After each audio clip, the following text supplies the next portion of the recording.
1. Vivian's Request. Tom leaned on the parapet that edged the throne room of the Eyrie and looked across the vast expanse of Awaken forest, thinking how different it was now from when he had first visited so many months ago. The air of brooding intensity and fear was gone, and now the whole place rustled with life and vitality. He could feel it, even so far above the canopy. The Eyrie, the place where they had battled Queen Gavina, otherwise known as Morgan Le Fay, had been transformed too. A few weeks earlier, Tom had returned with his cousin Beansprout to visit Brena, their bird-shifter friend and heir to the throne, and to help with some palace repairs. Now it was virtually complete. He turned his back on the forest views to look at the room behind him. The throne room had severe black granite walls, tall columns that stretched to the open sky above, and shallow pools of water that rippled in the breeze. But everything looked different from that fateful night. They had swept away the shale and flint that had slipped from the walls, and the throne was back in its proper spot after Prince Finla had magically dragged it across the floor. Huge swags of branches and leaves now hung from the walls and columns, brightening everything, and an air of hope filled the air. The copper-embellished doors swung open at the far end, and Beansprout stuck her head inside. "There you are! I've been looking for you!" She crossed the space to join him. "You like it in here, don't you?" Beansprout, like him, had decided to stay in the Otherworld. It suited her here, he realized. Her long, strawberry blonde hair shimmered in the sunlight, and she glowed with health. It sounded silly, but Tom couldn't think of a better way to describe it. He smiled at her. "I do. I love the view, and I love the fact that this place looks so different now since Morgan is gone. It feels good, doesn't it?" she said, leaning on the parapet next to him. "I like that we made a difference. What now, though? It's finished. The Awaken don't need our help anymore." "True. We could head back to Vanishing Hall and see Grandad. I'm not sure Arthur's there. He was going to see Vivian," Tom reminded her. "I think Woodsmoke went too," Beansprout said thoughtfully. "But that's okay. They'll be back." Vanishing Hall was their fey friend Woodsmoke's ancestral home. He lived there with his father, who barely ventured from his tower, his grandfather Fahey, who was a bard, and now Tom and Beansprout's granddad, Jack. She continued to speak, her gaze distant as she surveyed the forest. "I think we should venture beyond the village when we get back. See some more of this world." "Maybe see Finla," Tom suggested, feeling excited. Prince Finla, head of the House of Evernight and bringer of Starfall and Chaos, had helped them defeat Morgan, and had welcomed them to his underpalace for a visit. "I miss him, and it would be good to see his palace when it's not stuffed full of sprites." He shuddered, remembering his encounter there when he'd rescued Brena. "Yes, let's. And we can travel back home without an escort, too. That'll be fun." The Arakeen had spent the preceding weeks opening up all the paths across the forest and hunting down the final sprites that still lurked in the furthest reaches of Awaken. Tom had helped them clear the main path to Vanishing Wood, and now felt reasonably confident to travel without getting lost. Where the paths had branched, signs had been placed too. Although the trip would take a few days, it was now perfectly safe to travel alone, and Tom secretly enjoyed their independence from everyone, and he knew Beansprout did too. Before he could answer, there was a whir of wings above them, and a black bird swooped into the hall, transforming before their eyes into Brena. "You look like you're up to something," she said, a glint in her eye. "It doesn't matter how many times I see you do that," Tom said. "It's still amazing. I wish you could do it too. It's the best feeling in the world." She narrowed her eyes at them. "But you haven't answered the question. What are you plotting?" "Not plotting," Beansprout said, laughing. "Planning what we do next. You don't need us anymore, so we thought we'd go home." "Interesting you should say that," Brena said. smoothing down the tiny feathers that edged her hairline.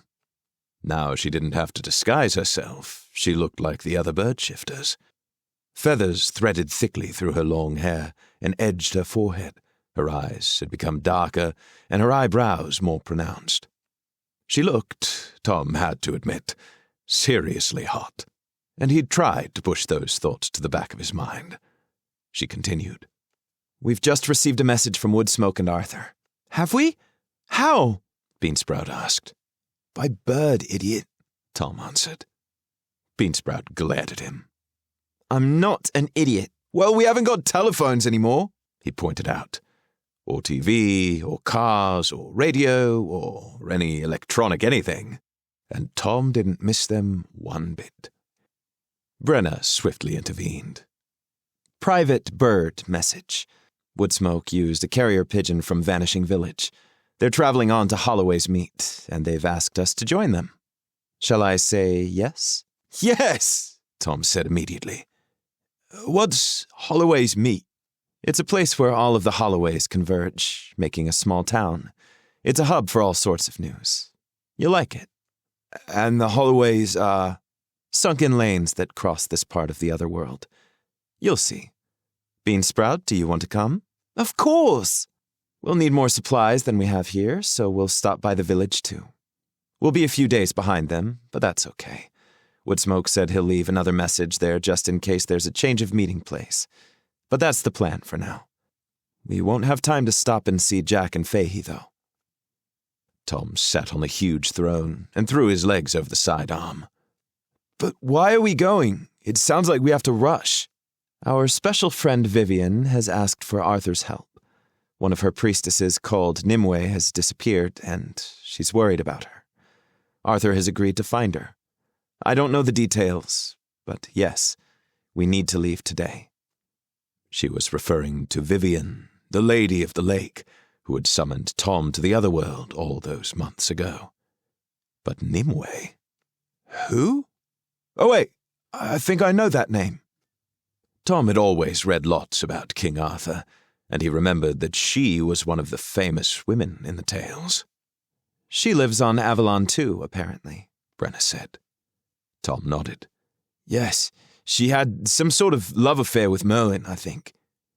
He could hardly believe that these people had really existed, that some still existed.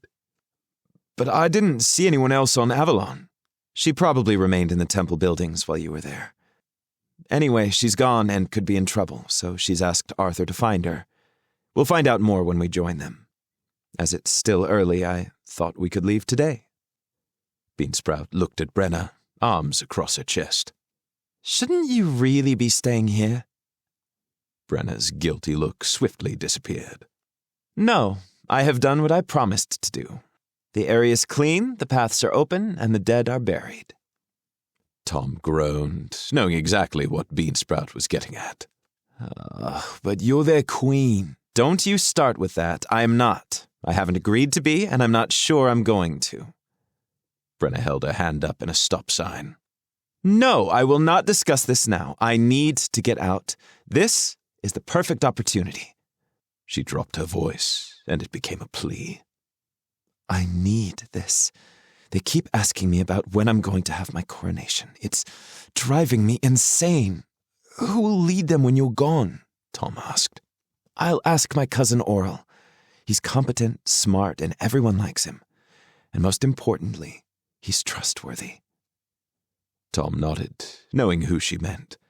He'd spoken with him a few times over the last few weeks. That's a good choice. Exactly. Can you be packed in an hour? No, say 2, so I can say my goodbyes and reassure everyone. Tom leapt to his feet as Beansprout started walking to the door. Yep, saddle the horses. See you in the stables, then. And Brena quickly changed form and plunged over the parapet to the stables below to organize their departure. They had been traveling through the quiet of the forest for days, so it was a shock to emerge into bright sunshine. The light bouncing off the river dazzled Tom, and he blinked, holding a hand across his eyes to shield them from the sun that was high overhead. On the opposite bank, he could see Vanishing Village and the high bridges and walkways that spanned the buildings. He grinned at the sight. It had been weeks since he'd been there. How could he have ever doubted that being in the Otherworld was the single greatest gift of his life? Everything here seemed to have an intensity he hadn't noticed before. The air was perfumed with a delicate blossom and honey scent, and the colors seemed bright and sharp, with a richness that his earth didn't seem to have. He could hear bees buzzing and birds singing, and the sounds of Fae from the village drifted across the river with a clarity that startled him. "You all right, Tom?" Beansprout asked, smiling. "Absolutely," he said, unable to stop smiling. "I forgot how much Otherworld villages are so different from our own. I'm glad I stayed. I'm glad you helped me make the right decision." Beansprout hugged him unexpectedly. "I'm glad you stayed too. Although I think it was Arthur more than me who made you see sense." She turned to look over at the village and threw her arms wide. "This place seems full of possibilities, and it's so odd but so cool at the same time. I love it." "For the record, I'm glad you stayed too," Brena said, looking fondly at both of them. "But I'm afraid we haven't got time to linger. I've organized supplies, so once we've picked them up, we'll push on." They threaded through the narrow streets of the village, surrounded by the bustle of Fae of all different shapes and sizes. Tom would have loved to be able to look around the place for a little longer, but after packing their saddlebags with supplies, Brena picked up Woodsmoke's latest message from the pigeon carriers on the edge of the village and scanned it quickly. "There's no change in the plan, so we're still to go to the meet. They've stopped at another couple of villages to ask questions, but no one remembers Nimway, and he's asked us to ask anyone we see too." She shrugged. "Just in case. Let's go." They headed along a road that led in the opposite direction from Avalon, towards the rolling hills in the distance. Over to the right was the river Tom had travelled along in Fuse's boats on his first visit, and beyond that was Prince Finlar's labyrinthine house of Evernite. It was a road unlike any Tom had been on before. Before long it had burrowed into the surrounding fields, becoming rutted and worn. High banks topped by hedgerows shielded them from view, and trees arched above them, plunging them into a green and shadowy place.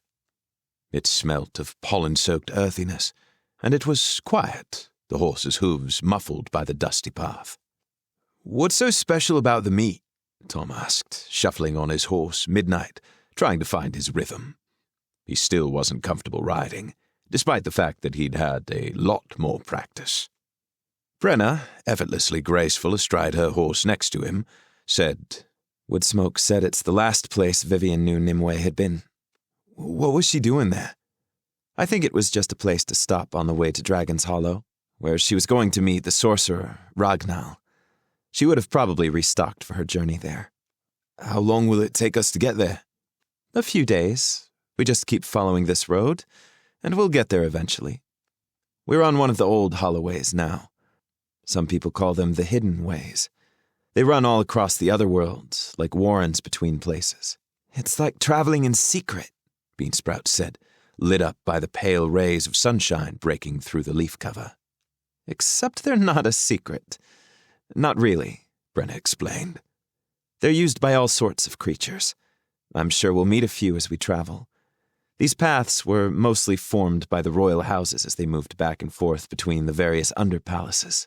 "So we'll pass other underpalaces?" Tom asked.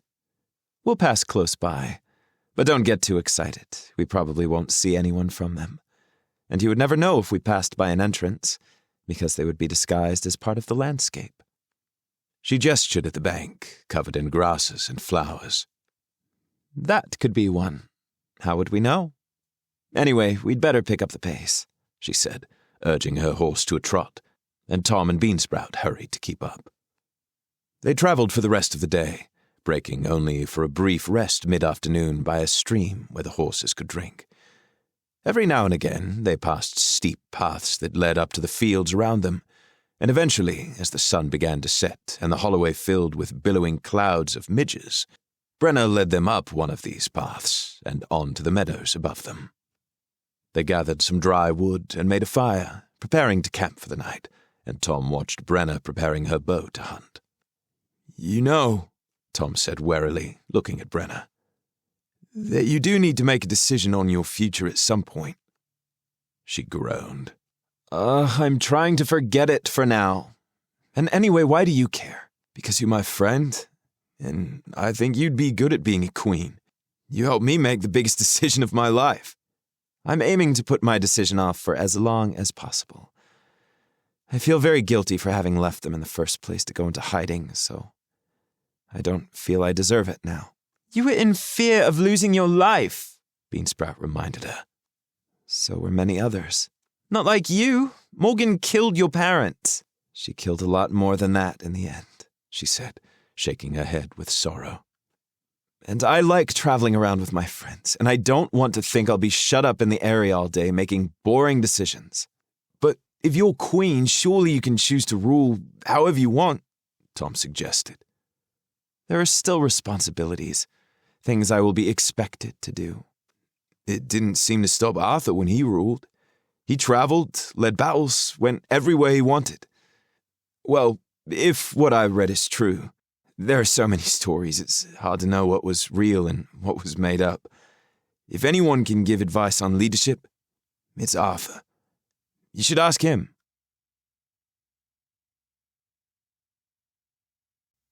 2. The Hollow Bowl. Tom and the others rode into Holloways Meet on a hot, dusty afternoon. The road broadened and dipped until they reached a large archway formed by thick, interlaced branches.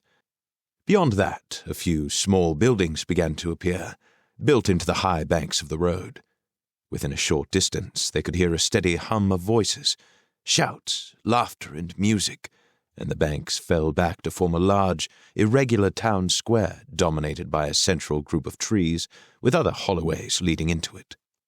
It was filled with an assorted collection of beings, young and old, colorful and drab, and the smell of business. Wooden buildings threaded through the meeting place, some of them perched precariously in branches, others jostling for position on the fields above them, casting deep shadows onto the activities in the center. "This place looks busier than ever," Brena murmured. "What do people do here?" Tom asked, looking around curiously. "Many things. I've been told you can buy almost anything here. Consequently, a lot of people pass through, so it's particularly useful for finding out information." "I love it," Beansprout declared, her eyes darting everywhere. "We'd better find Woodsmoke and Arthur.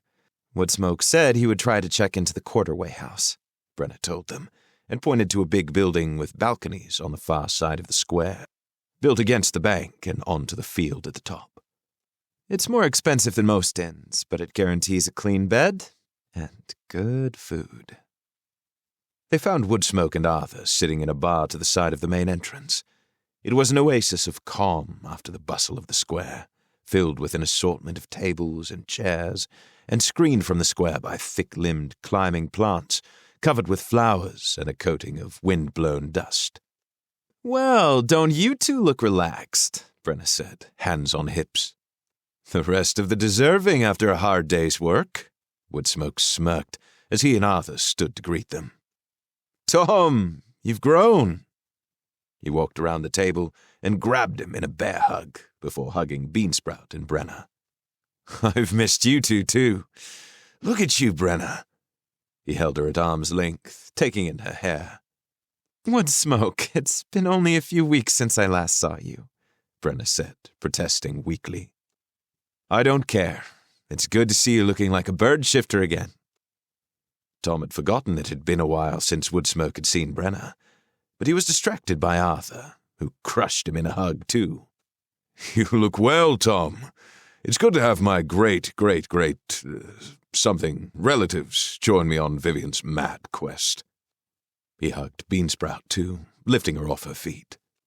"Are you two drunk?" Beansprout asked, suspicious. "You're very merry." "Can't I just be pleased to see my friends?" Arthur asked, sitting down at the table and picking up his beer again and gesturing them to sit too. Now that he was reunited with all 4 of his closest friends in the Otherworld, or anywhere else, really.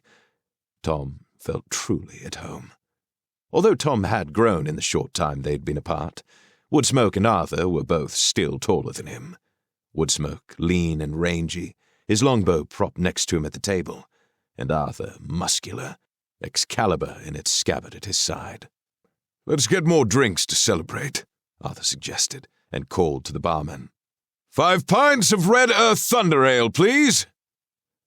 As they sat, Beansprout asked, "So, how long have you been here?" "It took us longer to get here than we thought," Woodsmoke answered.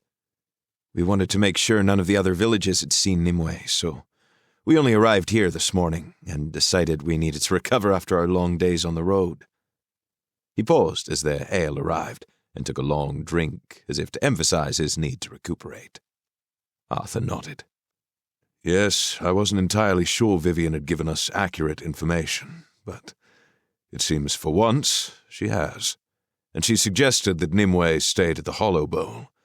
Apparently it's where she's stayed before. That's where I'll be going soon, to ask a few questions." He looked at Tom. "Do you want to come?"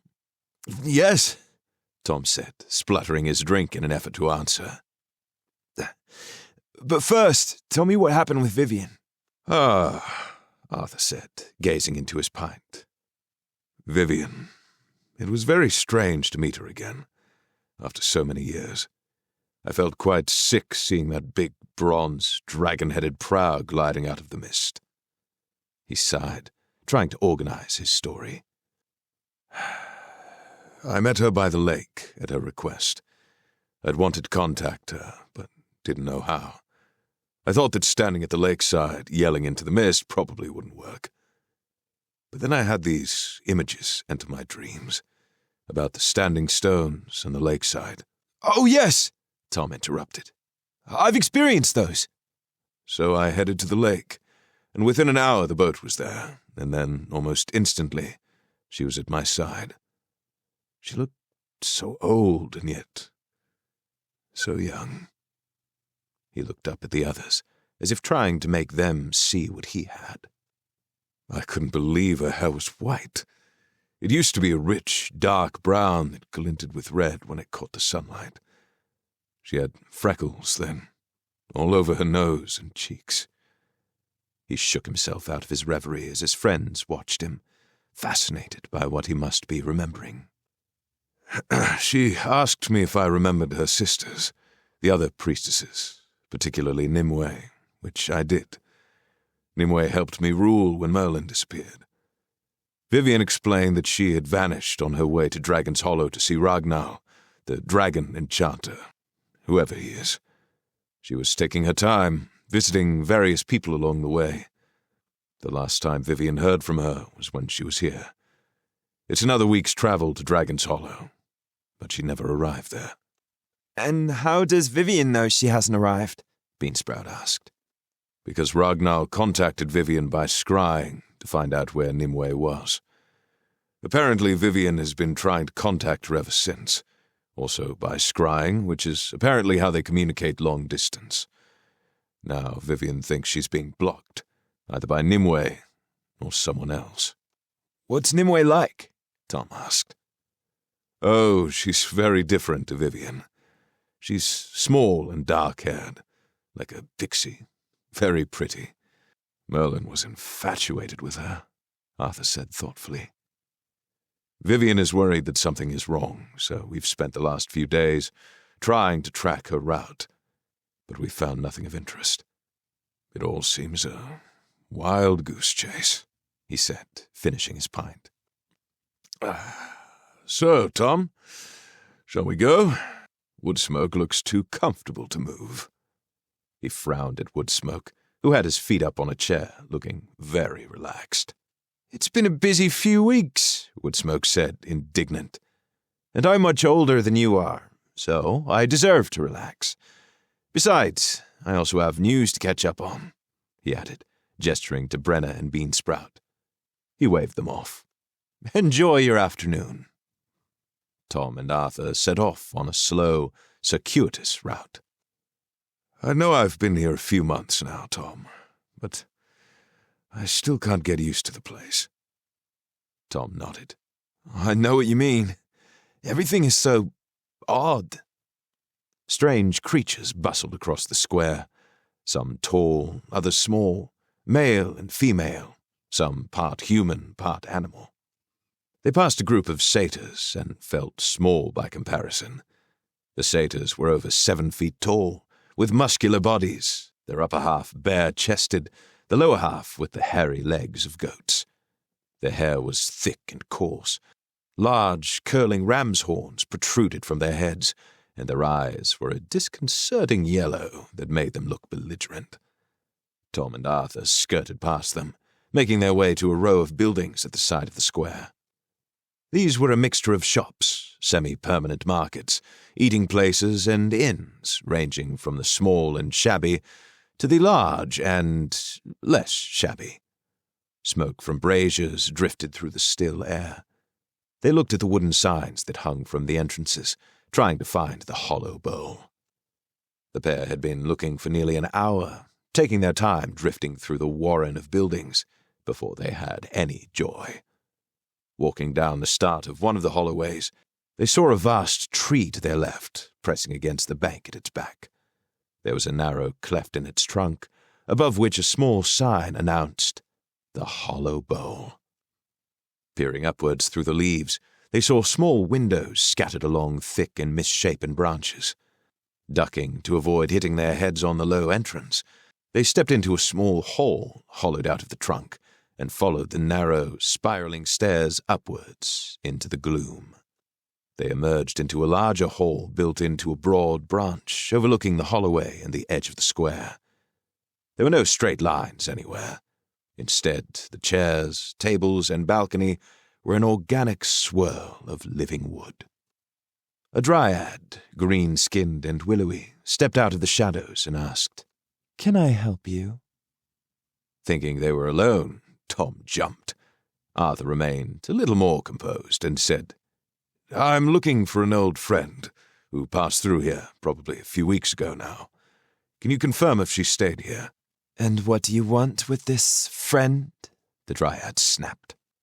"She hasn't arrived where she should have, and I want to find out if anything has happened to her," Arthur replied, trying to keep the impatience out of his voice.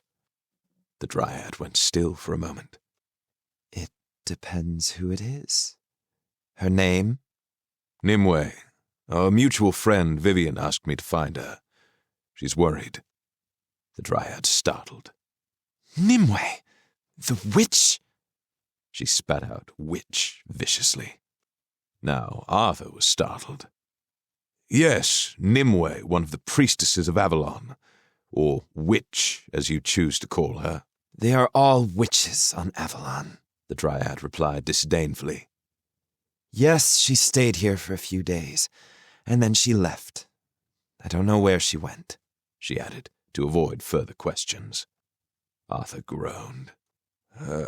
She gave no indication at all of where she might be going." "She stays here because we are discreet. We ask no questions of our clients." "But you know her well. She stays here often, I believe." "Not often. She travels less frequently now. But yes, I think she usually stays here. However, I do not know her well. I do not ask questions." Tom was curious about the word now, and clearly Arthur was too. "But she used to travel here more frequently. In the past," Arthur persisted. The dryad was visibly annoyed at the constant questions.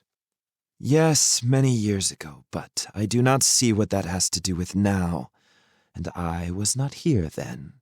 "So, if you weren't here then, how do you know she came here?" Arthur asked.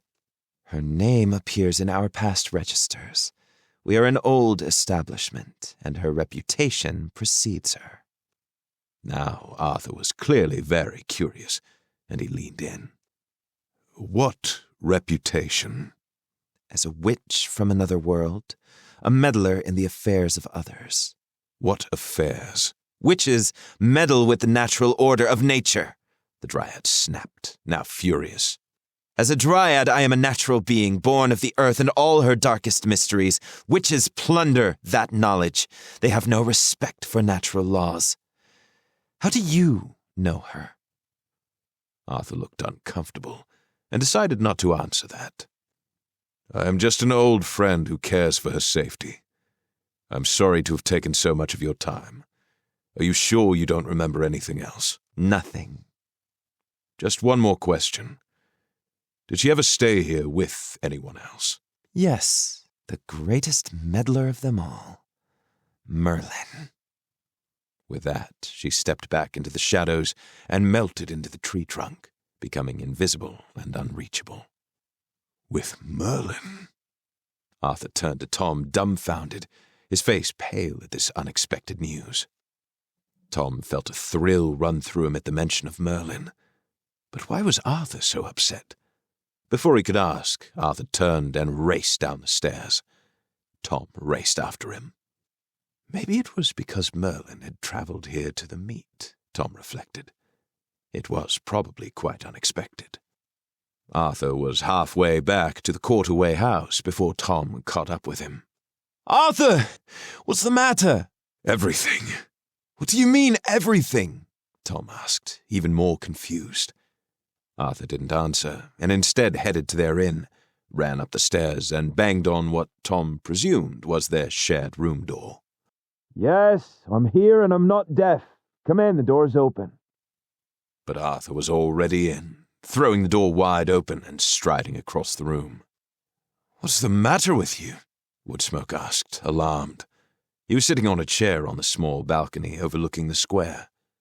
Tom followed Arthur, closing the door behind him, while Arthur sat agitatedly beside Woodsmoke. "Nimue used to come here with Merlin." Looking confused, Woodsmoke asked, "Is that good or bad?" "I don't know," Arthur said, confused. "Both. Neither. It's just odd. It's a shock, that's all." "But this was a long time ago. She wasn't here with him recently?" Woodsmoke asked. No, of course not. He disappeared years ago. Well, not so long ago for me, merely a few years. But even so, it's a surprise." "Why? You said they knew each other." "Yes, but to know that they were here, together. I didn't think she liked him. She actively avoided him at first, I think." Arthur looked troubled as he tried to recall the nature of their relationship. "So you're shocked because you didn't think they knew each other well?" Woodsmoke asked, trying to get to the root of Arthur's problem and looking further confused in the process. "Yes," Arthur said. "And now it seems they knew each other better than I realized. Merlin had a sort of obsession with Nimway, but she used to keep him at a distance. Of course, he was much older than her at the time. An old man, a very grumpy, unkempt old man. Still powerful, of course. And she was young and very beautiful. I saw her more often than Vivien. She represented Vivien in Avalon at Camelot. It was there that Merlin first met her." Arthur gazed into the middle distance as he tried to remember the details. "But he could be charming, and he never stopped trying to impress her." "So maybe he finally managed to charm her into friendship?" "Maybe. I think she was impressed with his powers, if nothing else. Perhaps that's what swayed her.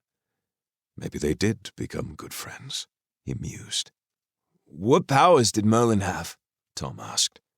He sat on the floor of the balcony, leaning back against the railing, watching the exchange. "He was a shapeshifter.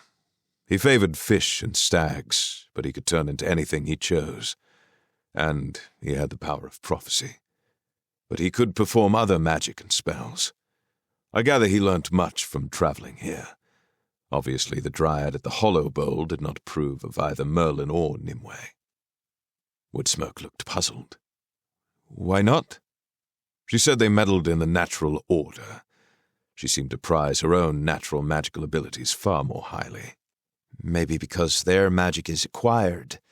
And of course, they are human." "Perhaps.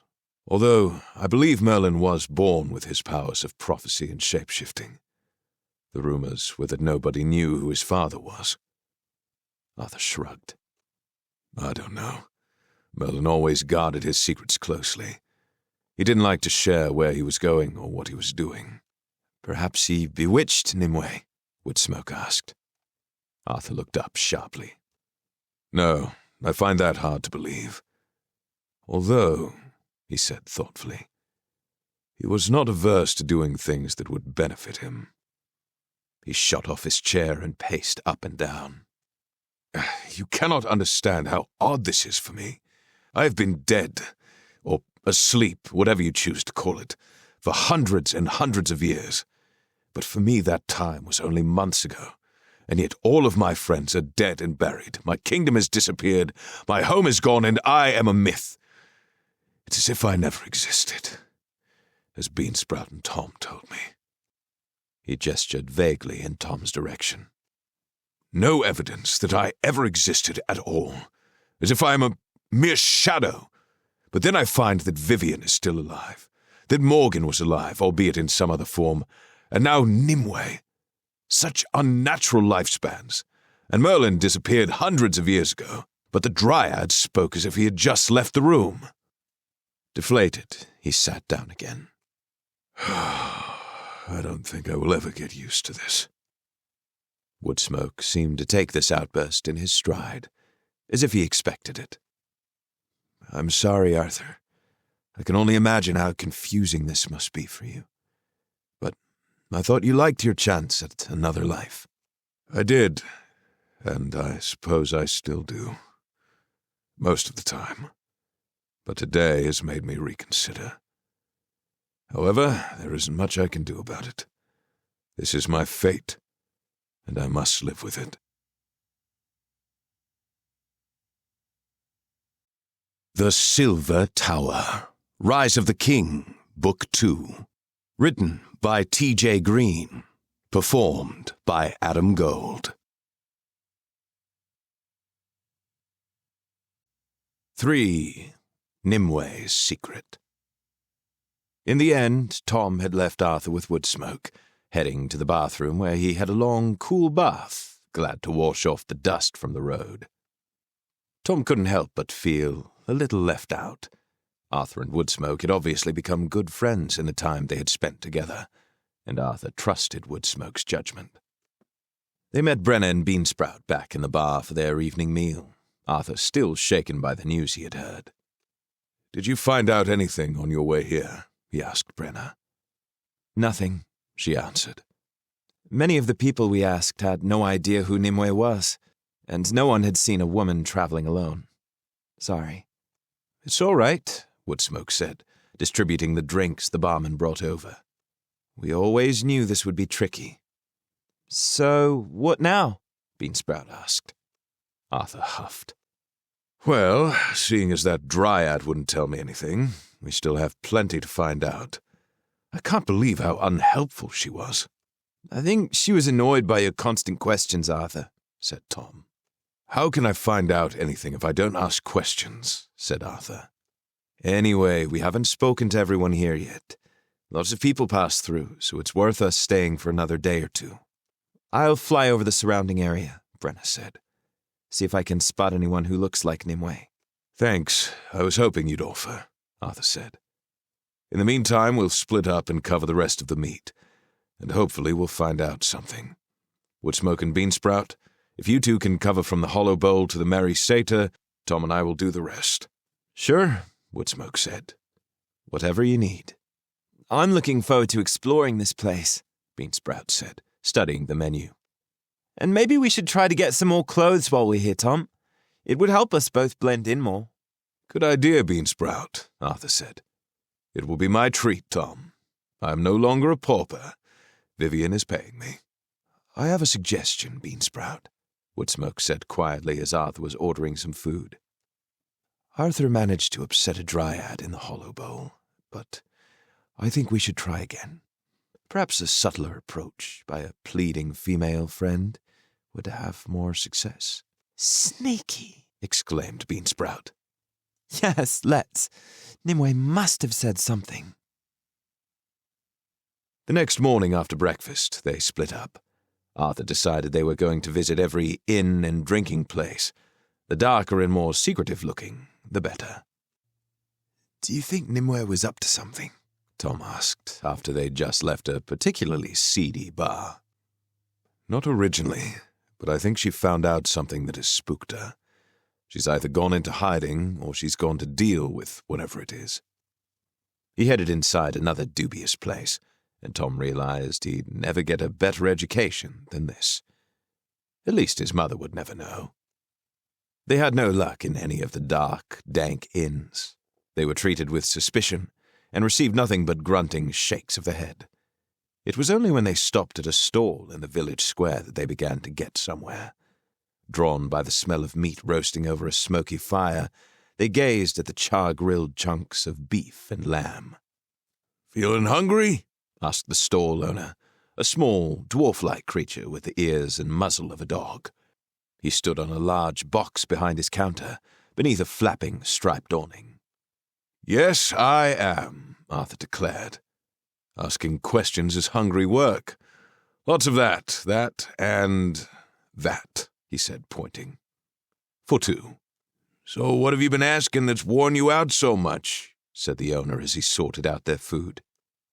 "My good friend Nimue was meant to meet me here, but I'm very late and she is already gone, without leaving me a note or anything." Arthur shrugged dramatically. "I'm trying to find out where she could have gone so that I can catch up with her." Then, for good measure, he added, Women.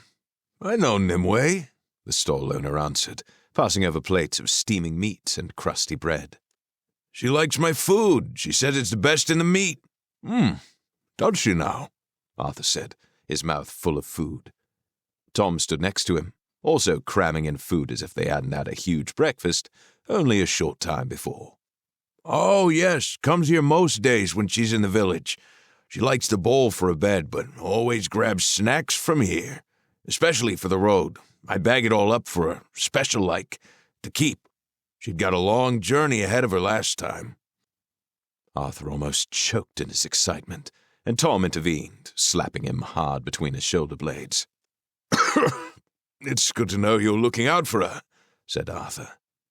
"We worry when she has so far to travel on her own. Did she mention where she was heading? We might still be able to catch up with her." "Beyond Cervini land, I know that much. You know the Cervini?" "Not really. We're new here. They're shifters, part deer, part man. Sort of. They change between the two." "Like the Awaken?" Tom asked, confused. "You know them?" "Yes, just like that. I was here when she met that man." "What man's that?" Tom asked, trying to be calm. "Just a traveler passing through. They were both here getting food and having an idle chat. He was the scruffiest-looking man. Must have been on the road for weeks." He broke off, deep in thought. Arthur was anxious to keep the story going. "So, what were they chatting about?" "Nimue noticed he had this big, dirty dressing on his arm. She asked him about it, and he said he'd been caught in a rockfall up on Scarface Fell, on the moors beyond White Woods. It's wild land up there, forever in the mists. There'd been a landslip after days of rain. He'd been trying to find shelter in one of the caves, when all of a sudden the rocks fell and he was nearly crushed. Then, lucky for him, this new cave opens up in the hillside behind him." He paused to serve another customer, and Tom and Arthur bit back their impatience. Once he'd gone, Arthur asked, "So, what then?" "Nimue went dead white when he told his tale. I had to sit her down. Looked like she might faint. Strange, she never struck me as a sensitive type before. She asked him if he went in the new cave, and he said yes, but it proved to be many caves, and he was afraid of getting lost, so he gave up, staying in the main one instead. As soon as the weather got better, he left." "So is that where she went? Scarface Fell?" "I reckon so. She said his story reminded her of something from when she was younger, and it might be nice to go and see the place again. Long way to go if you ask me." Are you sure she didn't mention anything else? Anywhere else? Nope. Just said she'd need some more supplies and asked me to prepare some food for her to take. She came to pick it up, and that was the last I saw of her. Tom and Arthur arrived back at the inn an hour or two later. True to his word, Arthur had helped Tom buy more clothing, and they now carried an assortment of packages. They found Woodsmoke and Beansprout sitting at a quiet corner table in the bar, well away from others, their heads together as they examined a map spread out in front of them. Their hands were cupped around half-empty glasses, and the menus were pushed to the side of the table. Arthur and Tom bought drinks and joined them, Tom piling the chair next to him with his packages. "Looks like you've been successful. Anything in particular you're looking for?" Arthur asked. "Don't get too excited," Woodsmoke said. "All we know is that Nimue confirmed to the dryad at the bowl that she was changing her plans. She said she'd received news of an old friend and wanted to see if she could find him, and that she wanted to get there before the weather worsened." He gestured at the map. "We were trying to work out where she may have gone." "An old friend. Interesting, considering what we have heard. And what do you mean, the dryad? She was damn unhelpful to me." "As suspected, you obviously don't know how to ask properly," Beansprout said. "She was extremely lovely to me. And what have you found out?" Nimue heard about a rockfall up beyond the white woods of the Cervini, and it seemed to shock her. Frightened her, even. Arthur related the story they'd heard from the stall owner. "Why would that frighten her?" Woodsmoke asked. "We don't know." Tom shrugged. "Maybe she knew something about those caves. She seemed keen to know if the traveler had explored them or found anything there."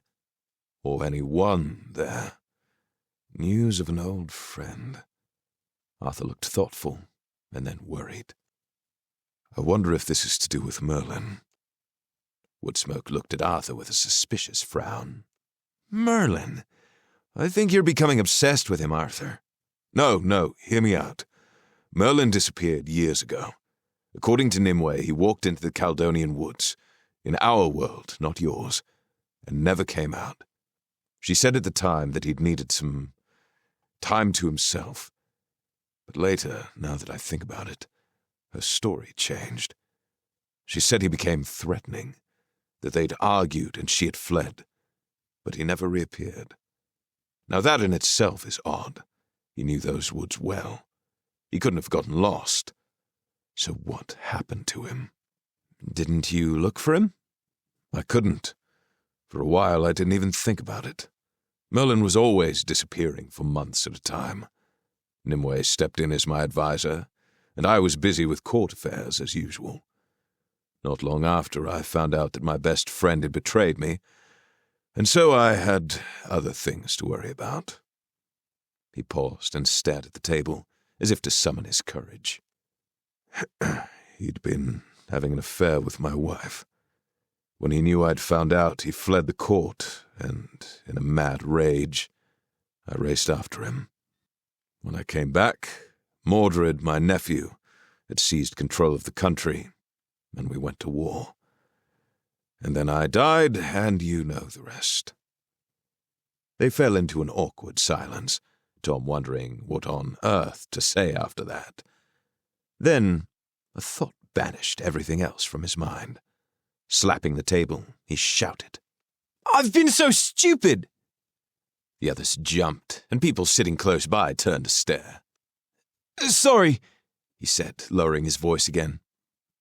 "But I've just remembered, in some of the stories I read about Arthur, it says that Nimue imprisoned Merlin." "What? And you've only just remembered?" Beansprout said, looking incredulous. "There are hundreds, if not thousands, of stories about Arthur and his knights, and some of the names and characters double up just to add to confusion. And I read them years ago." Arthur leaned across the table. "What do you mean, hundreds of stories about me? You said I was a myth, that no one knew if I ever really existed at all." "That didn't stop the stories, or the fact that you're a national hero." "I am?" Arthur asked, looking mollified and a little smug. "Yes," Tom said, grinning. "But go back to Nimue. There are several versions. Merlin was besotted with her, completely obsessed. Finally, she had enough of his attentions. But before leaving, she decided to learn as much magic as she could from him first. When he was no longer of use, she either imprisoned him in a tomb in the middle of the forest, or in a cave, or in a crystal tower that she made, which then became invisible. Most stories say he was imprisoned alive, but then died. But obviously, who would ever know? None of the stories suggest he reappeared after you died, Arthur. I think. He shrugged. When you died, that was the end of everyone's story. The others looked dumbfounded. Woodsmoke stirred first. So this could be about Merlin. What better way to ensure he was never found than by imprisoning him here? In the Scarface fell caves, Beansprout said. And now they're exposed. She's worried he'll be found. But surely he'd be dead, Tom said. Nimue is not convinced, obviously. She's gone to find him. Their discussion was interrupted by the arrival of Brena, and she slid into a chair next to them. Oh, good, I've found you. I thought you'd be here, she said, smiling wryly. How did you get on? Arthur asked. Badly, no sign of Nimue. There were no women traveling alone, but I flew close to every group I passed to check who was traveling with them. No one matched Nimue's description. What about you? We found a lot, Arthur answered. I'm sorry you had a useless trip, though. No, it's fine. It was good to be able to fly. She started laughing. You look like you're going to burst, Arthur. What have you found out? She's gone to find Merlin in Scarface Fells. Brena looked at the others, then back at Arthur. Merlin? You're Merlin? Yes, she's been the one responsible for his disappearance all along. Arthur was flushed and excited, glad to share his news. We think, cautioned Woodsmoke. Did you like Nimue, Arthur? Brena asked. He looked surprised by the question. Yes, of course. I had no reason to suspect her of anything until now. She was always very helpful. She seemed reassured. Good. I'm glad we've made progress. She pulled the map towards her and ran her finger across the map. Scarface Fell. That's quite a way. I presume that's where we're going next, then. Absolutely. We have to follow her, Arthur said, a determined look settling across his face. But we'll need supplies. Woodsmoke nodded.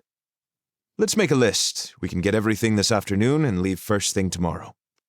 You're with me, then? Arthur asked, looking at them one by one. Of course, Tom answered, barely able to contain his excitement. We're talking about finding Merlin and Nimue. Good, Arthur said, clearly pleased. Let's order some food and plan our route. If there's a chance he's alive, I have to save him.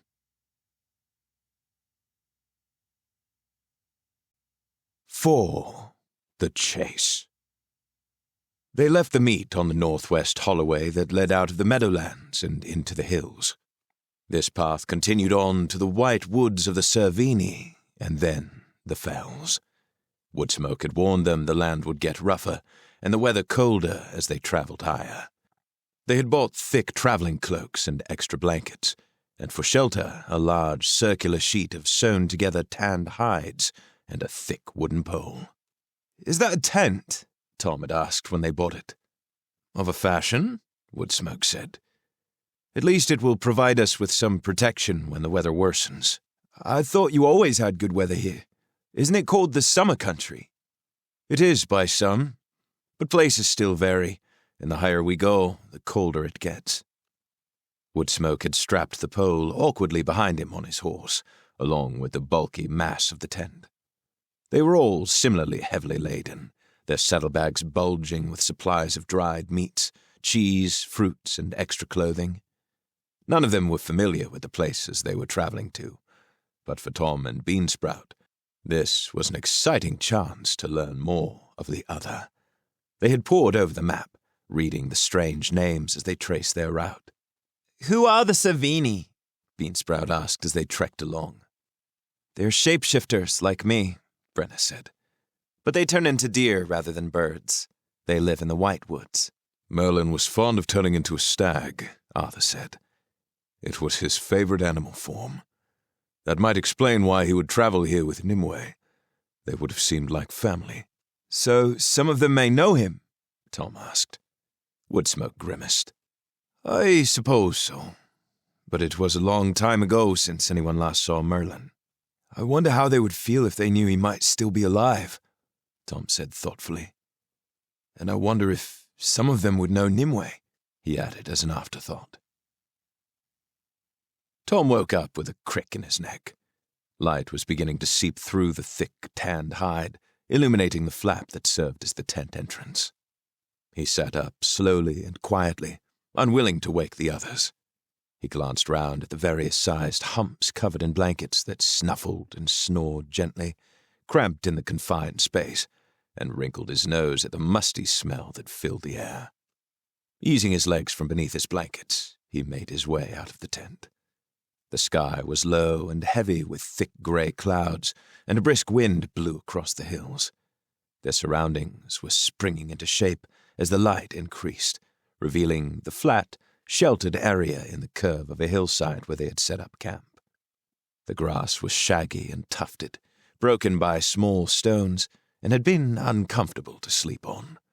The meadowlands and holloways were a lush green in the distance. They had been travelling for over a week, making good time, and were now not far from the Cervini lands. Yesterday, after they had set up camp, Brena had flown over the White Woods and on towards Scarface Fell. She returned with interesting news. Although she hadn't seen Nimue, a herd of stags had gathered at a point midway along the long stretch of pitted and pockmarked rock that rose out of the moor, exposed by centuries of wind and rain. Some of the cliff faces were tall and imposing, towering menacingly over the landscape, while others were low, barely twice the height of a man. They ran in a continuous, ragged chain, scarring the lowland for miles. I hadn't realized how big they are, she said on her return. We would have been searching for weeks. You think the stags have found something? Merlin, Arthur asked eagerly. They've found something. Some were in human form. They were heading in and out of a cave entrance, and there did look to have been a rockfall. I have no idea how recently, though. It must be Merlin. What else could they have found? Woodsmoke had been stirring the stew, which was bubbling over the fire, but he looked up. Who knows what they do there, Arthur? It could be where they bury their dead. No, I don't believe in coincidences. Arthur pulled the map out of his pack. Are the Cervini aggressive? Not that I'm aware. Not needlessly, anyway, Woodsmoke answered. Arthur ran his finger over the map, tracing routes and muttering to himself. After a few minutes, he looked up. I think we should split up, but I'm going to think on it, and we'll discuss it in the morning. Woodsmoke had looked as if he were going to say more, but instead he returned to the food, an uneasy look on his face. Not long after that, they had rolled into bed, and now, as Tom prodded the smouldering fire in the dawn's stillness, he wondered what their strategy would be. He pulled his heavy cloak round his shoulders and smiled as he thought of the past few days. Arthur had assumed a fatherly role that Tom found disconcerting, but also reassuring. He had continued teaching him how to sword fight, lessons that had begun weeks before, but had been interrupted by his trip to see Brena. He maintained it was a skill Tom should learn. He'd bought Tom a sword from one of the stalls in the meet, slightly smaller and lighter than Excalibur, and easier for him to handle, and they practiced every evening. After a clumsy start, some of the skills he'd learnt started to return, but it was going to take time. It's all right, Tom, Arthur had assured him. I started to learn as a child, but you'll get there. Brena and Woodsmoke would join in, but Beansprout practiced using the longbow she usually wore slung behind her back. Woodsmoke had taught her to use it, and every now and again he would break off and watch her progress, adjusting her stance and her grip. It had taken Tom a while to get used to seeing her with a bow. It only reinforced how different things here were from at home. A rustling sound disturbed his thoughts. and Arthur wriggled free of the tent to sit next to him. "Morning, Tom. You're up early," he said softly to avoid waking the others. "I didn't sleep well. Stiff neck," Tom said, rolling his shoulders. Arthur laughed. "Ah, life on the road." "Have you decided what we're going to do?" "I've decided that me and you, should cross the Cervini land and head towards the fells. It's more direct and will get us there quicker, but we may be stopped and questioned. The others should go the longer way round and hang back to see what's happening.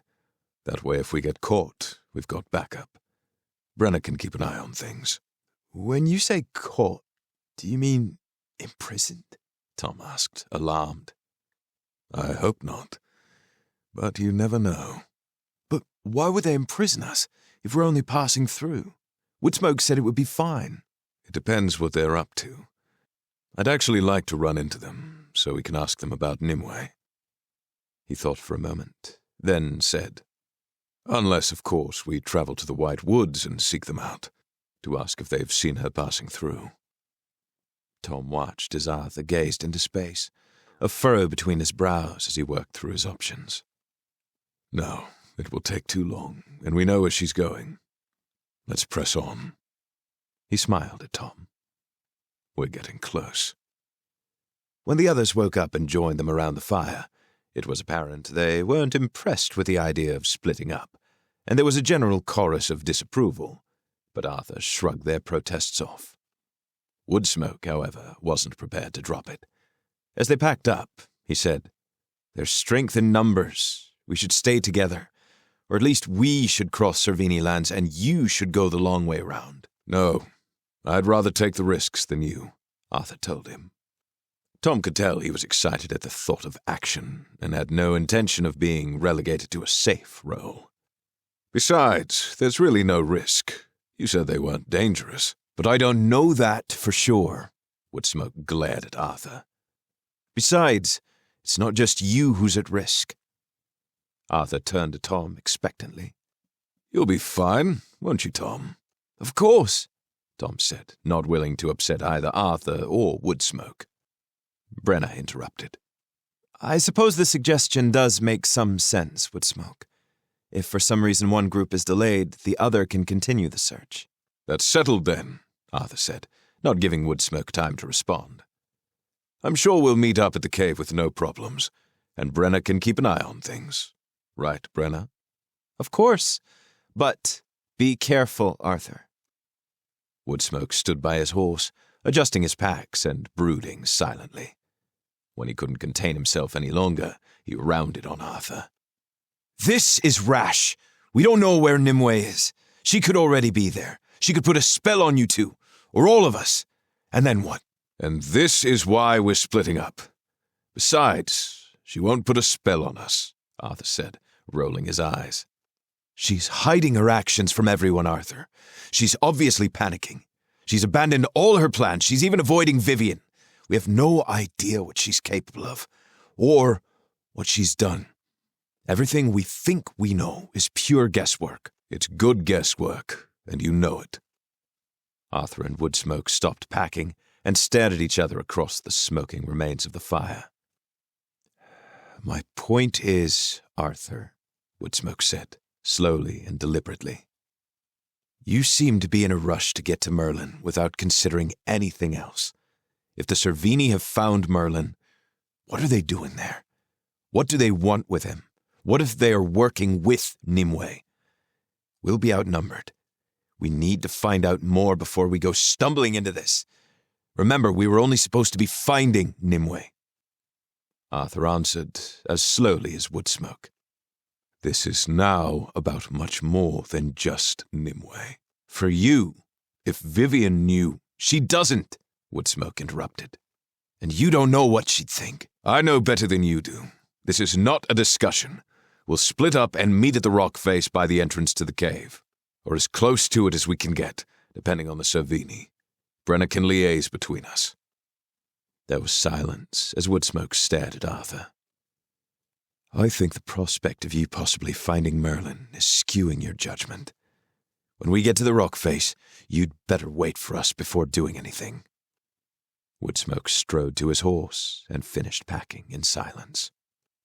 For the next few hours of riding, no one spoke.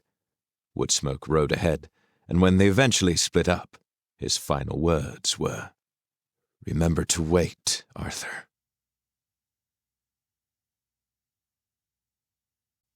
5. Scarface fell.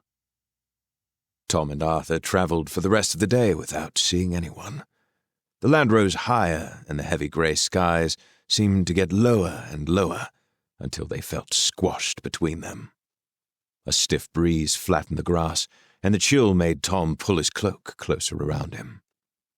In the distance, the white woods appeared as a white haze of trees brooding over the windswept landscape.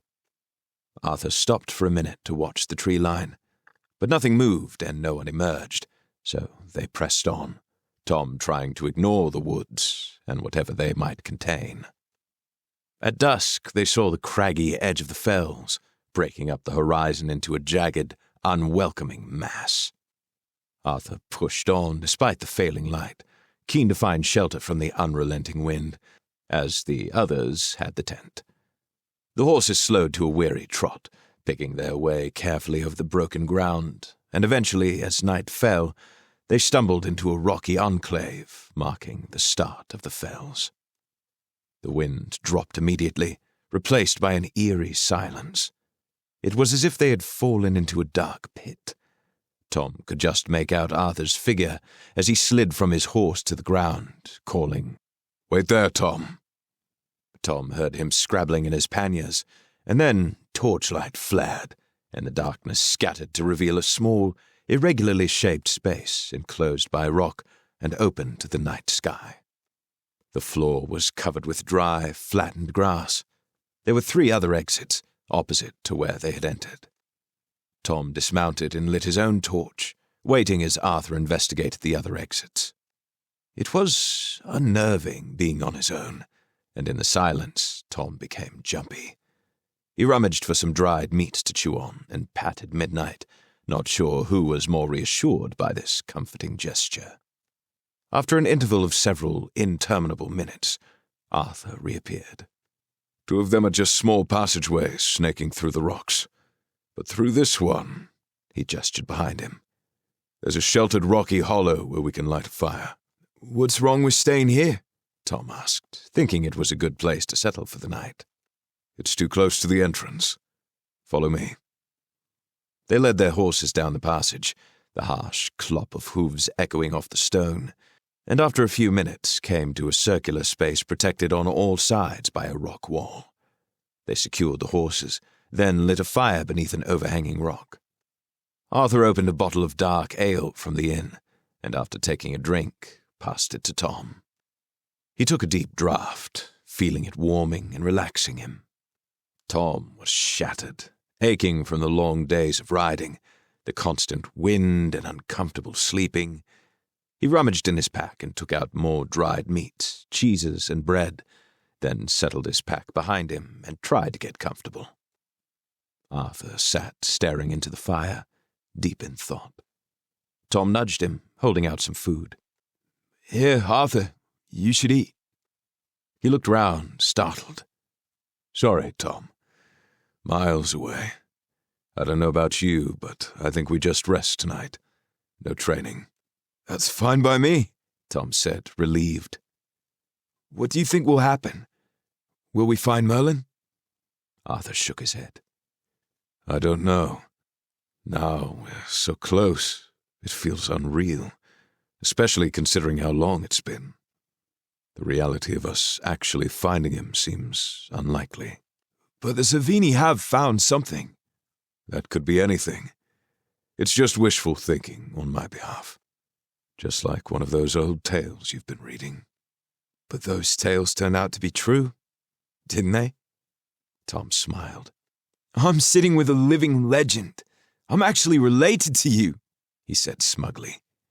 Arthur laughed. "Yes, you are.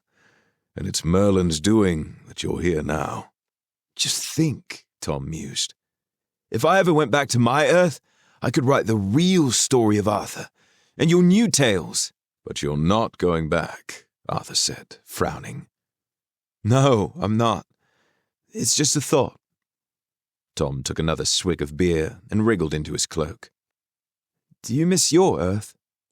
Yes and no.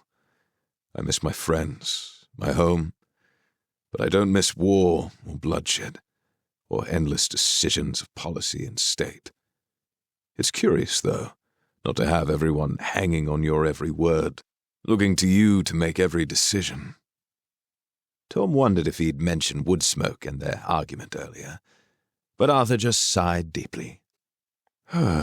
It's actually quite liberating. I have a remarkable amount of freedom here, and anonymity. I like that. You're not bored, then? Not yet. He said it evenly, but even so, Tom wondered how true that was. Surely it must be hard going from being a king of Britain to a king of nothing. During the night, despite his layers of clothing, cloak, and blanket, the cold seeped into Tom's bones, and he woke chilled. Mist had settled into the hollow, blurring the grey rock walls, and he could feel a faint slick of moisture on his face and hair. He sat up and prodded life back into the fire, then put some water on to boil for herb tea. Looking up, all he could see was white mist. A faint murmur of wind penetrated the unearthly silence. It was as if they had passed out of this world and into another. He felt groggy, as if he'd slept too long. He went to check the time, before remembering he'd taken off his watch and put it in his pack. It didn't work here. Arthur still lay wrapped in his blankets, looking so comfortable that Tom hesitated to wake him. But he was sure they'd slept later than normal, and that they needed to get moving. He shook him until he roused. Arthur, wake up. Tom stood up and stamped his feet to get warm, then wandered over to where the horses were feeding. At least they looked rested. Tom had a nagging doubt about today, and wished they were with the others, which then made him feel guilty about doubting Arthur. After a quick breakfast and a hot drink, they set off. The mist remained thick and heavy, and a fine drizzle started to fall, further obstructing their view and muffling all sound. They kept the fells close to their right, the height of the massive stretch of rock lost in the mists. Huge chunks of stone, some the size of buildings, littered the floor, and they wound their way around them, listening carefully for any sign of the Cervini. They had definitely overslept, and the thick mist delayed them further, so the day was growing steadily darker by the time they heard a low, muffled shout. Arthur gestured to Tom to stop, whispering, "Did you hear that?" Tom nodded. Yes, but not what was said. Let's leave the horses here and proceed on foot. Arthur slipped to the ground and led them behind a large outcrop of fallen rock. They secured the horses and, staying close to the shelter of the rocks, edged their way forward. They heard another voice, deep and gruff, much closer this time and edged with amusement. I think the witch actually looks scared. She should be, the first voice called from a short distance away. All us is furious. She'll be lucky to keep her life. Well, she better do what she's told then, the second voice answered. Arthur grabbed Tom's arm and pulled him back a few paces, whispering, "We'll be lucky if there's only 2 on guard. Stay here while I look." Arthur disappeared into the mist, leaving Tom nervously peering around him at the fallen mounds of rock. The voices sounded like they were coming from just ahead and to the left, but the thick mist distorted everything, and he half expected a Cervini to walk around the rocks and find him hiding. Minutes later, Arthur reappeared. They're sitting a short distance away at the top of the rise, with their backs to the cave entrance. There may well be more of them out on the slopes, but I can't see a damn thing in this mist. He grinned unpleasantly. They obviously don't expect visitors from this direction, so we'll slip quietly behind them and into the caves. Ready? No, not really, Tom said, surprised. We're supposed to meet the others. he reminded Arthur. Shouldn't we wait? Brena will be looking for us. She'll never find us in this mist. But we promised Woodsmoke, and they could be very close, especially as we overslept. Arthur took a deep breath. Plans change, Tom. We need to act before it's too late. And besides, if this mist has delayed us, it will definitely have delayed them. They could still be hours away. But Brena definitely won't find us if we're in a cave. She'll see the horses and work it out. Then she can tell the others. Tom's earlier uneasiness returned. But Arthur, we don't know what to expect. Yes, we do. The witch they referred to as Nimway. She's in there right now with the Servini, and not willingly by the sound of it. We cannot afford to wait if we're going to find Merlin. But then what? We haven't properly discussed this. We are improvising. Tom's uneasiness started to turn into panic. Arthur had no intention of waiting for the others, and Tom wondered if he was trying to prove a point to Woodsmoke. He stood implacable, clothed in a slight swagger, one hand on Excalibur, his other reaching to grasp Tom's forearm. Come on, Tom. No time for doubts. We'll be fine. Tom nodded nervously, sensing that Arthur would go anyway, and he knew he'd rather go with Arthur than be alone. All right, he answered eventually. Good. Stay close. Arthur led the way, weaving around the stones, making his way to the rock face. The grass was thick and damp, masking their footfalls, but they kept a hand to their swords just in case. As they rounded a large, fallen rock, Tom saw the guards. Their backs were to them, and they stood close together, laughing and talking, oblivious to their presence. Arthur gestured to his right, and Tom saw the cave entrance, high and narrow, with darkness beyond.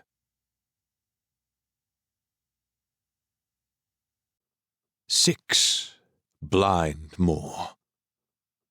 Woodsmoke, Beansprout, and Brena stood tucked beneath the overhang of a large rock, Woodsmoke looking angry and worried. Poor visibility had threatened to slow their progress, but they had raced recklessly over the uneven ground, Woodsmoke keen to maintain pace despite the mist and drizzle. Brena had frequently corrected their progress as she flew to and fro, trying to orientate herself. I'm sorry, Woodsmoke, Brena said, but I cannot see through the thick mist. I've flown very low and I still can't see them. But you'll be pleased to know we're close to the cave. I knew this would happen, Woodsmoke said accusingly. Splitting up was a stupid idea, and you encouraged it. I'm sorry, but it did seem a good idea. We had no idea this mist would come down so thickly for so long. He glared at her and took a deep breath. Where did you last see them? At the edge of the rocks last night, a few hours' ride from the cave. But it was late, and they looked fine, so I left them. I can't see them anywhere today. They should have arrived here hours ago. They must be somewhere. Of course they're somewhere, she spat. Have you seen the Servini? I can see two at the entrance to the cave, but most of them seem to have gone. The mist. Yes, the mist, he echoed sarcastically. So you don't know where the Servini are or where Tom and Arthur are? No. I will go. Wait here. He tossed her his horse's reins and strode off without a backward glance. Beansprout was concerned. He's very cross. I've never seen him like this before. I have, Brena said with a sigh. He's like this when he's worried, and right now he's worried about Tom. And even though he's angry with Arthur, he's worried about him too. However, I would prefer he did not take it out on me. They fell silent, the mist muffling sight and sound.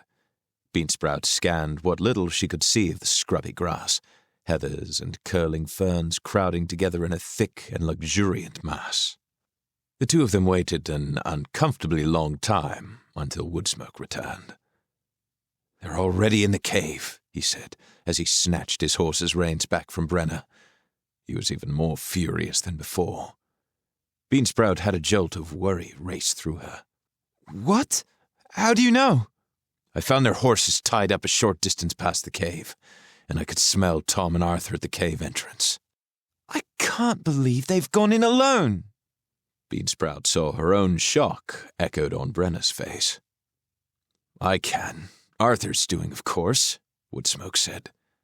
And there's a smell of decay coming from those caves, too, of something long buried and forgotten. There are torches inside the entrance, marking the route. Are there many Servini? Brena asked. The 2 you saw at the entrance and another dozen grazing at the moor. I made sure to pass upwind of them so they couldn't smell me. We did well to circle so far around them, he added in consolation. Beansprout pulled her cloak tightly around her shoulders, as if to fend off bad news, and asked the question she already knew the answer to. What do we do now? We try to find them, Woodsmoke said grimly.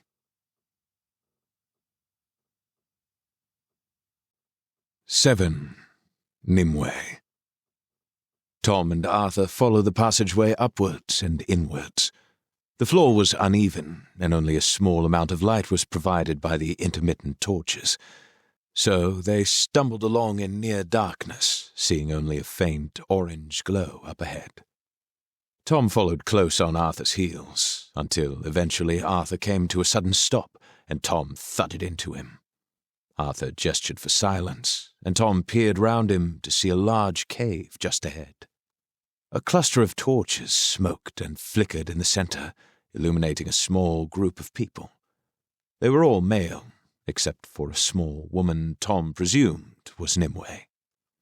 Arthur and Tom stepped as close to the cave entrance as they dared, careful to remain in the shadows. Nimwe's voice rang out loudly. How do I know I can trust you? If I release him, what will you do to me?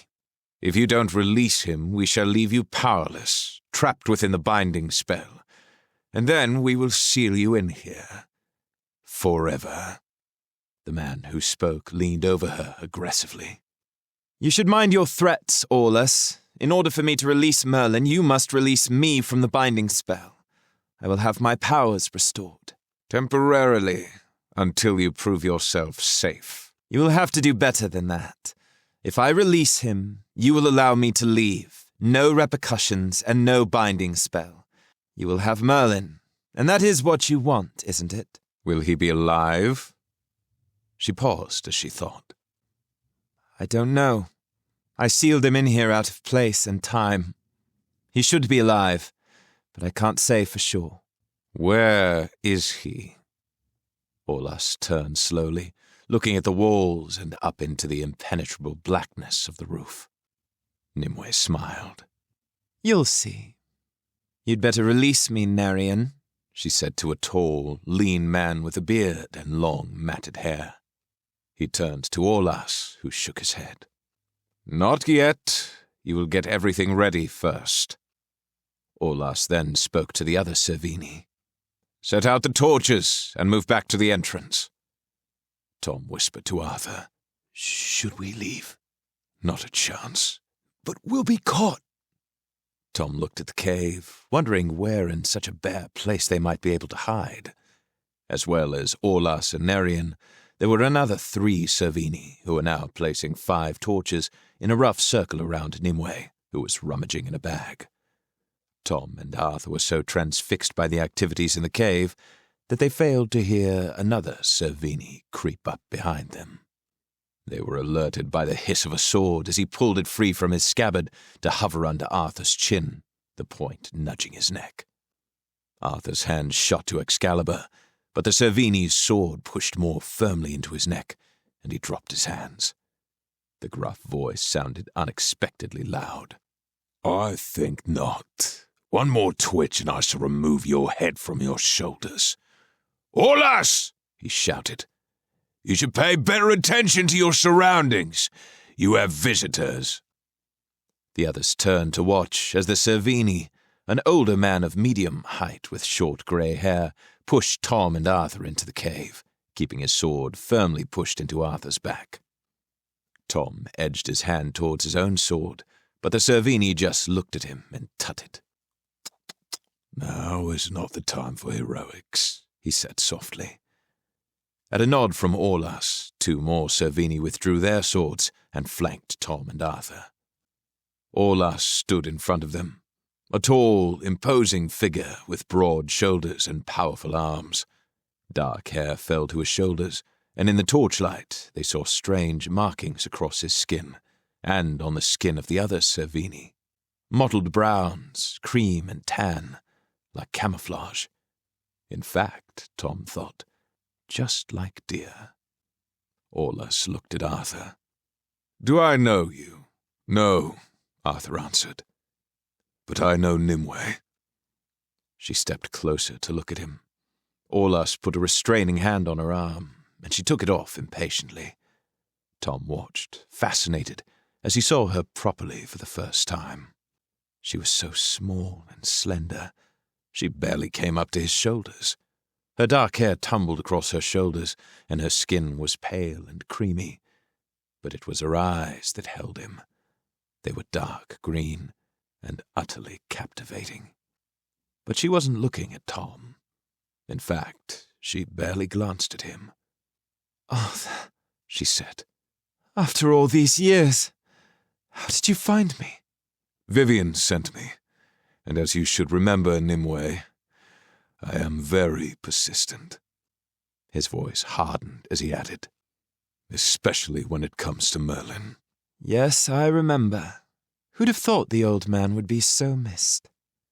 Orlas interrupted. "Arthur. Merlin's Arthur. You look remarkably well preserved for a dead man." "Don't I just," Arthur answered dryly. "Preservation in the Tomb of Ice has beneficial consequences. Merlin's last gift." Orlas nodded at Tom. "Who's this?" "My rescuer, and also my descendant, Tom." "I see." Orlas briefly appraised him, leaving Tom feeling uncomfortable before turning back to Arthur. "And you are here because Nimue disappeared, and Vivian, our mutual friend, became worried about her safety. She asked me to find her. Eventually I suspected that Nimue had imprisoned Merlin and was making her way here to ensure he remained in the spell. However, Merlin was like a father to me, and I came here to rescue him and stop Nimue." "An ally?" Orlas persisted. "You are not here to rescue the witch, then?" "Definitely not," Arthur said, glaring at Nimue. "And you're alone?" He looked beyond them to the entrance, as if others would suddenly emerge from the shadows. "Absolutely," Arthur lied smoothly, although in reality, Tom thought, he was telling the truth. They had no idea where Woodsmoke and the others were. "We've been tracking Nimue from Holloways Meet." Orlas looked to the Servini who had caught them. "Wreck? I've seen no one else," he confirmed. Orlas nodded briefly at the others, and they resheathed their swords. Tom relaxed. He hadn't realized he'd been standing so stiffly. "May I ask how you come to be here with Nimue?" Arthur said. "I found her," Wreck answered.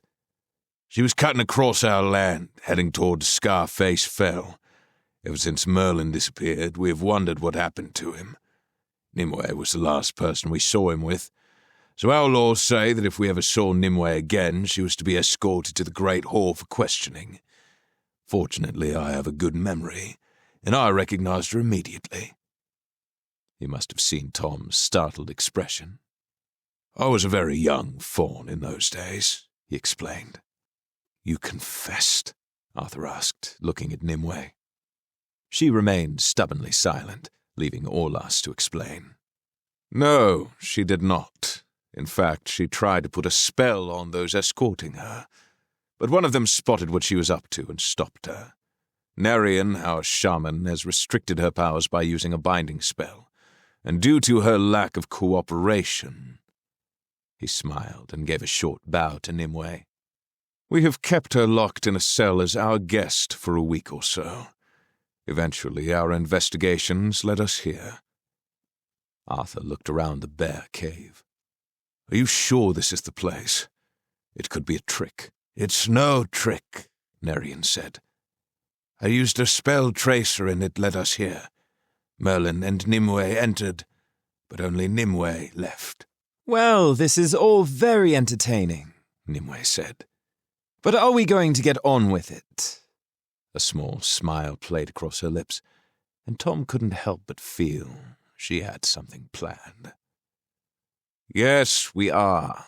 I have no idea how long you've been watching, Arthur, but Nimway is about to lift the spell." Orlas turned back to her. "Continue, Nimway. We are all waiting." Nimue moved back into the circle of torchlight and took a bundle of herbs from her bag. "This is all I need. You may wish to move back before I begin." "No." Orlas shook his head. "Narian and I will wait here. Everyone else should wait in the entrance. Arthur, we remain here too." Tom stood nervously beside Arthur, wondering what to expect, and not for the first time wished Arthur was a little less headstrong. "All right then," Orlas said to the shaman. "Remove the binding spell." Narian's long, matted hair seemed to writhe in the flickering torchlight as he pulled one of many necklaces free from his leather shirt. At the end was tied a small, bound doll. Tom suppressed a gasp. It was an uncanny likeness of Nimue. Twisting the doll carefully in his hands, he unwound its leather binding, chanting slowly. He placed the leather strip carefully in his pocket, then snapped his fingers over the doll. A bright blue flame flashed along it, and then disappeared. Nimue took a long, deep breath in and out, as if waking from a deep sleep. A ripple passed through her, and she seemed to become more alert, more alive. Orlas nodded at Narian. "You two, back to the entrance, in case anything goes wrong." "Wait. The doll." Nimue held out her hand expectantly. At Narian's hesitation, she said, "Now." Narian reluctantly handed it over and retreated to the entrance. Pocketing the doll, she turned away and started to separate the bundle of herbs. She stepped to the furthest of the torches and, muttering too quietly for anyone to hear, threw some of the herbs into the wavering flame. They burned instantly, and as she continued to mutter her incantations, the flame changed color from a warm orange to a deep blood red. She thrust the rest of the bundle of herbs into the flames until it caught, and then withdrew it again. The herb bundle burnt steadily without being consumed, and she stepped beyond the circle of torchlight, carrying it around the outskirts of the cave, starting to the left of the entrance. Tom stood watching her, holding his breath, wondering what would happen. Her movements were sure and steady, and she paced around the room until she had completed a full circle, coming to a stop at the entrance to the cave, where she placed the still burning bundle of herbs on the floor. Those standing in the entrance looked uncertain. No one said a word. Glancing at Arthur, Tom saw that his eyes were bright with anticipation. But Tom started to have a very bad feeling. It seemed to him that Nimue was blocking the entrance. Was she lifting the spell, or casting another? She moved past them into the circle of torchlight and clapped her hands in a rapid staccato. The cave was suddenly plunged into almost complete darkness as the torches burnt a deep blood red, painting everything with the color of death. Then, as if a veil had been lifted from their eyes, the cave transformed into something else entirely.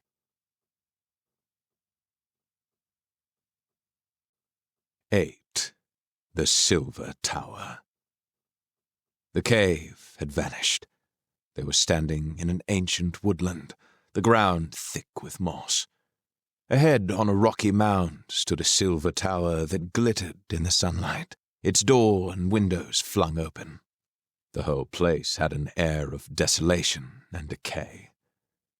Tom's skin prickled with unease, which soon turned to alarm as he realized he was standing next to a huge brown bear and a magnificent stag. The bear roared, and Tom backed off quickly, tripping and landing on the ground. But the bear ignored him and padded into the undergrowth. The stag gazed at Tom with liquid brown eyes, and then moved off to graze in a patch of sunlight filtering down through the canopy. Tom realized the stag was all us, so the bear must be Arthur. They were enchanted. He was alone. Tom spun around, trying to orientate himself, but found it was impossible. He felt as if he'd been transported back hundreds of years. Something in the air felt old and mysterious. And where were they? Had she transported them out of the cave, or were they still in it? And if he wasn't enchanted, how could he see the grove? Panicking, Tom looked round for Nimue and saw her entering the silver tower.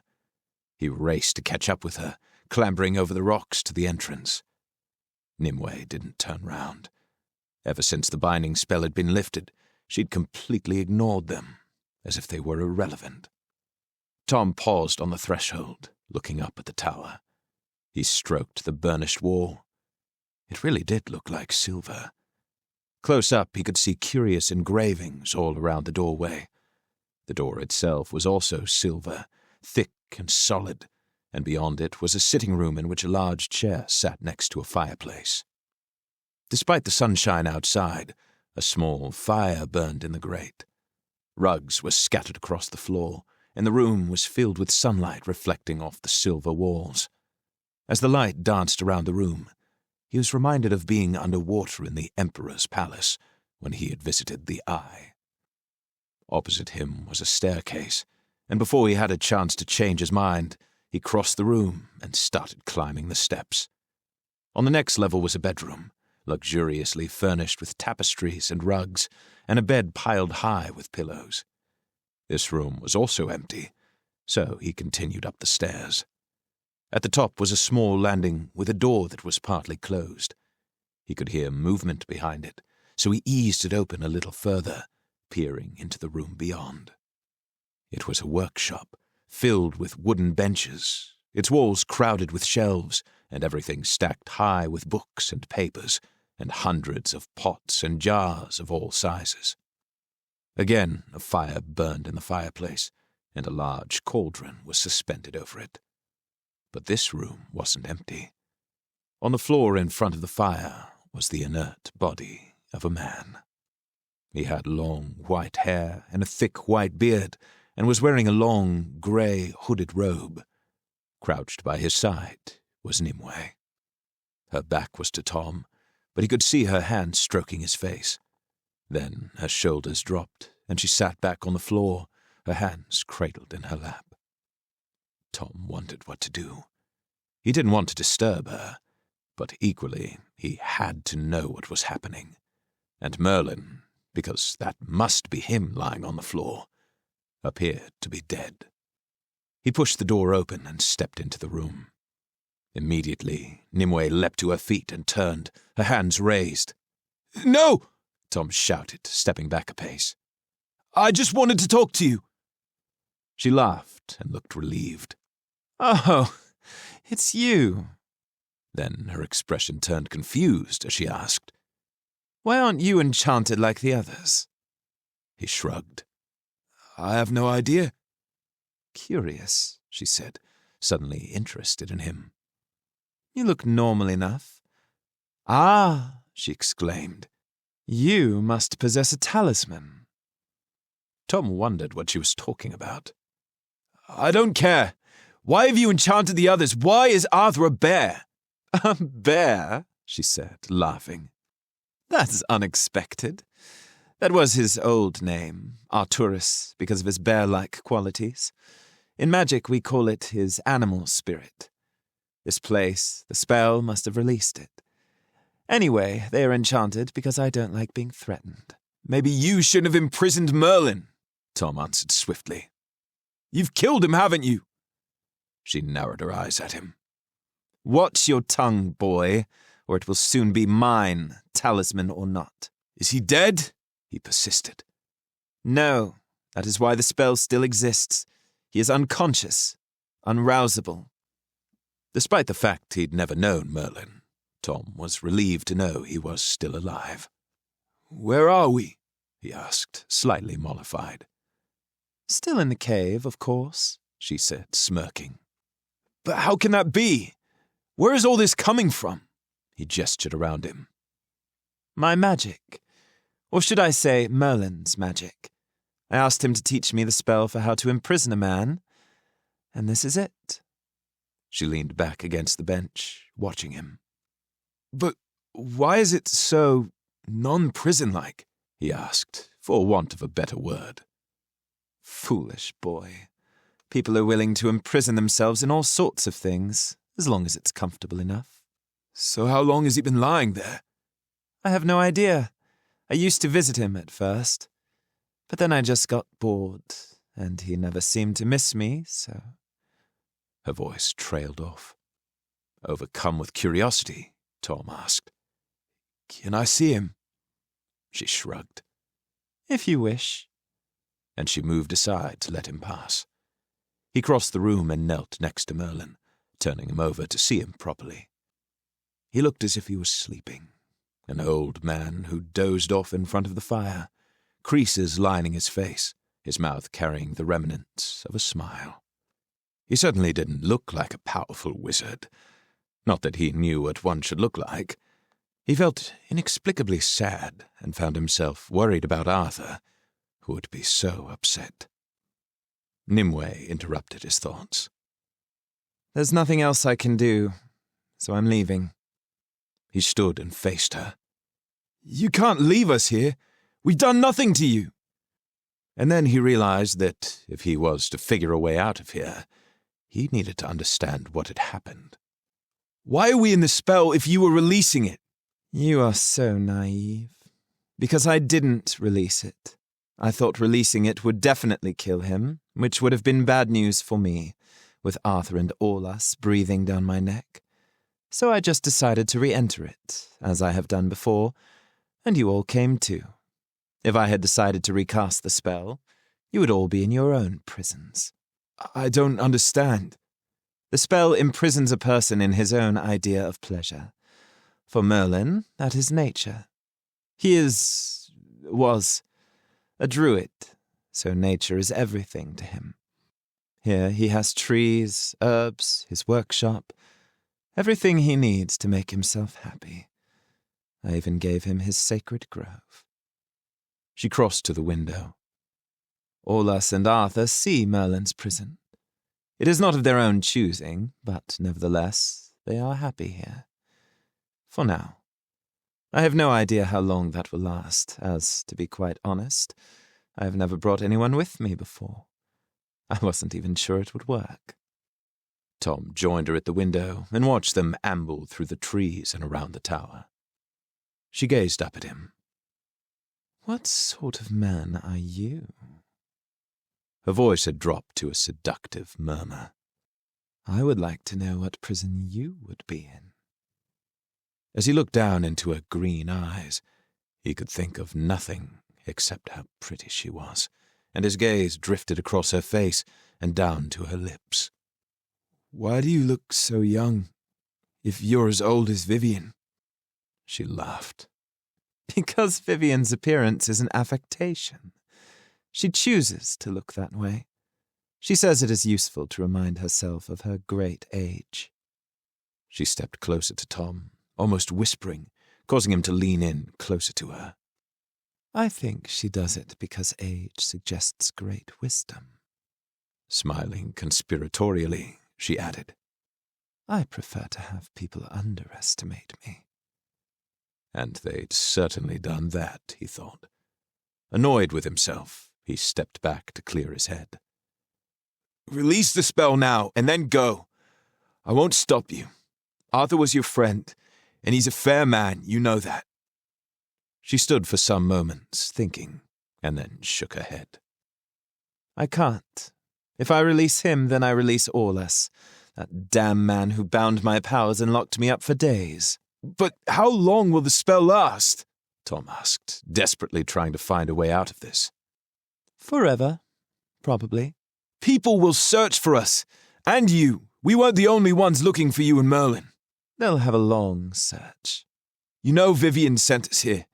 Once she knows we've disappeared, she'll come find us, and she'll still be looking for you. She was worried about you. Don't you care about that? Nimue looked absently out of the window again. She shouldn't have bothered. She knows I can take care of myself. Abruptly, she turned. What's your name again? Tom? Well, Tom, it's been very nice to meet you. But you've distracted me enough. I need to cast another spell to get out of here, which is, to be quite honest, long-winded and difficult, and one I avoid doing if at all possible. I'm going to put you to sleep for a while, so I can cast uninterrupted. Wait, how do we break the spell? What if we wait until you're gone? And then he realized what she'd said. You're going to do what to me? She stepped even closer to him, making him edge backwards until his back was against the wall. Pressing her fingers to his forehead, she smirked. Don't worry, I'll be gentle. The last thing he remembered was a feeling of overwhelming tiredness and a rising wall of blackness as he slid to the floor, unconscious.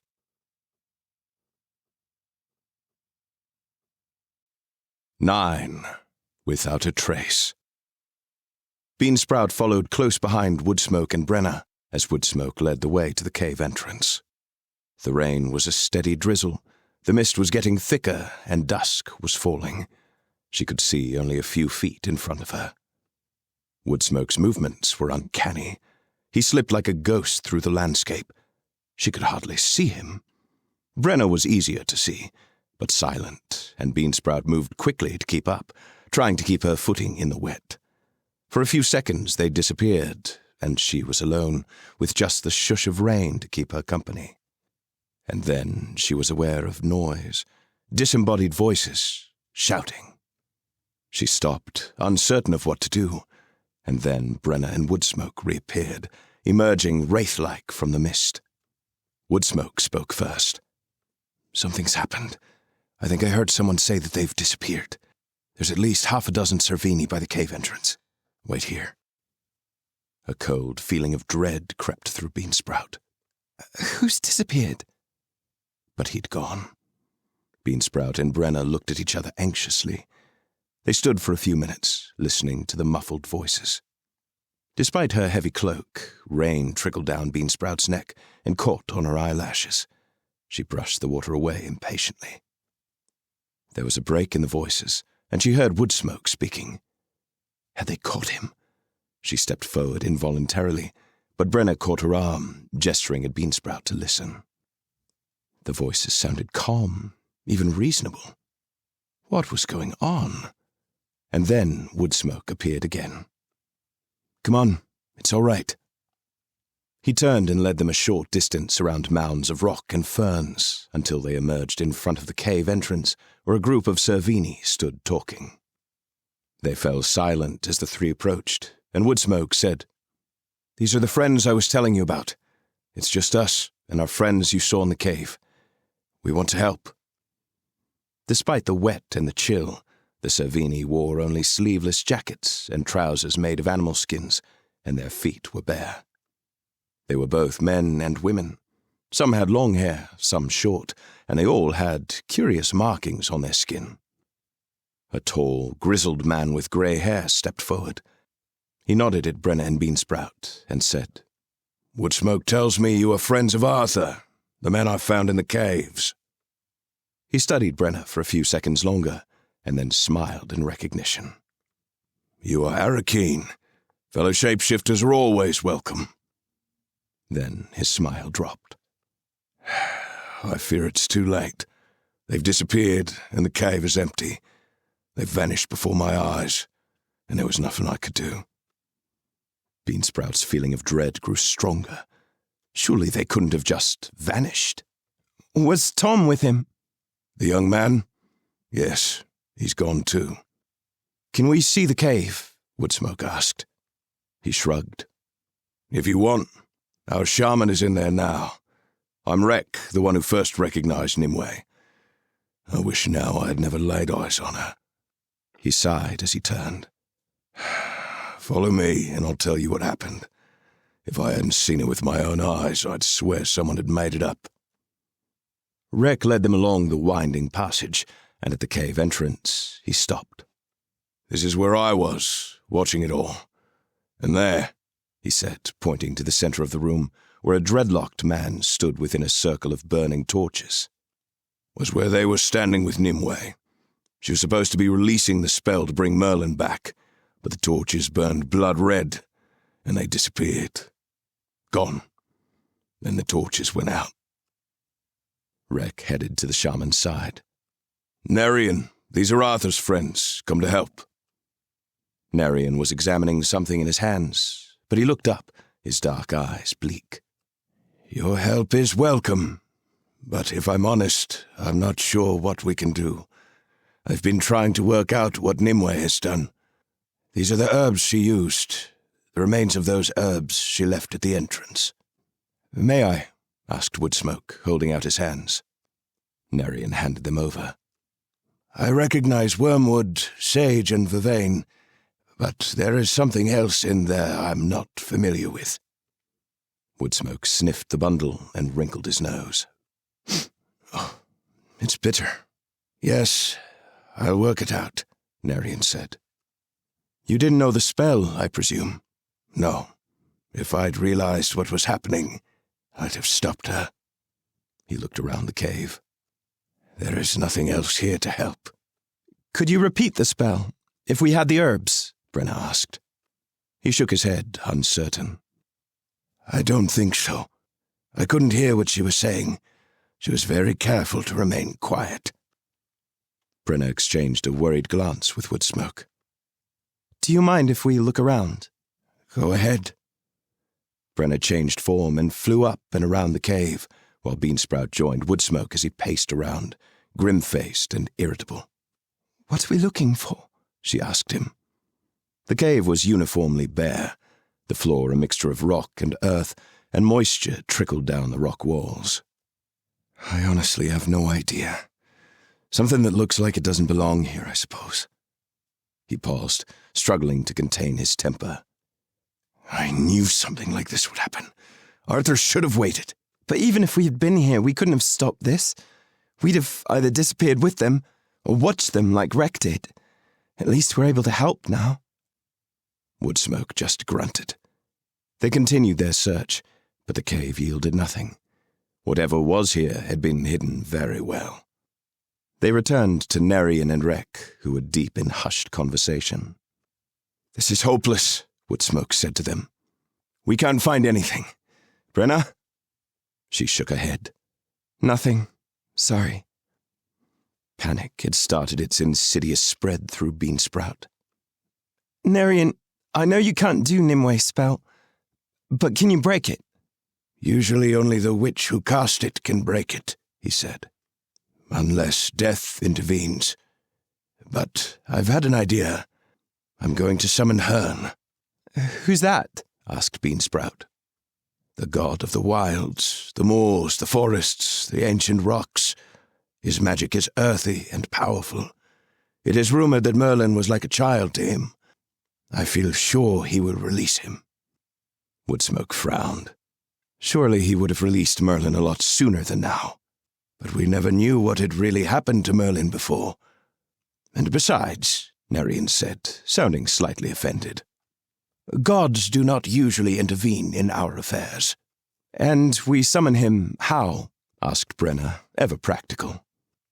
Here, where the spell has been worked. But first I must return to the Great Hall. There are things I need to collect for the ritual, and we must tell the others what has happened. I'll be back within a day. Woodsmoke nodded his agreement. I'll go and fetch the horses, and we'll sleep in the first cave tonight. At least we'll be dry. As the others made their way out of the cave, Beansprout paused within the circle of burning torches.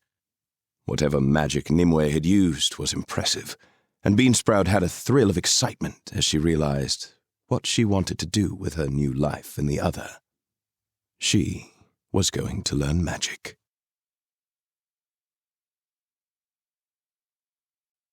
10. Spells and Potions. When Tom woke up, he had no idea how long he'd been unconscious for. The first things he became aware of were the cold, dusty floorboards pressed against his face and the soreness of his right arm trapped beneath him. He rolled over onto his back, flexed his arm gently, and then sat up, wondering what had happened. Nimue had gone, but other than that, the room looked the same. Had she really left them here? He struggled to his feet, shouting, "Nimue!" over and over again, but his calls were swallowed by the walls, and the silence quickly settled around him. What was he going to do? If he did nothing, he would be trapped here with the others, possibly forever, and he was in the unenviable position of being fully aware he was trapped in a spell. He'd go mad. There was no delirious enchantment to muffle his mind. He paused for a moment, weighing up his options. His unease doubled as he stood alone, feeling the weight of eons shifting around him, as if he was suffocating. Suddenly, it struck him. He knew what his talisman was. The silver bow, tucked in a pocket of his cloak. Fahey had said something about it protecting him. But from what? Madness? And then he had a moment of panic. Had Nimue stolen it while he was unconscious? He patted his pocket and sighed with relief. It was still there. How come it didn't protect him from specific spells? He shrugged. He had enough to worry about. He turned to Merlin. Perhaps if he could rouse him, Merlin might be able to get them out. But then he realized, if Merlin could do that, surely he would have escaped years ago. The advantage of not being enchanted like the others was that he had his sanity and a talisman. Tom straightened his shoulders with determination. He was going to get them out of there. First things first, he couldn't just leave Merlin lying on the floor. It was wrong. He ran downstairs and grabbed a pillow and blankets off the bed, putting the pillow under Merlin's head and wrapping the blankets around him. It was probably pointless, but it made Tom feel better. Now it was time to see how Arthur and Aulus were. Outside the tower, the air was mild, with hardly a breath of wind. It felt like spring or autumn, as if it was the beginning or the end of something. But some trees were in full leaf, while others were shedding leaves. Layers of their rich reds and russets were strewn across the ground, collecting in bundles against jumbles of rocks and in overgrown thickets. Daffodils nodded in the sunshine, and a tangle of roses was growing through the trees. Tom was sure all this wasn't meant to happen at the same time. If this place had no seasons, did it also mean it had no day or night? He would soon find out. But that also filled him with panic. How would he know how long they had been there? The other already had a misplaced sense of time. With no markers at all, he could be here centuries and never know. What if he'd been here for months already? But it felt almost beyond time, with a watchfulness that could wait, and had waited, for millennia. He was tempted to see if there was a boundary, and was about to set off in a straight line, keeping the tower behind him, when he decided against it. There was a very real chance he could get lost, or even forget what he was doing in the first place. Which was... oh yes, getting out of here. He shook himself. Was he drugged? He had to act, now, before he fell asleep like Merlin. He could see Arthur the bear absently wandering through the trees. He made a beeline for him, jumping over streams and scrambling over boulders, before coming to a halt a short distance away. Feeling foolish, he shouted, "Arthur! Can you hear me? See me? Hello? Are you in there?" But the bear simply shook himself like a gigantic dog and ignored him. And Aulus, grazing in the distance, continued to tear up huge chunks of grass. Whatever Tom decided to do, he was going to be doing it alone. He raced back to Merlin's room. If Merlin had taught Nimway the spell, and if the tower was a representation of Merlin's workshop, then the spell must be here somewhere, maybe in a spellbook, and if he found it, he might find a way to reverse it. He was worried that something in the room might have changed, but he found it just as he had left it. The fire still burned, and candles still spluttered in dark nooks. He doubted Merlin's spellbook would be on one of the shelves. Surely it would be on a workbench if he used it frequently. He started looking on the bench furthest from the door. Papers were scattered across it haphazardly, and he rifled through them. What did a spellbook look like? Old and leather-bound? He found letters, scrawled notes, books on animals, birds and the properties of stones, but no spellbook. He moved on to the middle bench, working methodically from one end to the other, getting distracted by drawings of eyes, dissected hearts, and other grisly organs. And then, buried beneath a pile of papers and bags of herbs, he found it, a huge, black, leather-bound book of spells. He cleared the space around it and opened it carefully. It was very old and worn with use. The front cover was marked and stained, and when he opened it, he found the spine was broken, and the pages turned easily, some loose at the edges. The pages were well worn, too, the edges grubby where they had been handled. A quick glance was enough to show him there were hundreds of spells. Each started on a new page, and some were long, going on for pages, while others were only a few lines. There were notes and small drawings in the margins, and trapped within some pages were feathers, herbs, or flowers, and what looked like fragments of animal skins. The writing was small and cramped, as if spiders had walked through the ink and scrambled across the page. Tom sighed. This could take a while. He pulled over a stool and settled in. After what seemed like hours, during which he became distracted by several bizarre-sounding spells, Tom eventually reached the end of the book. There was no spell for imprisoning a person. That made sense. Why would Merlin want to write that down? A wave of despair washed over him, and he realized he was very tired. How could he break a spell he couldn't even find? He rubbed his face and put his head in his hands. He had never felt so lonely. His eyes were closing with tiredness, and he rested his head on the spellbook, his head spinning with questions. Seconds later, he jerked upright. Nimue hadn't recast this spell. She had just taken them back into it. That was a different spell. He needed to reverse Nimwe's spell, so that should be the spell he looked for. Now he groaned again. If he was to rescue Merlin, he would have to find the original spell and reverse that. But by reversing the spell and rescuing them, would he kill Merlin? Nimue had thought so. His head hurt. Magic was complicated, and he had no idea what to do. He dragged himself to his feet. He had to find the spell to imprison a person. It had to be here somewhere. Damn Nimue, and damn her green eyes.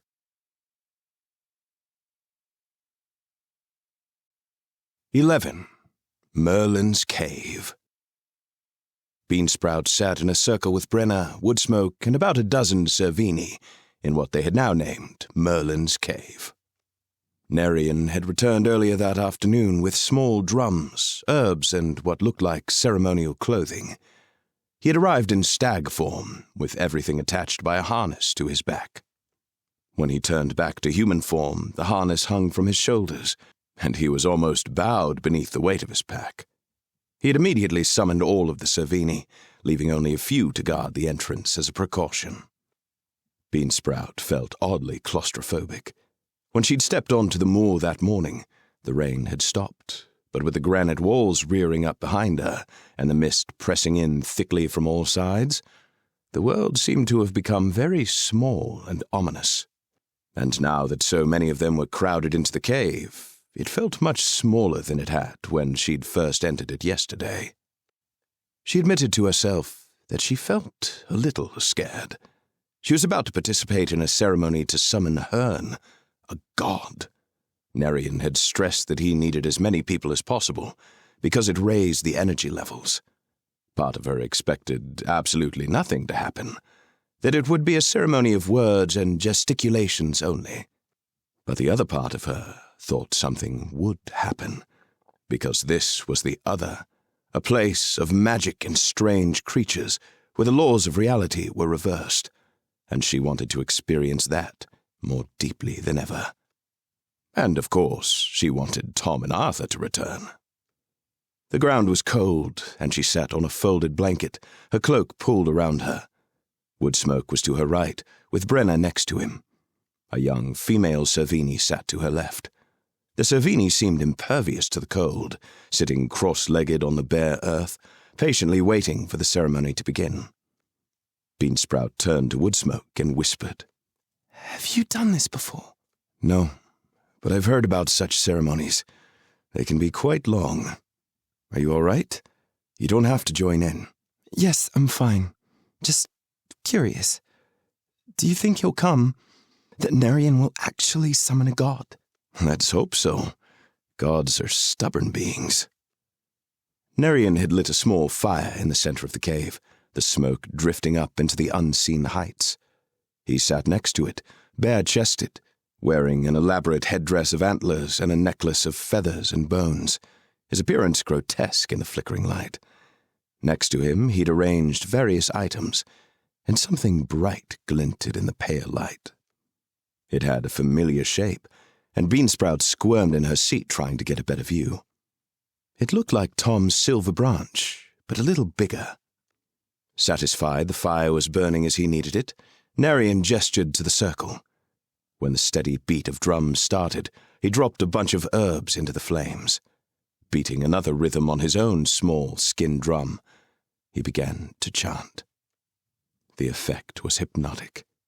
Very quickly, Beansprout lost all track of time and settled in, mesmerized.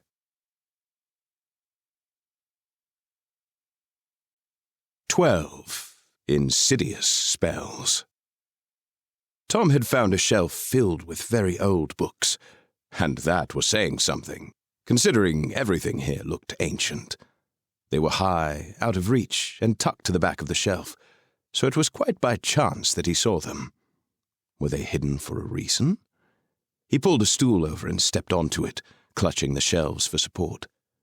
One of the books drew his gaze immediately. It had a deep green leather cover and was unembellished except for an image of bound hands. He reached for the book, and as soon as he touched it, he felt a tingle in his fingers, so much so that he nearly dropped it. Did he just imagine that? It had felt like an electric shock. He reached forward again, preparing himself for another jolt, but this time felt only a residual hum, as if it was vibrating in his hands. Breathing deeply to steady himself, he opened the book. Most of the pages were blank, but the half a dozen or so spells it did contain were spells of imprisonment. There were spells to lock the tongue, to bind the mind to a single moment, to bind within the form of an animal, to imprison within rocks or trees, to imprison within a nightmare, and to imprison a person. Tom's heart raced, and his mouth became dry as he realized he'd found it. But he still needed to know how to reverse it. He put the book down and looked at the others it was shelved with. There was a book of poisons, one of blood rites and sacrifices, which looked particularly gruesome, and then a thin, ragged-edged book with a white cover, which had no markings on at all. Opening it, he found it contained one long spell, the spell of reversal for all spells worked under the sun and moon, by fire or blood, and in which the will is bound by insidious means. There was a warning next to it.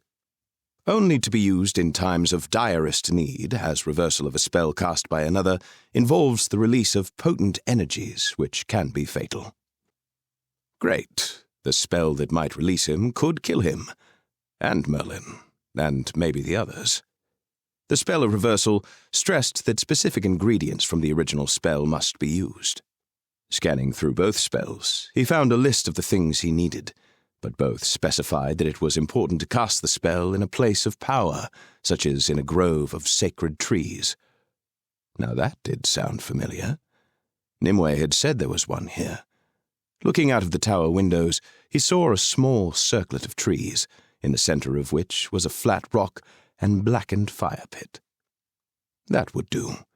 Now he needed to find everything else. Almost an hour later, Tom sat within the circle of trees, a small fire burning in front of him. There were bowls of herbs within easy reach, and in one there was also a cutting of Merlin's hair and a clipping of his nails. Tom reached into his pocket and took out his silver branch, resting it in his lap. His heart pounding, he double and triple checked everything, then started the spell. Whether he messed this up or got it right, he could easily die.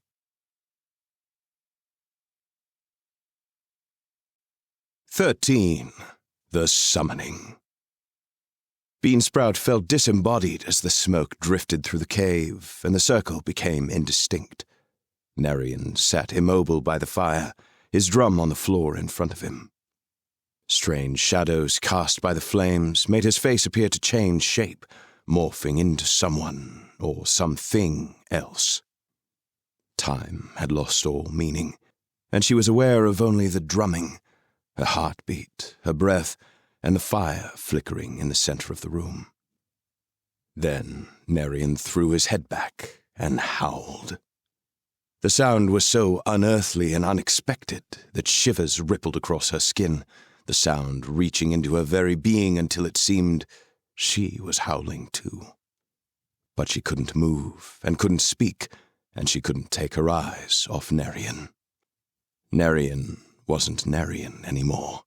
He seemed to have swelled in size, becoming huge and imposing, his chest strong and muscled, and the antlers large and many-tined.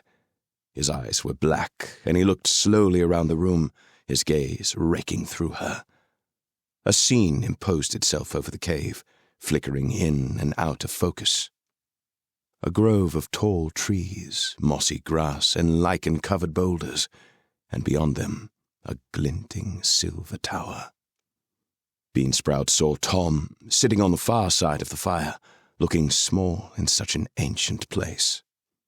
Whatever Nerian had become stood and gazed towards the silver tower and howled again and again until she thought she would go mad or deaf. Then he strode around the fire and reached out to Tom. There was an enormous booming sound, as if the earth itself had shattered.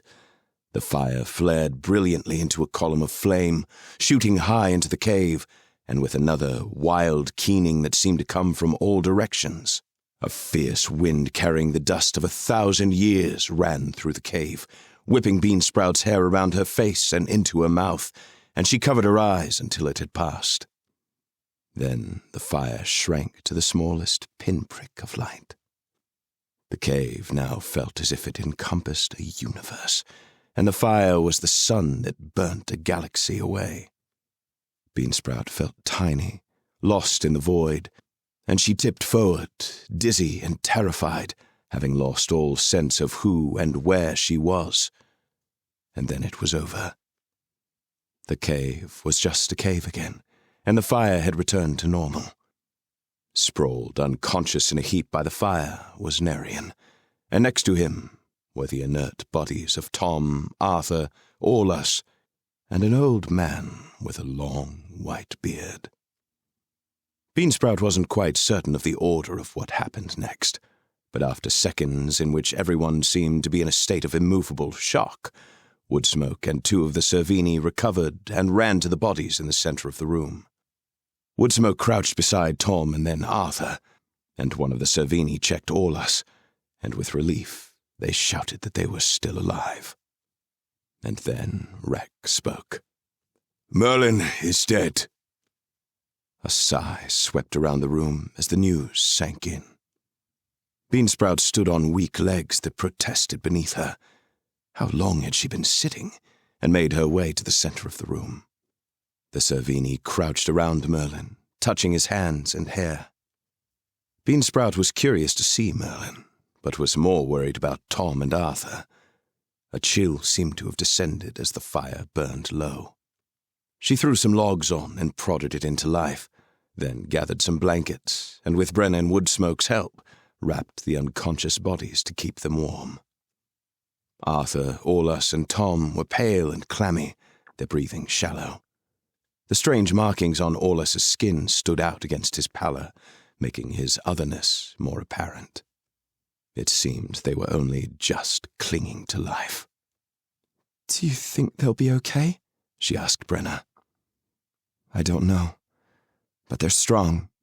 I'm sure it will just take a while, she answered, but her expression did not carry the conviction of her words.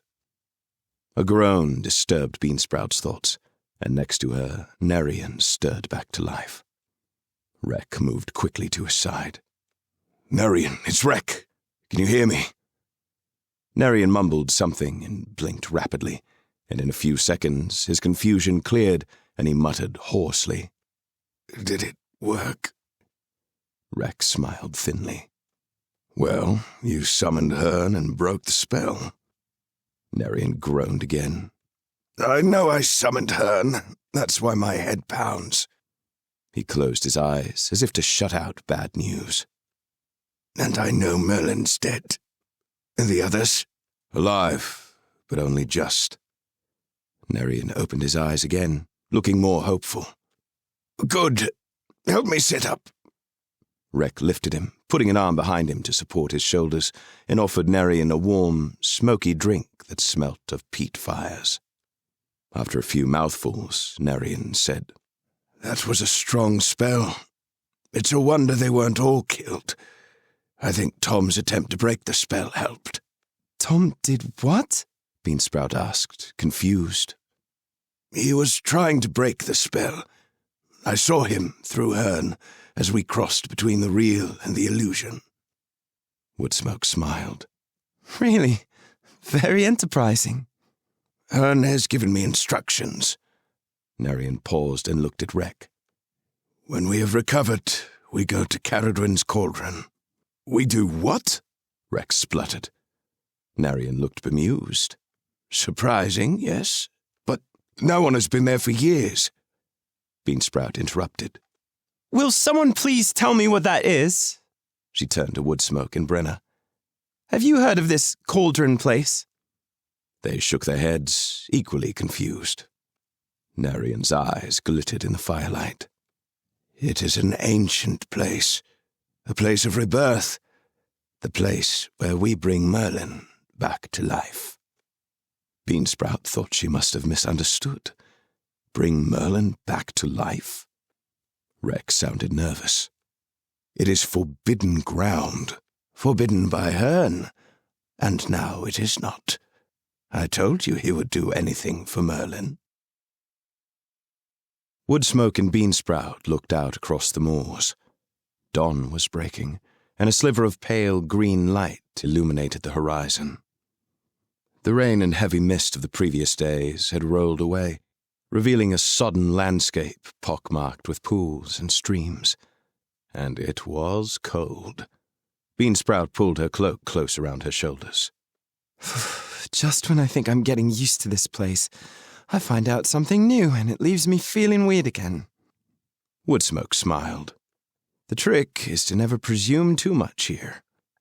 I suppose so, she sighed. But I'm worried about this cauldron place. It sounds dangerous. Well, at least Tom and Arthur won't need it. But they're not awake yet. No, but they're not dead, and will be leaving for the Great Hall later. They'll be better cared for there. It'll be warmer than a cave, at least. What happens after Merlin's resurrection? If it works? Woodsmoke shrugged.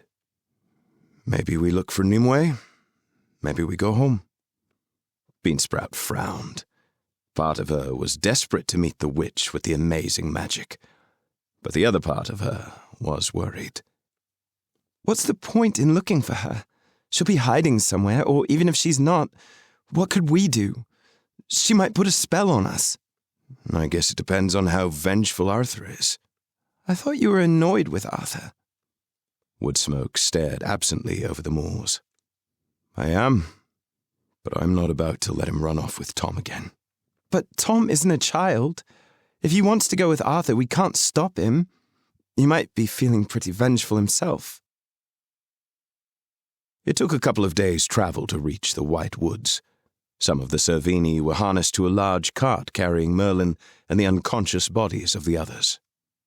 They pulled it along at a funeral pace, and Beansprout was tired by the time they arrived. The White Woods were named for the ghostly white trees that grew there, their tall, spindly trunks stretched high above their heads, the leaves turning from a pale green to red in the autumn weather. A large group of Servini in human form greeted them at the main door of the great hall, a solid, single-storied building made from the pale wood that surrounded them. Half a dozen Servini lifted the lifeless body of Merlin onto a pallet and carried him into the recesses of the hall, while Orlas was moved with equal ceremony to his chambers. Tom and Arthur were carried to a room for the sick, and once they were tended to, Rek led Beansprout, Brena, and Woodsmoke to a series of interlinked rooms with simple beds and rugs. "I'll make sure you have food brought to you later," he told them. "And I'll let you know when we have planned the ceremony at the cauldron. Rest while you can. In case you hadn't realized, you're coming too."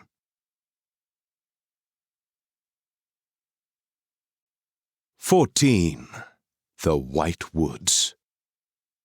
As Tom drifted into consciousness, he became aware of a pale light flickering beyond his closed eyes, and a splitting headache. The weight of blankets pressed against his stiff limbs. He opened his eyes and squinted against the light, edging himself to a sitting position. That was a mistake. His headache got worse, and he was violently sick on the floor next to his bed. He collapsed back onto the bed and passed out. Several hours later, he woke up again. His headache had now subsided to a dull thump. His stomach felt horribly empty, and his mouth felt like sandpaper. He cautiously looked around the room, careful not to move too much. It was dim. A candle burned on the table next to him, beside a jug of water in a glass. Overhead, he could make out the wooden beams of the low ceiling.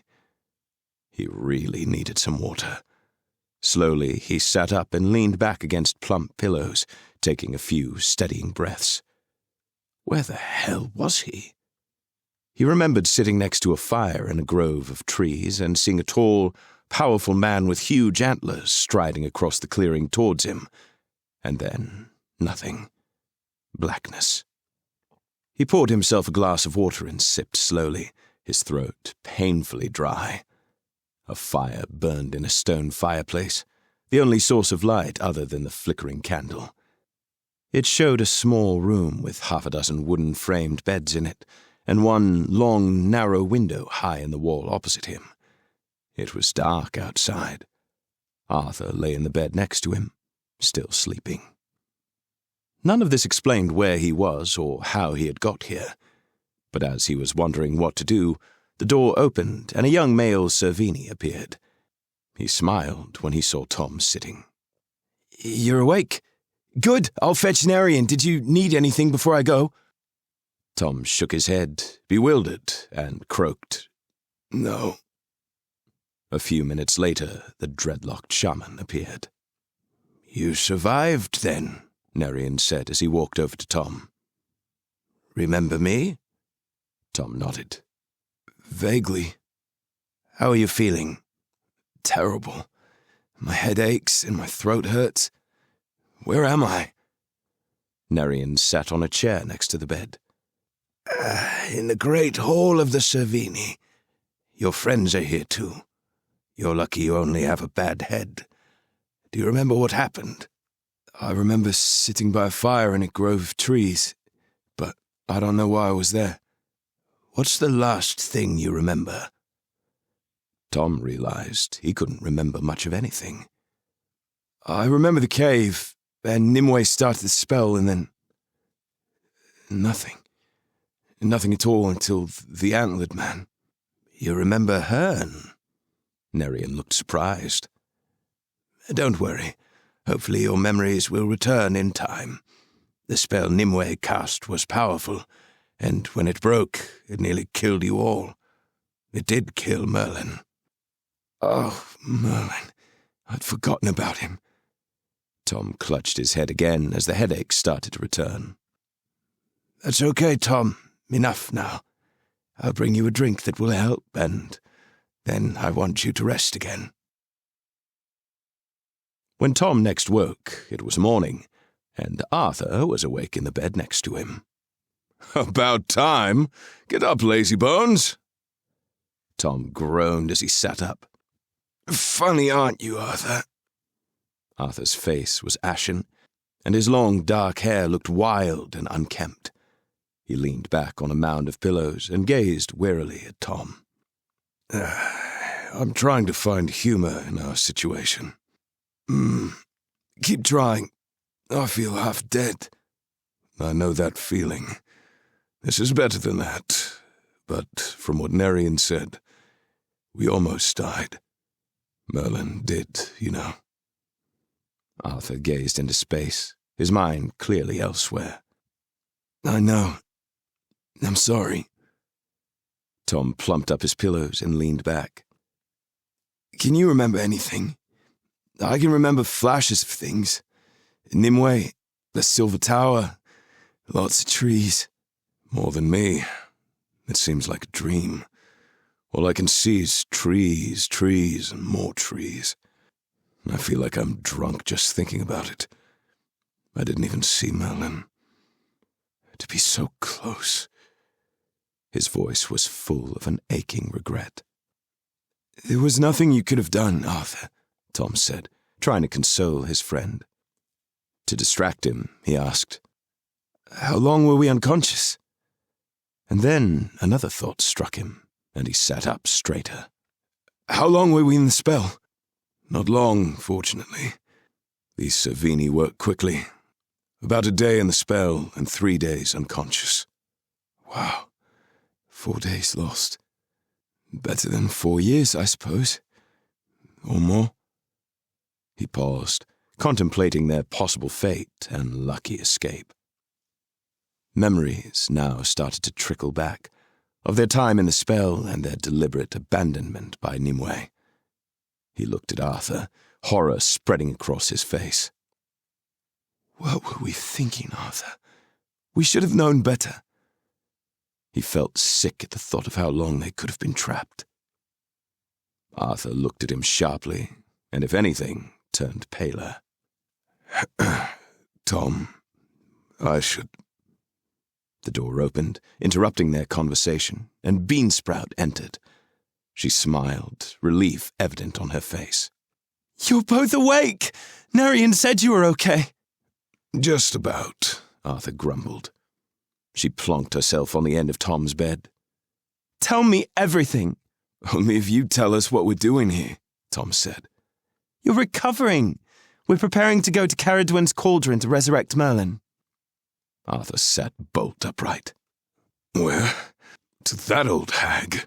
To do what? Steady on, Arthur, Beansprout joked. What old hag? Caradwyn. How can she even still be alive?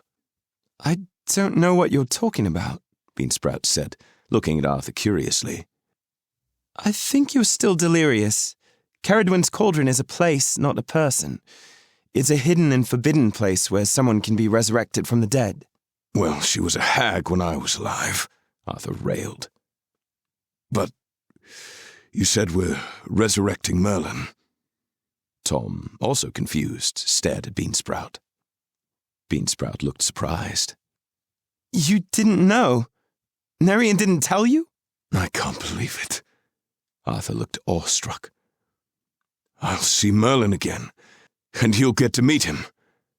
His excitement quickly vanished, and he gazed into space. I can't believe that Nimue trapped him for all those years.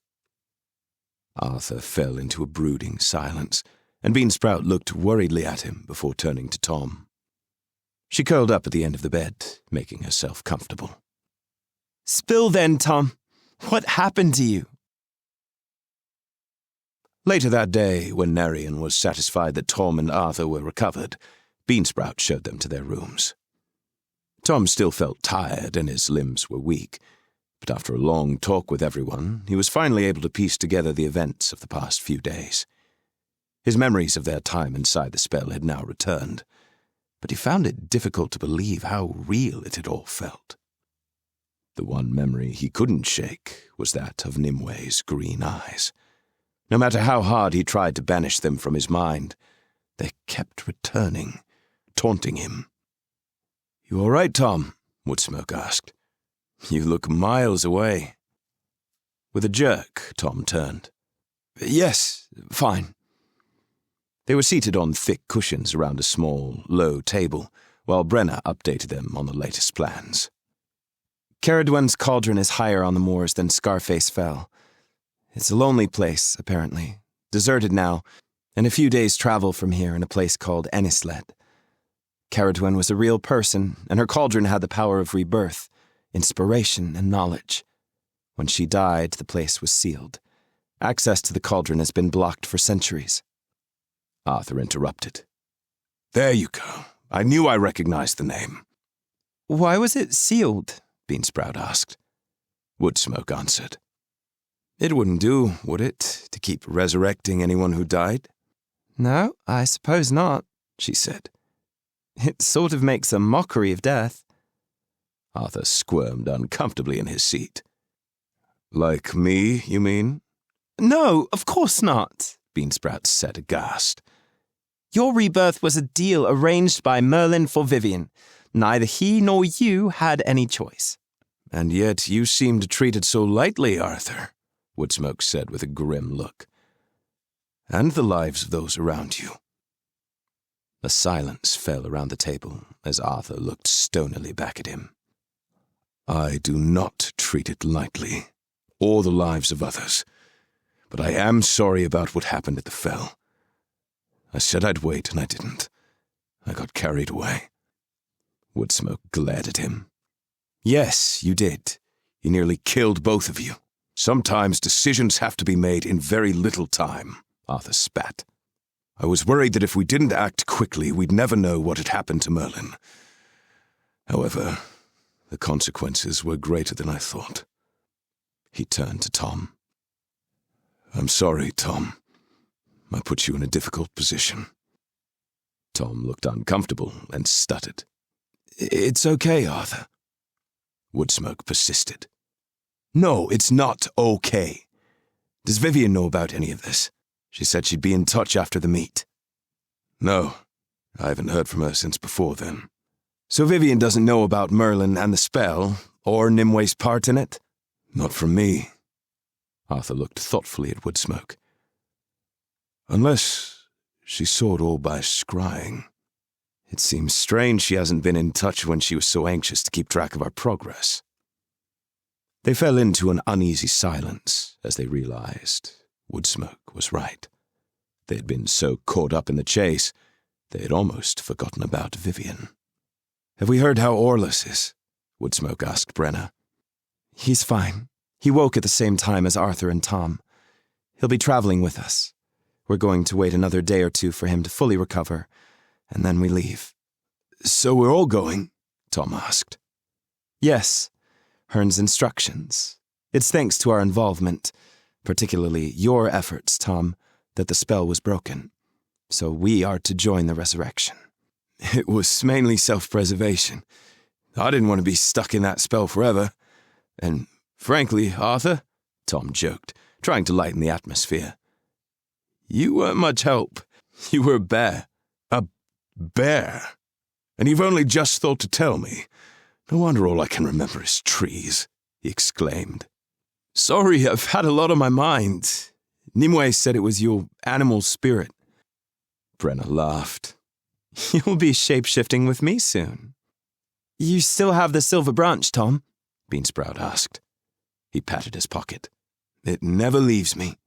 And what are we doing about Nimue? Arthur asked. I don't give a damn about Nimue, Woodsmoke said. We should leave her be. Brena and Beansprout agreed, Brena adding, She's dangerous, and the spell is broken. What's the point? She's lived quietly since she first put Merlin in the spell, and she's probably returned to Vivien or carried on to Ragnar. Perhaps that's why Vivien hasn't been in touch. Arthur didn't answer, nodding slowly and staring at the table again. Brena exchanged a glance with Woodsmoke, and then added gently, almost persuasively, We have Merlin. There is nothing else to gain, Arthur, and Vivien was worried about Nimway's welfare. Now that we know she was and is deliberately hiding, your obligation is over. He gave a brief nod. Well, I need to stretch my legs. and without further comment, he left the room, leaving the others looking worriedly at each other. "I don't think Arthur can leave this," Tom said. "He might feel guilty about almost getting us killed, but I think his need to find Nimue is greater." Woodsmoke looked grim. "Revenge is not our problem, Tom, and it is most definitely not your problem." And while Tom knew this, he also knew that it wasn't that simple.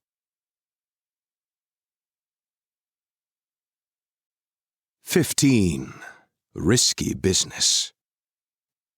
The following morning, Tom stayed inside the Great Hall, which meant doing a lot of eating as well as sleeping.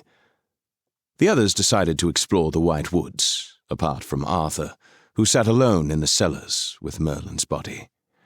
He seemed mired in indecision and guilt, and Tom wasn't sure how to get him out of his strange mood. Later, they were summoned to Orlus's private rooms, following a servant down the long corridors into the rear of the building. Arthur trailed behind, silent and morose. The servant knocked on a door and ushered them through.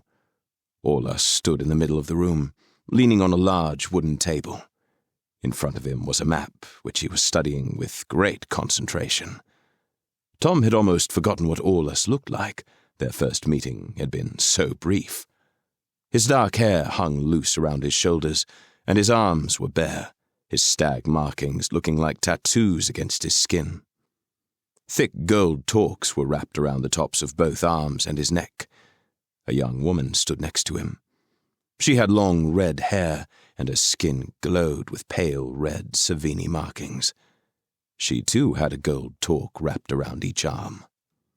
It took the pair a few seconds to register their arrival.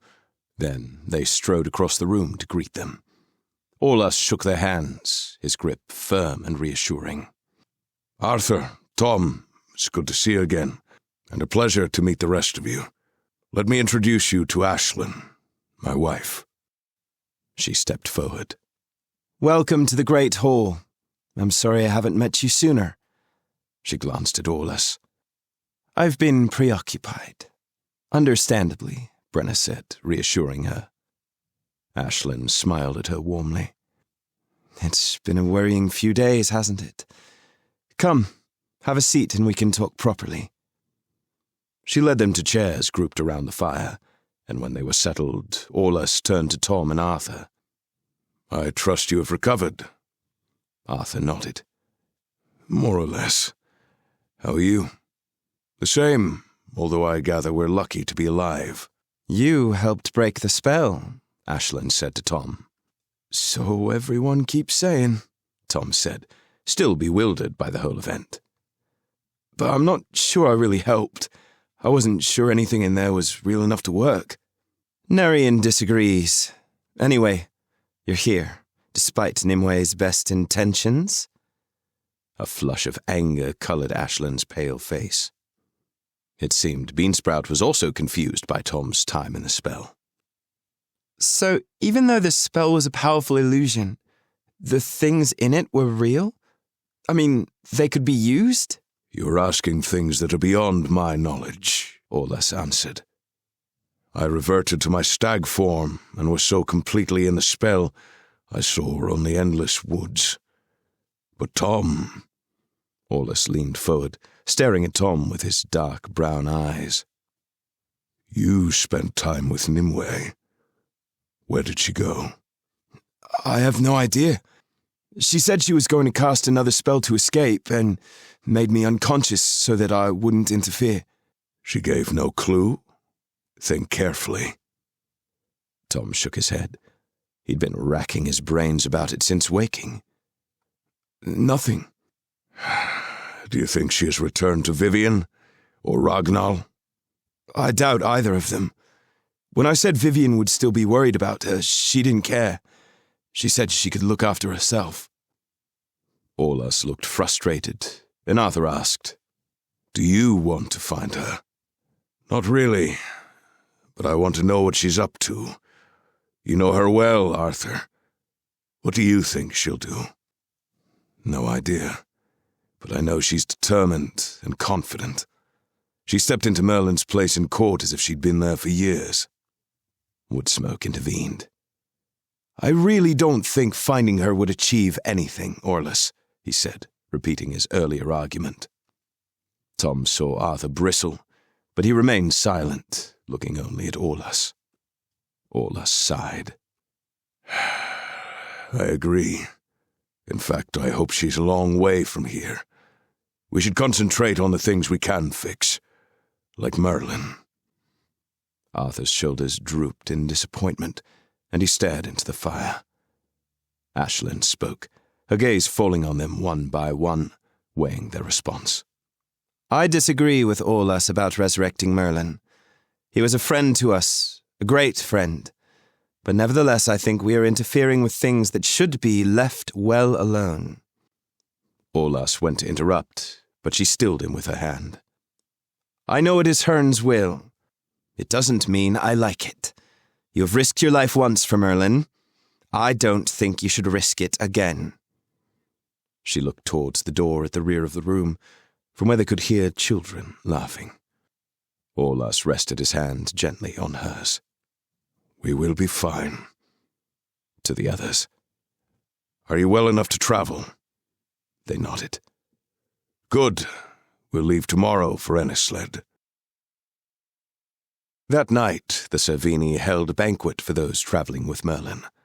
The main meeting hall was decorated with cut branches, the green and red leaves bright against the pale wooden walls. Fresh rushes were strewn across the floor, releasing their sweet scent into the air, and lanterns lined the walls and hung from the ceiling, casting a soft glow over the room. The tables were crowded with steaming bowls of food, and beer and wine were flowing. The Servini were packed into the hall and jostled together, elbow to elbow, good-natured and excited at the prospect of Merlin's return. Tom found himself seated next to an old, frail Servini who creaked when he moved. He looked as if once he sat down, he'd never be able to stand again.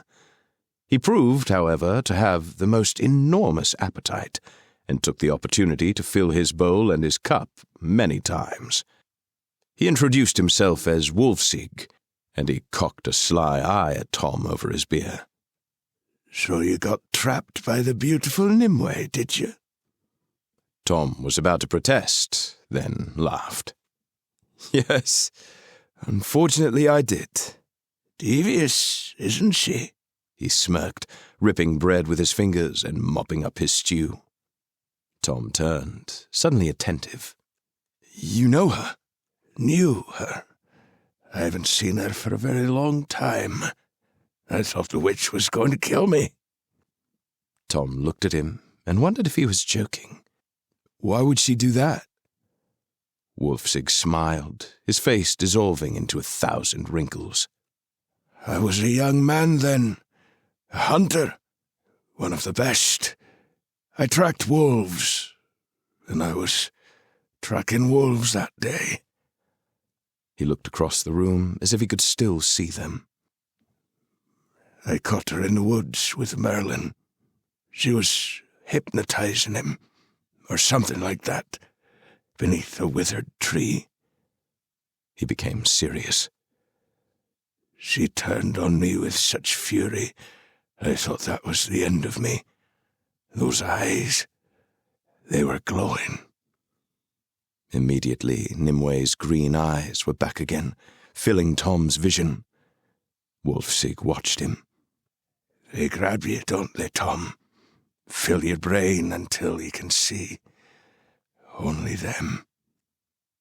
Tom blinked and nodded, his throat suddenly dry. He took a slug of beer. That might have been it for me, but for my hunting hound, Naira. She'd been ranging ahead, but she suddenly burst in from the undergrowth, howling as if a great demon from the fire realm was chasing her. She completely distracted Nimway, and then Merlin stirred, and I grabbed her by the scruff of her neck and ran. I don't think we stopped running till we reached the moors. Wulfsig refilled his bowl and started eating again. What happened then? Did she ever find you? Tom asked. I don't think she got a good look at me, and I extended my hunt for a few days, just to make sure I avoided her. So what do you think she was doing? Nothing good. He looked up from his bowl.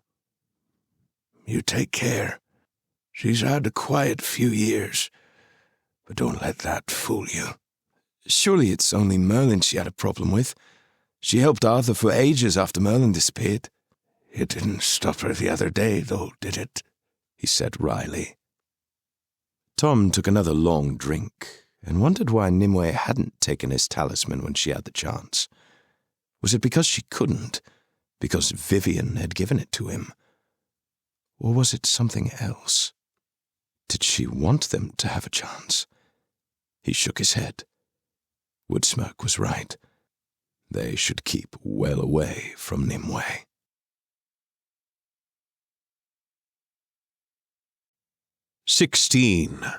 Anysled.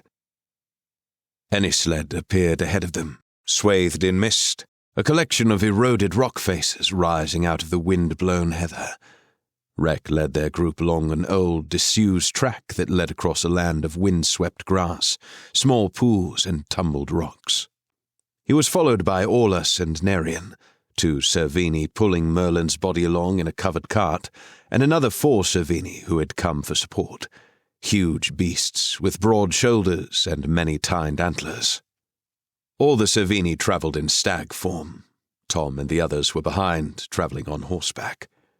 As they drew closer, it became clear that the eroded rocks were in fact a castle, ravaged by time and the elements. The track led them to a choked archway of stones and earth, on either side of which was a surprisingly solid perimeter wall. The Servini changed form, securing the cart containing Merlin's body, while Nerian examined the archway.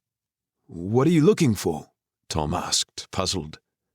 "The key to the spell protecting the cauldron," Rek explained, as Nerian was too distracted to reply. "Didn't Hearn remove it?" "No, but he told Nerian how to." "Ha!" Nerian scoffed. "In theory." Seeing them watching him, Nerian waved them away. "Give me space. This could take a while." Arthur's mood seemed to have improved now they were on the move again, and he urged his horse to the left. "Come on, let's check the perimeter while we wait." "So, you knew Caradwyn, Arthur?" Beansprout asked, as she rode alongside him, Tom close behind. "Not really. I met her once, but she had quite the reputation." "Why?" "She was powerful and independent, and refused to be allied to anyone. That was fine.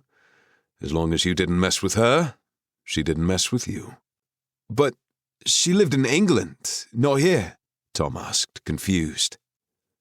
"Like many people with magic powers, she straddled 2 worlds. Perhaps her castle still exists in Britain now." "I don't think so," Tom said, wondering if it could be buried under something, or was tangled in a wood, or had been dismantled over the years. Long grasses and scrubby bushes ran right up to the castle walls, where the stones were packed in tight, offering no chink of an entrance. Every now and again they caught a glimpse of towers screened by trees, and then the view would be obscured again. Brena found she couldn't fly over the castle grounds, blocked by whatever sealed the entrance. By the time they had made their way back to the archway, a fine drizzle had started to fall, and the grey light of the afternoon was darkening to twilight. Aulus was debating with Rek whether to camp outside the walls when Nerian shouted, "Yes!" They turned in alarm to see a white light rolling up from the ground to encompass the archway. The light then flashed away and across the walls, rippling around the entire castle. In seconds it was over, and the archway stood in front of them, clear of debris. Beyond was a short tunnel through which they caught a glimpse of a courtyard. Nerian didn't hesitate. He hurried up the tunnel and into the courtyard, where there was an unexpected sight. The castle blazed before them, every window glowing with candlelight. Tom felt a prickle run up his spine. The spell that had sealed the entrance had also preserved it in time. The castle was not the ruin they had been expecting. He expected to see Caradwen step out to greet them. The courtyard was surrounded by stables, tack rooms, and other long, low buildings. Ahead, the main doorway stood open, light falling on the stone steps, beckoning them forward. "Is this real?" Beansprout asked. "Of course, although enhanced with an enchantment, I suspect," Nerian answered. "Did you know this would happen?" Aulus asked. "Of course not. Hearn reveals little or nothing." "So where's the cauldron?" Aulus asked, still fixated on the castle. "He did tell me that. It's in a courtyard, somewhere in the middle of that." Nerian gestured to the castle ahead. "Shall we?" But they all seemed strangely reluctant to cross the courtyard. "It feels like a trap," Woodsmoke said suspiciously. Rek grunted his agreement. "I don't trust magic after the last time." "Magic is a tool, nothing else," Nerian told him scathingly. "Besides, Hearn would not send us to our deaths." "Trying to convince yourself, are you?" Rek retorted. "Because you don't sound that sure." "Well, we're here now," Aulus said. He turned to the Servini waiting in the shadows behind him. "Bring Merlin in the courtyard and secure the entrance." Arthur pulled Excalibur free of its scabbard and glanced up at the rain-laden clouds. "Let's check the main hall before we all get soaked." Woodsmoke nodded. "You all go ahead. I'll stable the horses." "I think I'd rather camp outside," Beansprout muttered to Tom. But Arthur was already crossing to the light-filled entrance, and they hurried after him. Crossing the threshold, they found themselves in a huge reception hall filled with a soft, yellow glow from the hundreds of candles tucked into alcoves and corners. Rich tapestries lined the walls, and plump cushions filled the chairs. In the center of the room was a table set for a meal, the plates and dishes filled with hot, steaming food. There were several doors leading off it. Many stood open, revealing glimpses of rooms and corridors beyond. Directly ahead was an enormous fireplace, filled with a roaring fire. Arthur immediately set off on a circuit of the room, Rek echoing his movements on the other side. "I don't like this," Rek muttered. "I agree with Woodsmoke. It's a trap. Has to be." Aulus nodded, his hand running across surfaces and picking up cushions. "Everything is perfectly preserved. This is so odd. It's as if we're expected." Brena stood next to Tom and Beansprout. "Do we really want to stay in here?" "At least it's drier than outside," Tom said, putting his pack down on a chair. "Better wet than dead," Brena said with a grimace. "I'm going to take a look around." In a split second, she changed form and flew across the room and up a staircase. "Good idea," Rek agreed, standing by a door on the right of the hall. "I'm going to check out the rooms on this side." "Wait," called Aulus, crossing the room to join him. "I'll come too." They left, leaving Arthur to prowl round the main hall, poking into its nooks and crannies. Tom's stomach reminded him that it was time to eat, and he headed to the table and picked up a hot chicken leg. He was about to take a bite when Nerian yelled, "No!" Tom dropped it in shock. "What's wrong?" Nerian rushed to his side, followed by Beansprout. "Sorry, but I don't think we should eat or drink anything. I thought this place was safe. I'd rather take precautions." Nerian examined the food with the aid of a small stick he produced from his pocket. "Do you think it's poisoned?" Beansprout asked. "I think it's enchanted, like everything else here. We could end up asleep, or forgetful, or dead." "But why would Hearn send us here if it was so dangerous?" "Because of Merlin." Clearly troubled, he said. "I felt something when Hearn took over my body." He paused as he remembered the moment. He was relieved, overjoyed even at finding him, and then grief-stricken when he knew he was dead. It was like the emotion of a parent or a sibling. It was so powerful. Tom looked shocked.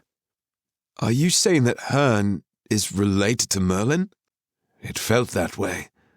That would explain why he's lifted a centuries-old spell on this place. It would also explain Merlin's natural magic, Beansprout said, thinking of Merlin's powers. Particularly that he's a shapeshifter, that he could become a stag like you. Did you know him? No, I'm too young.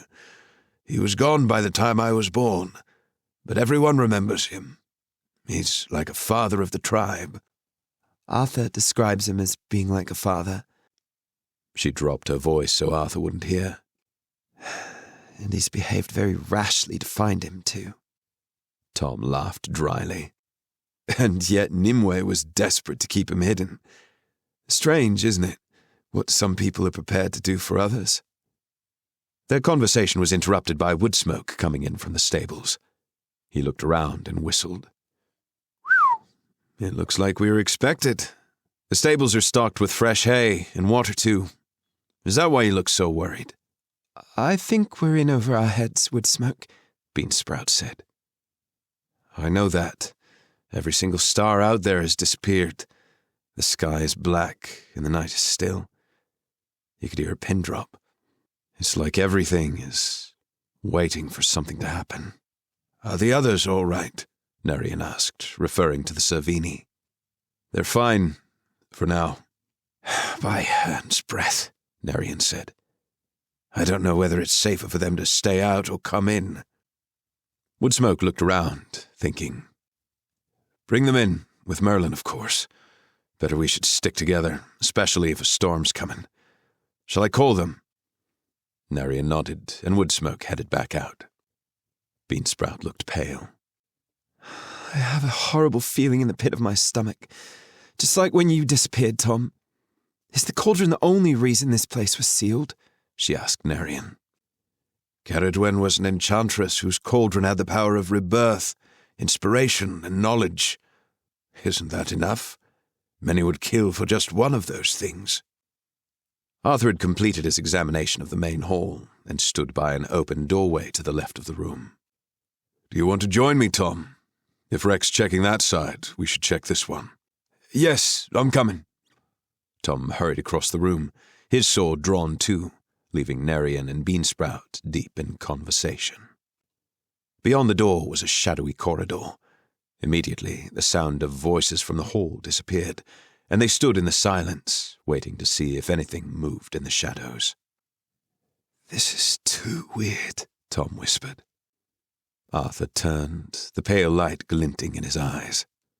I think anything might happen tonight, Tom. His words hung between them, and then he pressed on, Tom hard on his heels. They entered room after room, every single one lit with candles, a fire burning in the grate. And all was silent, waiting and watching.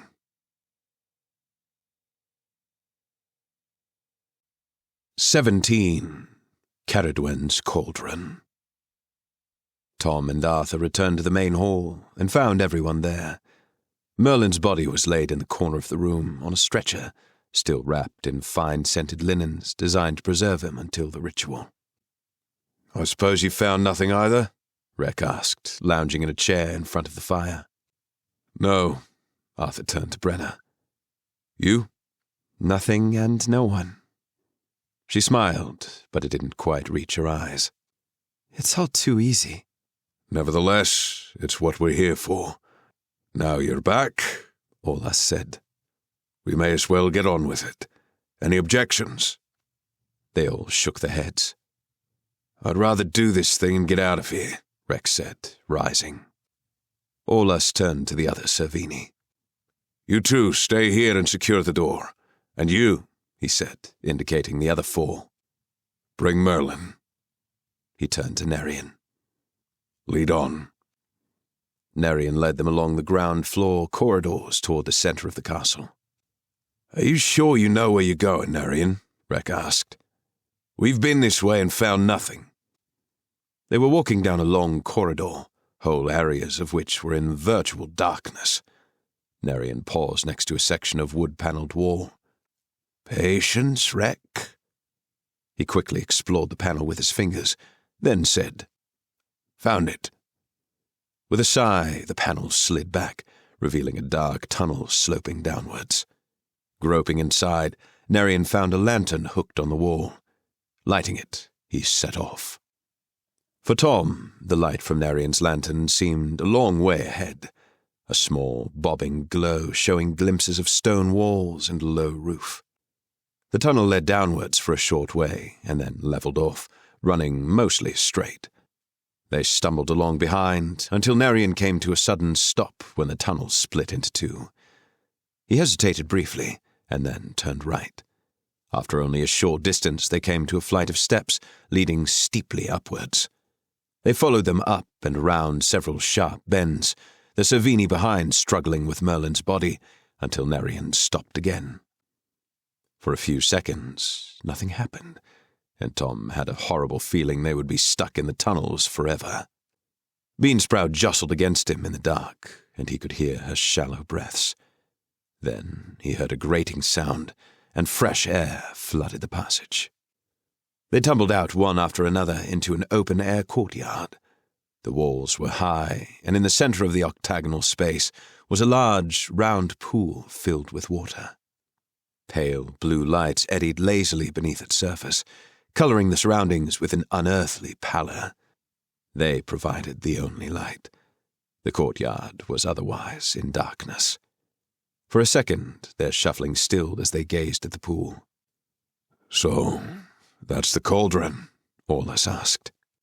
Nerian nodded and crouched next to it, peering into its depths. As Tom looked at it more closely, he saw the metal curve of the pool edge glinting in the light. "So what now?" Rek asked, as the Servini carrying Merlin placed him at the edge of the pool. "Do we just drop him in?" "He's not a fish," Nerian said as he extinguished his lantern. "The pool needs to be prepared, its energies activated." "So why seal the place if it doesn't work?" Tom asked. "Because many here have magic, Tom, and therefore many are capable of activating the pool with the right knowledge, and those who lack knowledge will steal and kill and maim to get it, and then use it unscrupulously." "Okay," Tom said, finally getting why the cauldron had been sealed for years. "I need 3 of you to help me." "I will," Beansprout said immediately. "What should I do?" "Sit opposite me. You are earth. Tom?" "Yes?" "Sit to my left. You are water. And Brena." He turned to find her scanning the top of the walls. "Yes?" she said distractedly. He gestured to his right. "If you would be so kind as to be air." "So you are—" Beansprout asked, as Brena settled herself into position. "Fire. We sit at the 4 points of the compass, and as such, you will help me harness fire. I want you to touch the metal edges of the cauldron, like this." And he rested his hands on the lip of the pool.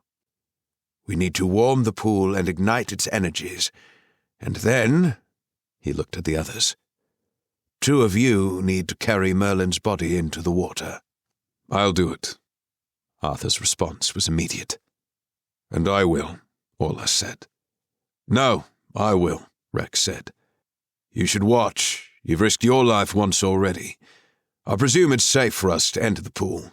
he asked Nerian. "Relatively." Ignoring Rex's unfavourable response, he pulled his small drum out of his pack and cradled it in his lap. Tom watched these preparations with interest, especially as he hadn't been part of the last summoning.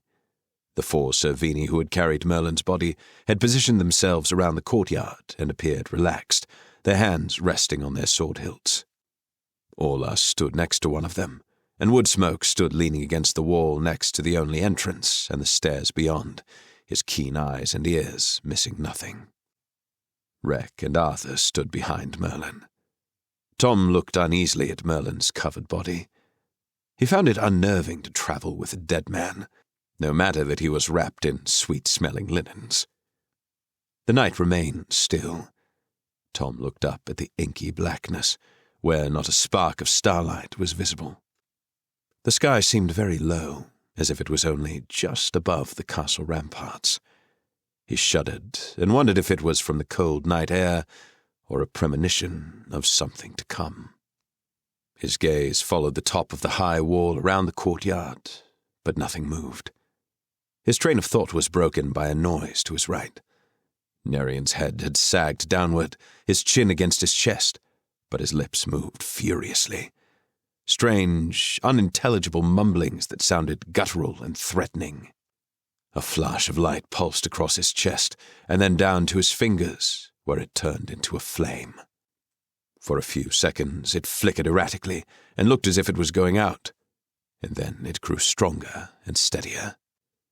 Tom edged forward to make sure his hands remained touching the cauldron, and as he did, the flame ran around the cauldron's rim. Tom was so shocked he almost pulled his fingers away. He gritted his teeth and prepared for the pain of the fire, but it passed over and through his fingers harmlessly, leaving a strange, warm sensation. He looked across at the others, wondering if that was it, but they continued to grip the cauldron, and Nerian continued to chant, his voice growing in strength. Although the flame had gone, Tom could feel the metal growing warmer beneath him, and deep within the pool he saw an orange glow. The chanting stopped, and Nerian looked up, and again Tom started, this time shocked to see that Nerian's eyes were white, his expression vacant. The water in front of him began to swirl, and the pale blue lights glowed brighter, sparking and flashing, until the pool was full of incandescent light, which banished the dark from the far corners of the courtyard. Tom started to feel the strangest sensation, as if water was running through him like he was a conduit. Looking down, he saw water trickling from his fingers and into the pool. Opposite him, he saw Brena's hair begin to lift in an imperceptible breeze, while Beansprout's lap filled with flowers until they tumbled around her onto the floor. Small waves began to form, passing across the surface until they rebounded off the side, chasing each other round and round to form a frothing mass. The silence was shattered when Nerian shouted, "Now!" Arthur and Rex stepped into the pool. Reaching over, they picked up Merlin and in one swift movement lifted him over the rim and dipped him in the water. The water was now warm. Tom could see steam rising off the surface, steadily getting thicker. The swirling current lifted Merlin, and the linens peeled away from his body, revealing his pale face, his long white hair and beard, and the grey cloak eddying around him. Rek and Arthur no longer needed to support his body, and he floated free of their grip. In unspoken agreement, they swiftly left the pool and crouched, dripping at the edge.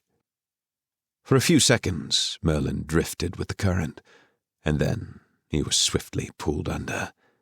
His body lay unmoving at the bottom of the pool, the blue light sparking around him, nudging and prodding as if trying to wake him. The intensity of the light increased until it was almost blinding, and Merlin rose from the depths in an explosion of water, his arms flailing as he gasped for breath. "Merlin!"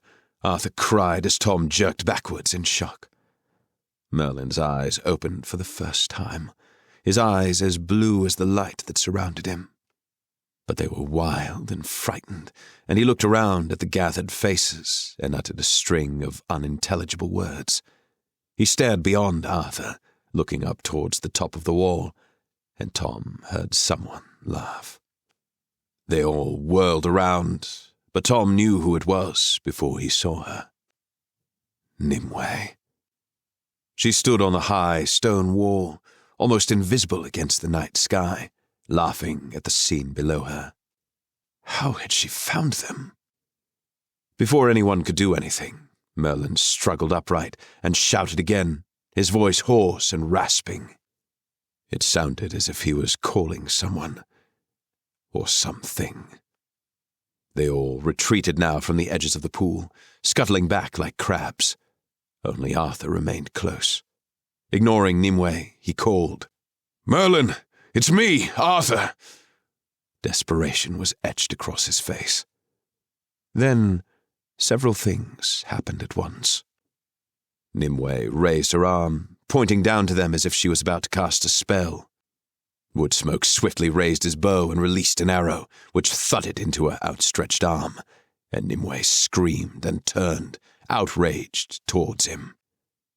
Thunder rumbled loudly from above. Deep and resonant, it echoed through the castle and out across the moors. Lightning flashed down, jagged and hot, into the courtyard, bringing shooting white lights and a whir of wings. Statuesque fighters landed round the pool and turned their backs to Merlin. Bright silver daggers flashed in their hands, and they lowered long, sharp spears to form a protective wall around him.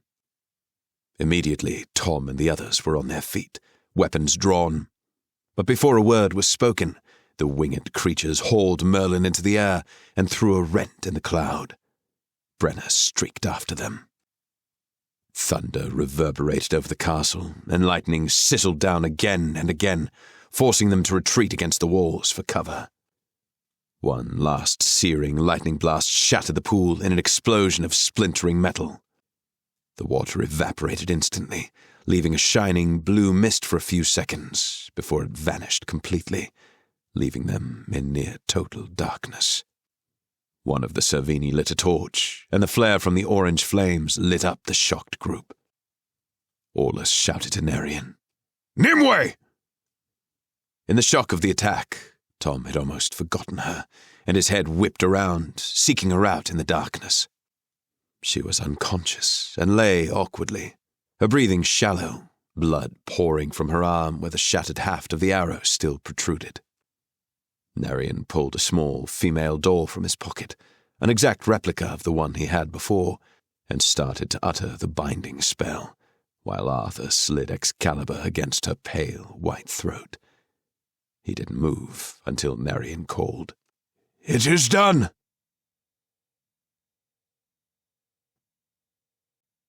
18. Vivian's second request. Sharp metal shards filled the courtyard, which was pockmarked and blackened from lightning blasts. The top of one of the walls had been blasted clean away, rubble strewn at its base, and one of the Servini had scorch marks down the side of his body and singed eyebrows from the intense heat.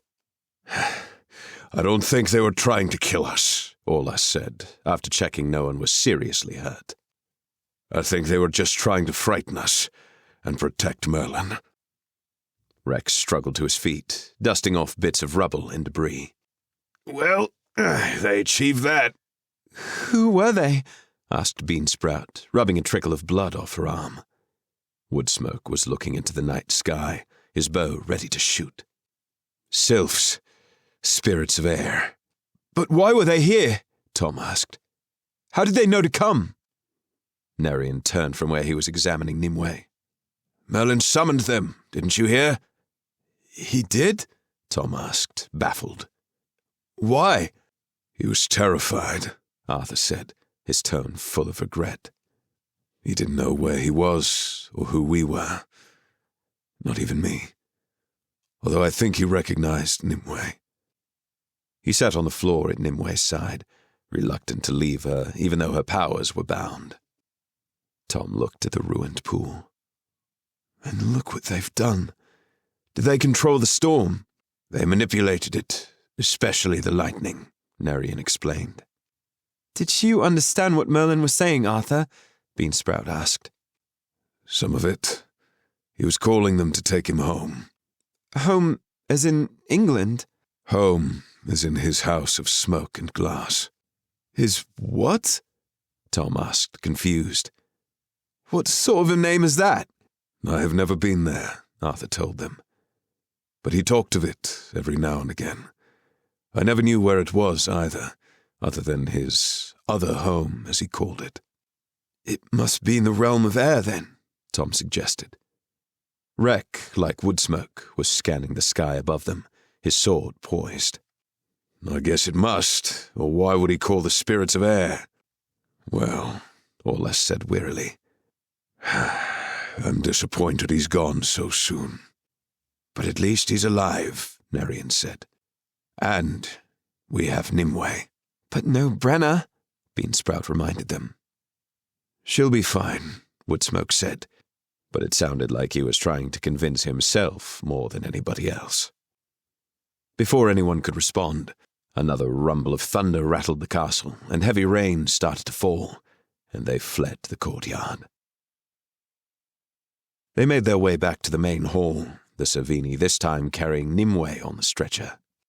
But when they emerged from the hidden passageway, they found the castle in darkness. "What's happened?" Tom asked. "The destruction of the cauldron has broken the spell that gave life to the castle," Narian answered. "So no lights, no fire, no food?"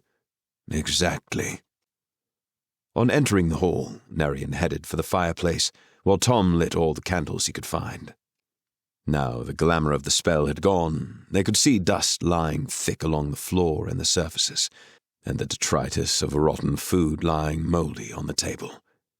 There was a strong smell of damp, but the building was surprisingly intact, the floor and walls secure. The only person who still seemed charmed by it was Arthur. "Who owns this, Olas?" "No one. Or me, I suppose. It lies on our land. Why?" "I was thinking that I need a home, and this one's going spare. Would you like a tenant?" He smiled at Olas hopefully. Olas laughed. "I can think of worse tenants. It's yours if you want it." He looked round, wrinkling his nose with distaste. "I certainly don't." "Then we'll talk terms later," Arthur said, shaking hands with Olas to secure the deal. A small bang disturbed them, and the fire roared into life under Narian's skills, just as Brena swooped into the hall. She collapsed on her knees in front of the flames. Water streamed from her, and she shook with cold. A slight smell of burnt feathers wafted around her. Woodsmoke and Beansprout rushed to her side, and Woodsmoke untied his cloak and threw it around her, as Beansprout said, "Are you all right?" "I will be," Brena answered, throwing her a small smile as she eased closer to the fire, drawing the cloak around her. "I was nearly incinerated several times. I do not recommend flying through a storm." Arthur frowned. "But did you see where they went?" "They headed to the Sky Meadows, as I expected, but they were too fast for me and I lost them over Dragon Skin Mountain. There was no way I could catch them. However, there really is only one place they'll be, and that's their city." Arthur sank to the floor next to her. "Damn it." Tom gazed around at their deflated group. All that hard work, and Merlin had gone. Everyone either sat on the floor or on dusty chairs, their expressions vacant, and Tom felt their loss just as keenly. Just as he was debating what they might do next, movement in the corner of the room grabbed his attention, and a shadowy apparition slowly manifested. Tom shouted and pointed. "Something's happening!" Rek responded quickly, rising to his feet and drawing his sword as they watched shapes swirling within its heart. Edges defined and features sharpened, and eventually Vivien appeared, looking regal and imperious, her hair bound in an elaborate style, wearing a blood-red gown that draped softly to the floor. She looked very different to when Tom had seen her before. Rek advanced towards her, but Arthur stopped him, running to his side, arms outstretched. "No, Rek, wait. She's not really here." He stood in front of her, as if they were really in the same room. "Vivien, we've been wondering where you've been." "As I have you, Arthur. You've been tricky to find." She looked annoyed. "I've been busy," he said impatiently. "And to find you here..." Her voice trailed off as she looked around the room and saw Nimway lying motionless, guarded by 2 Savini. She looked startled and turned to Arthur accusingly. "What have you done to Nimway?" "Nothing.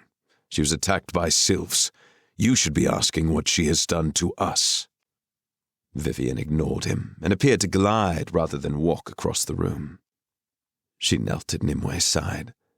Although she couldn't touch her, she examined her ashen face and injured arm, and then whirled round to face them. "That injury on her arm was not caused by a sylph." Woodsmoke stepped forward, his voice icy. "No, it was caused by me, and if she attempts to curse any one of us again, my arrow will go straight through her heart." Arthur intervened. "Vivian, you have no idea what Nimue has done. I suggest you listen." "Go on," she said, crossing her arms and transferring her glare from Woodsmoke to Arthur. "Nimue is responsible for Merlin's disappearance. She imprisoned him in a spell, and when she thought that spell might be broken and her part in it revealed, she went to investigate." Vivian's already pallid face paled even further at this, and the accusing glare slipped from her face to be replaced by anguish. Arthur looked confused. "You don't seem surprised, Vivian." "I suspected all those years ago, but I didn't know." And she stilled Arthur before he could interrupt. "I did not know of this when I asked you to help." "She nearly killed Tom, Orlas, and me by imprisoning us in the same spell as Merlin." "You found him?" "You'd better get comfortable. It's a long story." At Vivian's request, Nerian had reluctantly cleaned Nimway's arm and manufactured a small bandage out of strips of material to wrap around it. An examination of her other injuries suggested a broken arm and a head injury, but that was all he agreed to do. Her fate, good or ill, meant little to him. Some of the group had curled up in the shadows and gone to sleep. Faint snores came from Rek. Still awake were 2 Servini guarding Nimue in a far corner of the room, Tom, who lay close to the fire, and Arthur and Vivian, who sat nearby talking quietly. Tom pretended to be asleep, but was eavesdropping, peeping at them between half-closed eyes. Vivian was arguing with Arthur. "I accept that you won't return Nimue to Avalon. I accept that you want to find Merlin, but I can't help Nimue from here, and it's clear the Servini won't. Will you at least take her to Dragon's Hollow? It's along your route, halfway up Dragonskin Mountain." "That's a long way to go with an unwelcome guest." "Nerian's binding spell means she can do you no harm." "And what do I do with her in Dragon's Hollow?" "Take her to Ragnar. That's where she's going anyway. Healing is one of his many skills. And then," she paused, thinking, "he will ensure her return to Avalon, if that's what she wants." "And her punishment for all of this?" Arthur gestured at the room. "Do I have to remind you of what she tried to do to us?" "I will deal with it." "No, you won't. Don't lie." Arthur looked furious. "Merlin was my friend, too." "You used him for your own ends, Vivian, the same as you do me. You sent me to fight Morgan without telling me who she was." She had the grace to look sheepish. "Must I apologize again? I have already explained that I feared you wouldn't go if you knew. It's old news." "At least Merlin was honest in his wishes." She laughed, a short, sharp bark. "Really? He wanted you to succeed so badly he promised away your death." "Because you made him." "He didn't have to agree." "You left him with little choice. He was trying to unite Britain." "He was cementing his power," Vivian said cynically. Arthur fell silent, his gaze falling to Excalibur sheathed at his side. The only thing Tom could hear was the crackle of the fire and the soft thump of the burning wood as it collapsed on itself. Eventually, Arthur spoke. "Being a pawn is not something I enjoy, Vivian. I will deliver Nimue to this sorcerer, and then I will find Merlin and satisfy myself he is well and safe. And then I will leave him in his tower, and I will leave you on Avalon, and you will not call on me again." Vivian narrowed her eyes questioningly. "I mean it," he said. "I will do nothing else for you.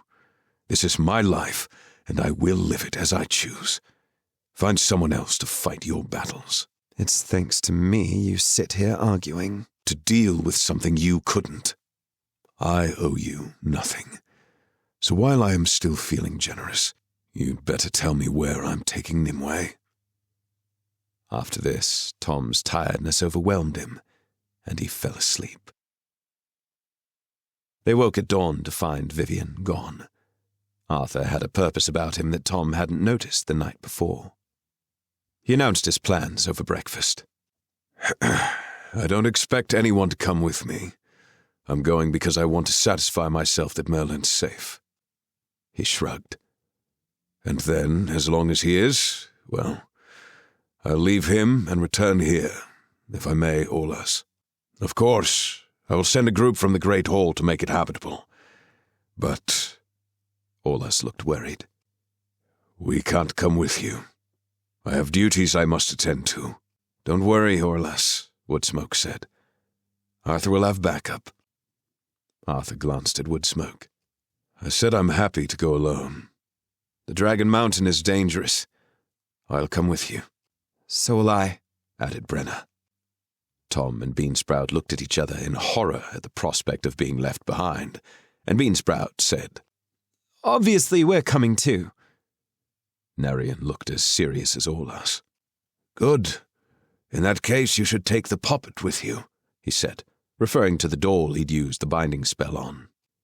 I have bound her powers again, but it's a simpler binding this time, one that does not require a spell to release it.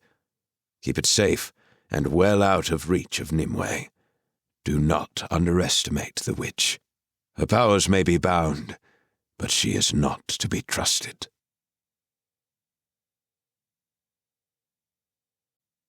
19. Around the campfire. At last they came to the edge of the blind moor. It was well named. Mist rolled across its surface and pooled in hollows, obscuring thick, tufted grasses that lay underfoot. The bronze tones of sedge appeared unexpectedly, glinting in the occasional ray of weak sunshine. They proceeded slowly so the horses wouldn't stumble into hidden holes and shallow streams. At unexpected moments, the mist rose, swelling and thickening until only vague images were visible. Any sled lay behind them, lost from view. There they had said their goodbyes to the Servini, planning to see them again on their return. Tom sat at the back of the line, which he decided was his favorite place. He could see what was happening ahead and have a good look around him as they traveled. He liked that he didn't have to set the pace, and as he had no idea where they were going anyway, he was able to sit and think. He was sick of the cold, damp air and the keening wind that sliced through its muffled silence, but he liked the remote wilderness they were traveling through. They no longer saw Servini in the distance, or even the ordinary wild deer that roamed the lowlands.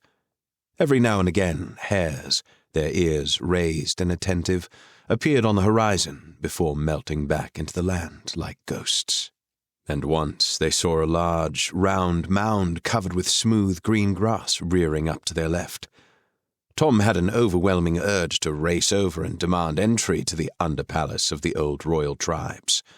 It reminded him of Finla, and he wondered what he was doing. Ahead he could see Arthur, and he caught a glimpse of Nimue propped in front of him on his horse. She had regained consciousness, but remained drowsy. For long periods she slept, leaning back against Arthur where he could ensure her compliance. Beansprout rode at Arthur's side, wary of Nimwe's every move.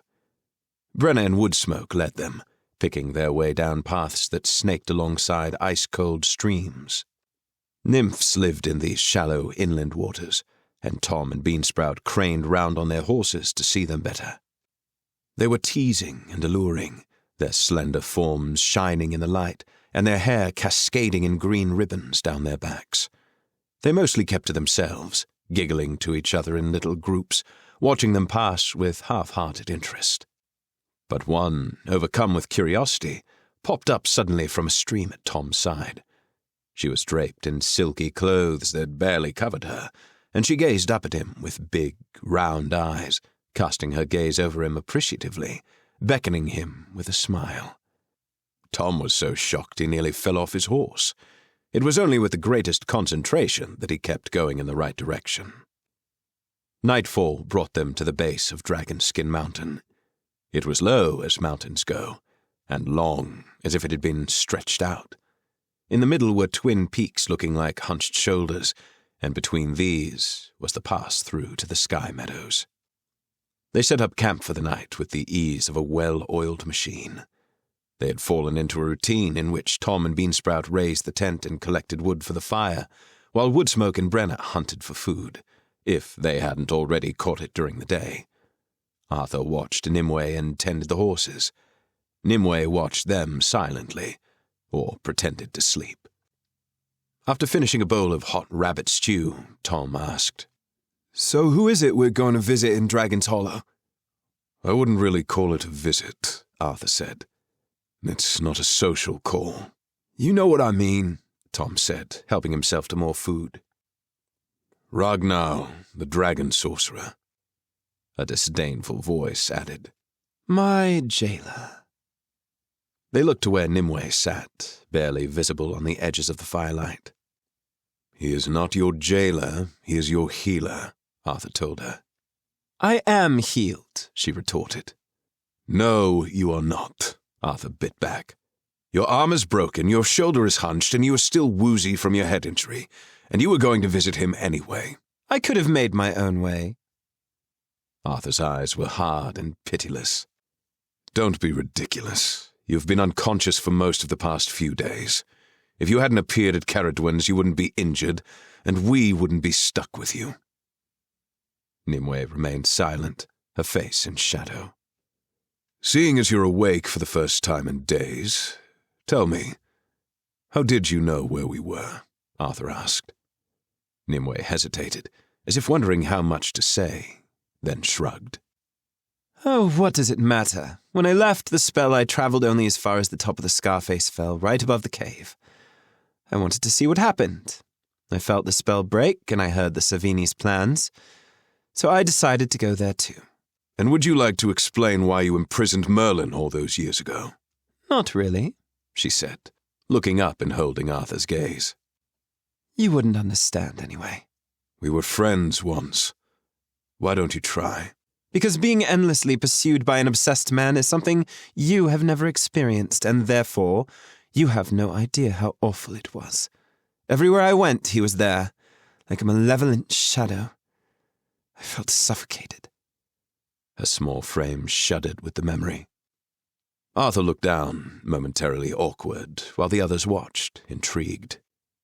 "I know he became a little infatuated with you." "A little?" Nimue laughed.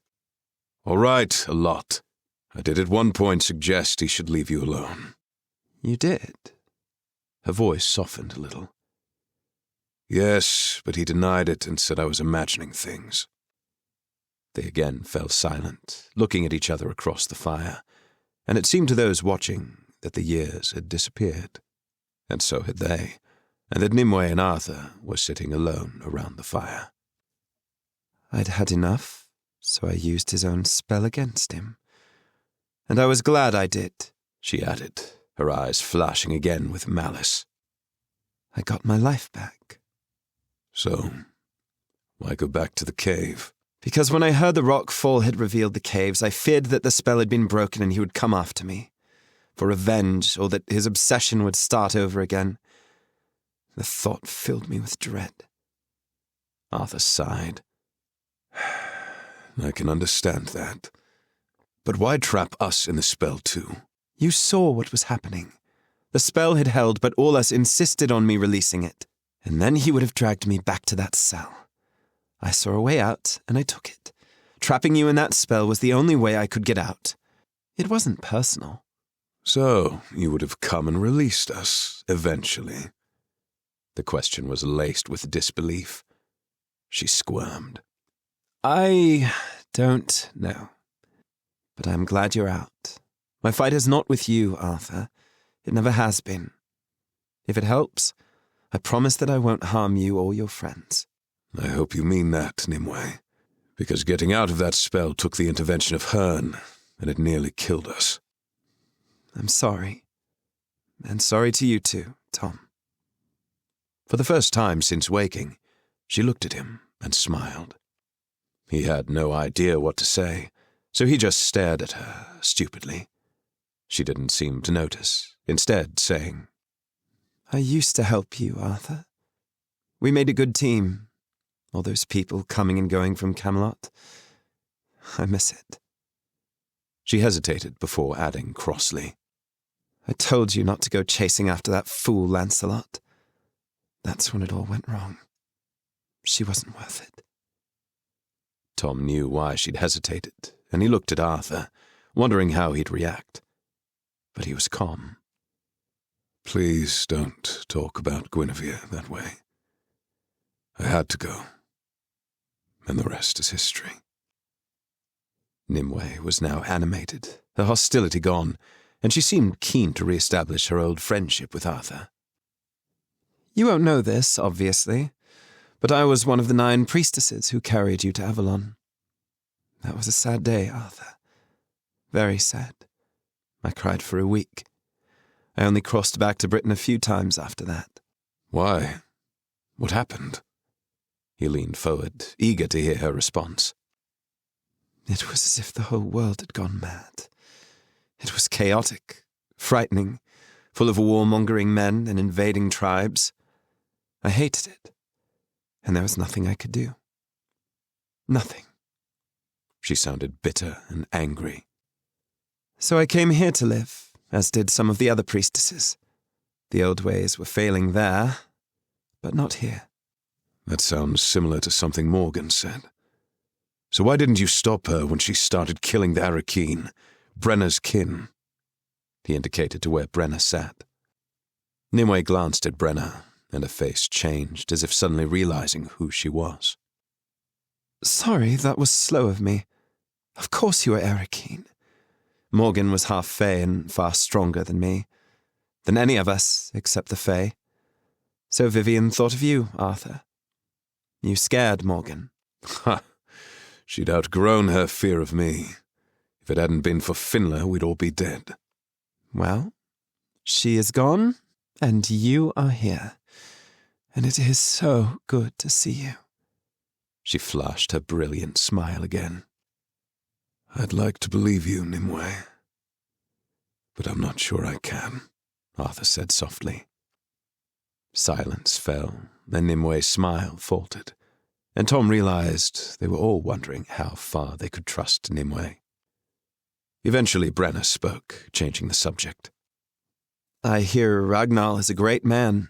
He subdued the dragons and won the pass for the Fae, allowing access to the Sky Meadows, and allowed himself access to the ancient dragon caves riddling the mountain, Nimue retorted. You disapprove of him, then? Brena asked. I disapprove of him proclaiming to be a great man, while all along he grubs for the bright gems of the dragons and makes deals with the sylphs. I suppose he felt he deserved some reward for his efforts. He certainly has that. He lives in splendor. They all do up there. Have you ever been to Dragon's Hollow? Never. She turned to Woodsmoke. Have you?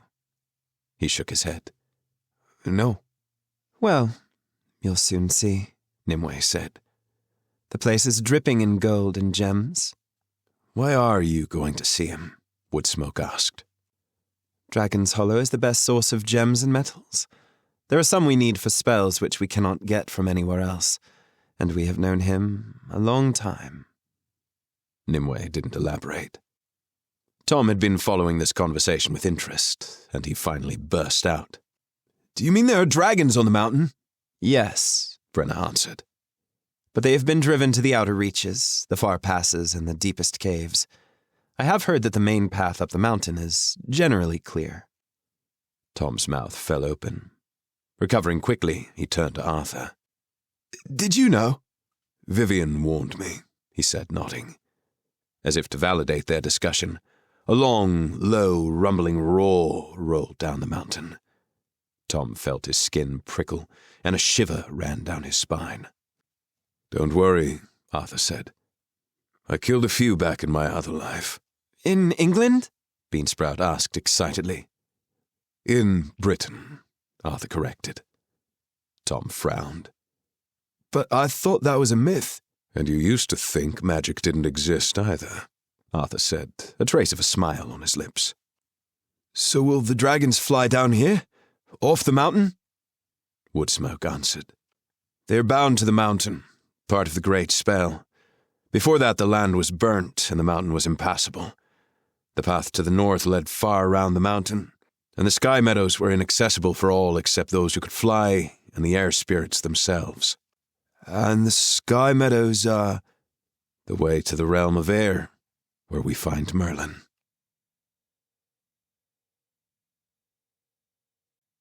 The attractions of magic.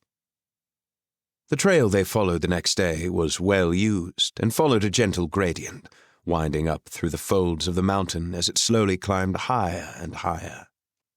They traveled through low brush and shrubs, and then through stands of trees, some ancient, some only a few years old, new growth following fires. And every now and again they saw the bleached white bones of dragons shining in the sunlight. Beansprout had dropped back to speak to Tom. "What do you think of magic, Tom?"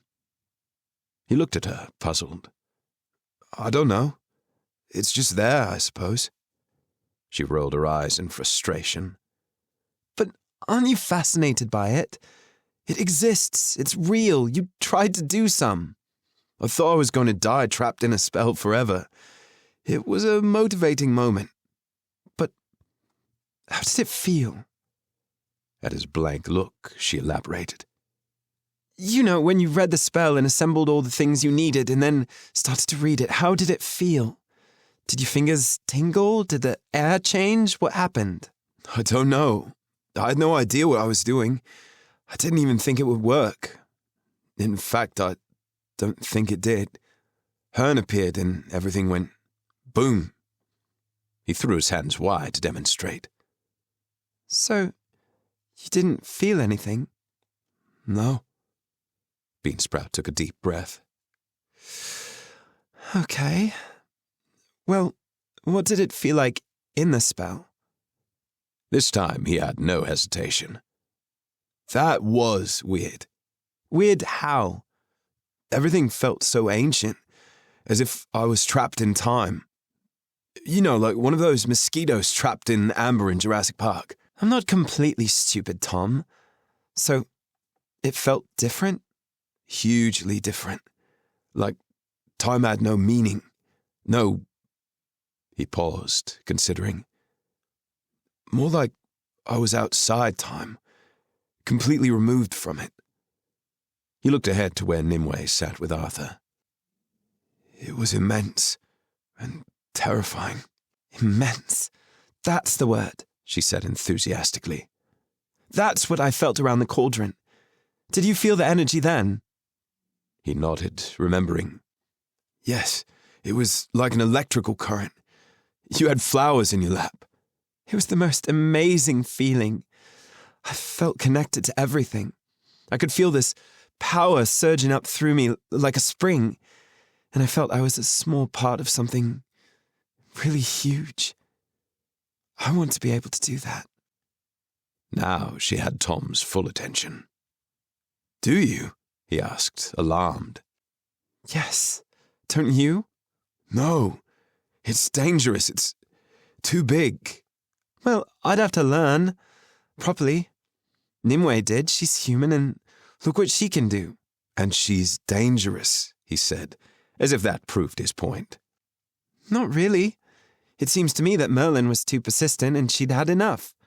She had the ability to do something about it, so she did. Everything else was self-preservation." Tom started to feel annoyed. "So it was okay to put me in the spell?" "No, of course not. That's not what I'm saying. She misused her power and overreacted, and has since apologized. But she obviously felt vulnerable." Tom narrowed his eyes at her. "You're defending her? Because I can assure you she did not appear the slightest bit vulnerable at the time." "She might not have appeared it, but I bet she felt it. It's a reasonable reaction under the circumstances." "I can't believe you're taking her side." "Someone needs to. Didn't you listen last night? Can't you imagine what it must have felt like to have to put up with that constant attention?" They had stopped and were now shouting at each other, their horses fretful, sensing the tension. "I'm sure Merlin didn't mean it." "I'm sure he did. He didn't stop, did he? Selfish old bastard." The others became aware of the noise and whirled around. Are you okay? Arthur called. We're fine, they both yelled, glaring at each other. Arthur looked relieved and then confused. Are you sure? Yes! Well, keep up then. And he waved Woodsmoke and Brena on, following them up the slope. Beansprout's voice dropped, and she hissed at Tom as they started moving again. If it was me and I had Nimway's skills, I'd do the same thing. And I would like to think that as my friend and cousin, you would be on my side, instead of being overawed by the tales of some old man. She spurred her horse on, leaving Tom on his own. They halted for lunch, turning off the trail and sheltering from the sun beneath the spreading branches of a grove of old trees. Close by, a narrow stream wound through the undergrowth. Why is it getting hotter? Beansprout asked as she dismounted. Shouldn't it be colder as we get higher up the mountain? Not that I'm complaining. It's great. Nimue answered as she slid to the ground, holding her arm awkwardly and grimacing. This place has a different climate to what you'd expect. It was designed that way because the Fae in the Hollow like it hot. The unfortunate thing is, the dragons like it too. Oh. Beansprout's enthusiasm was slightly dimmed. By the way, Nimue, when we have a chance later, I'd like to ask you a few questions. Tom stopped halfway through getting his pack off his horse and looked over at Beansprout. She caught him staring, but ignored him and turned back to Nimue. Nimue was oblivious. Of course, whatever I can help you with.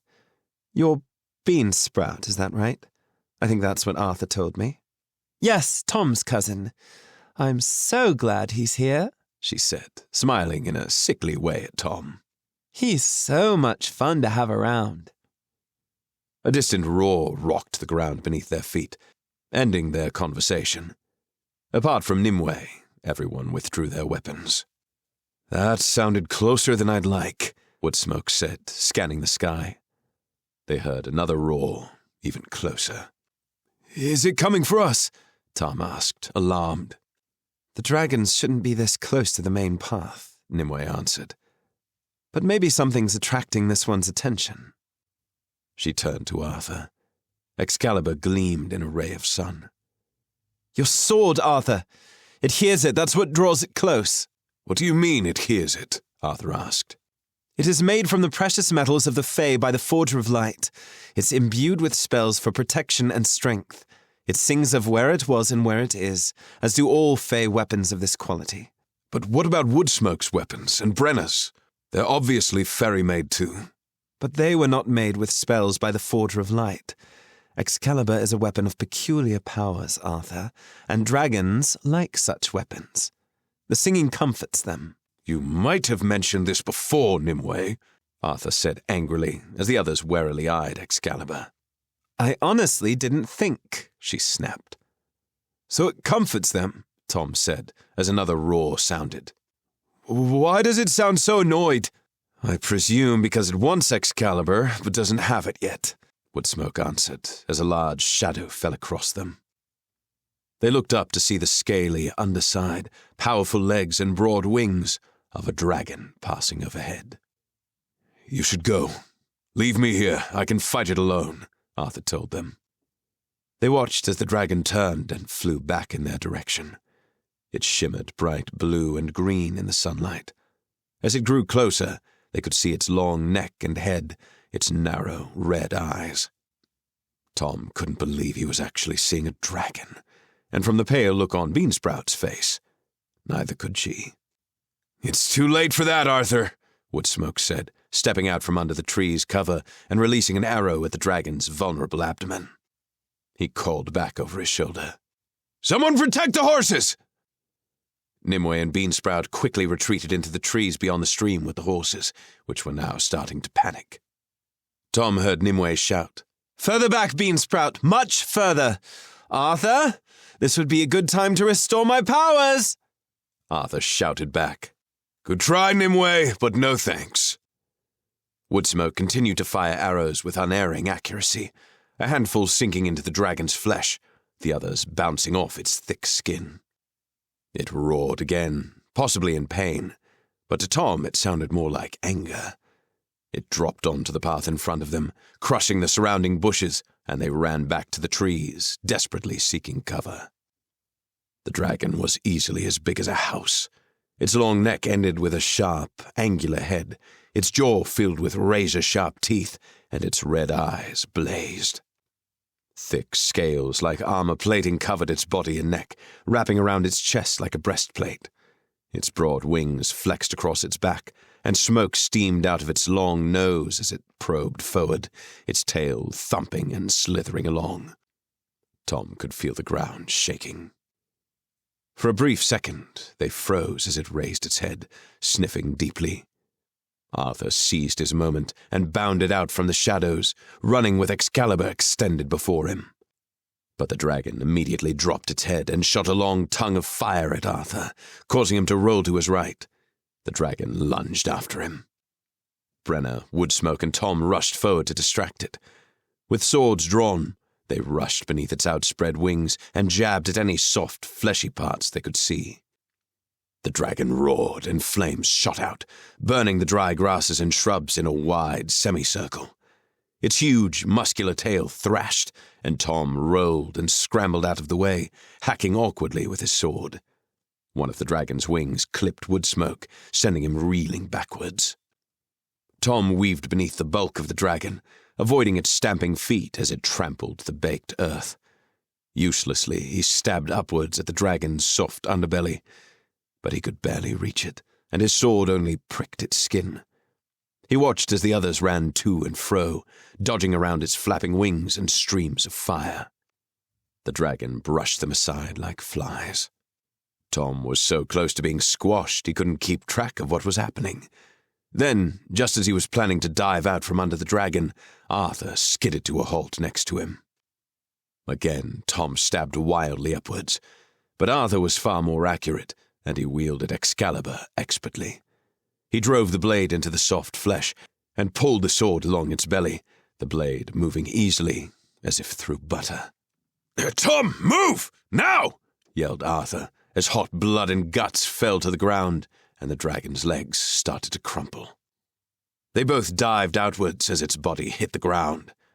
The dragon was dying, but it continued to attack, spraying fire in all directions, grass and trees flaring into flames. But the bursts of fire became shorter and weaker as the dragon's head dropped lower and lower. Woodsmoke and Brena hacked at its neck, their swords barely denting its thick scales. Arthur raced across the smouldering grass and stood next to them. He raised Excalibur high above his head and then brought it down in one swift stroke. It sliced through the neck cleanly, severing the dragon's head from its body. For a few seconds, the dragon's long neck thrashed about, blood spurting from the open wound before pooling thickly on the ground. Then it crashed to the floor. Tom staggered to his feet, gasping for breath and coughing. A veil of smoke choked the air, and he trampled down the flames where they licked the dry grass. His eyes stung, and he blinked rapidly as he made his way over to the severed head, the dragon's eyes glazing over already. Nimway's voice disturbed the silence. "You must cut out the heart." She stood on the edge of the charred clearing, Beansprout next to her. They carried large bundles of bush they had been using to beat out the flames, and were singed and black with soot. Beansprout had a smear of blood across her cheek. "Why?" Arthur leant against the dragon, breathing heavily. Here, in the Other, dragons have many special properties they do not have anywhere else. They live for gold, gems, and precious metals because part of them is made of those things. After death, parts of the body transform into jewels, except for the heart. It must be cut out immediately after death. Only then will it transform into a gem that is highly prized here. Dragonix, and by cutting out its heart you claim the dragon as yours, which means you keep all profits from its body. Arthur looked confused. "That's crazy." "It's true," Woodsmoke agreed. "Or at least, so I've heard."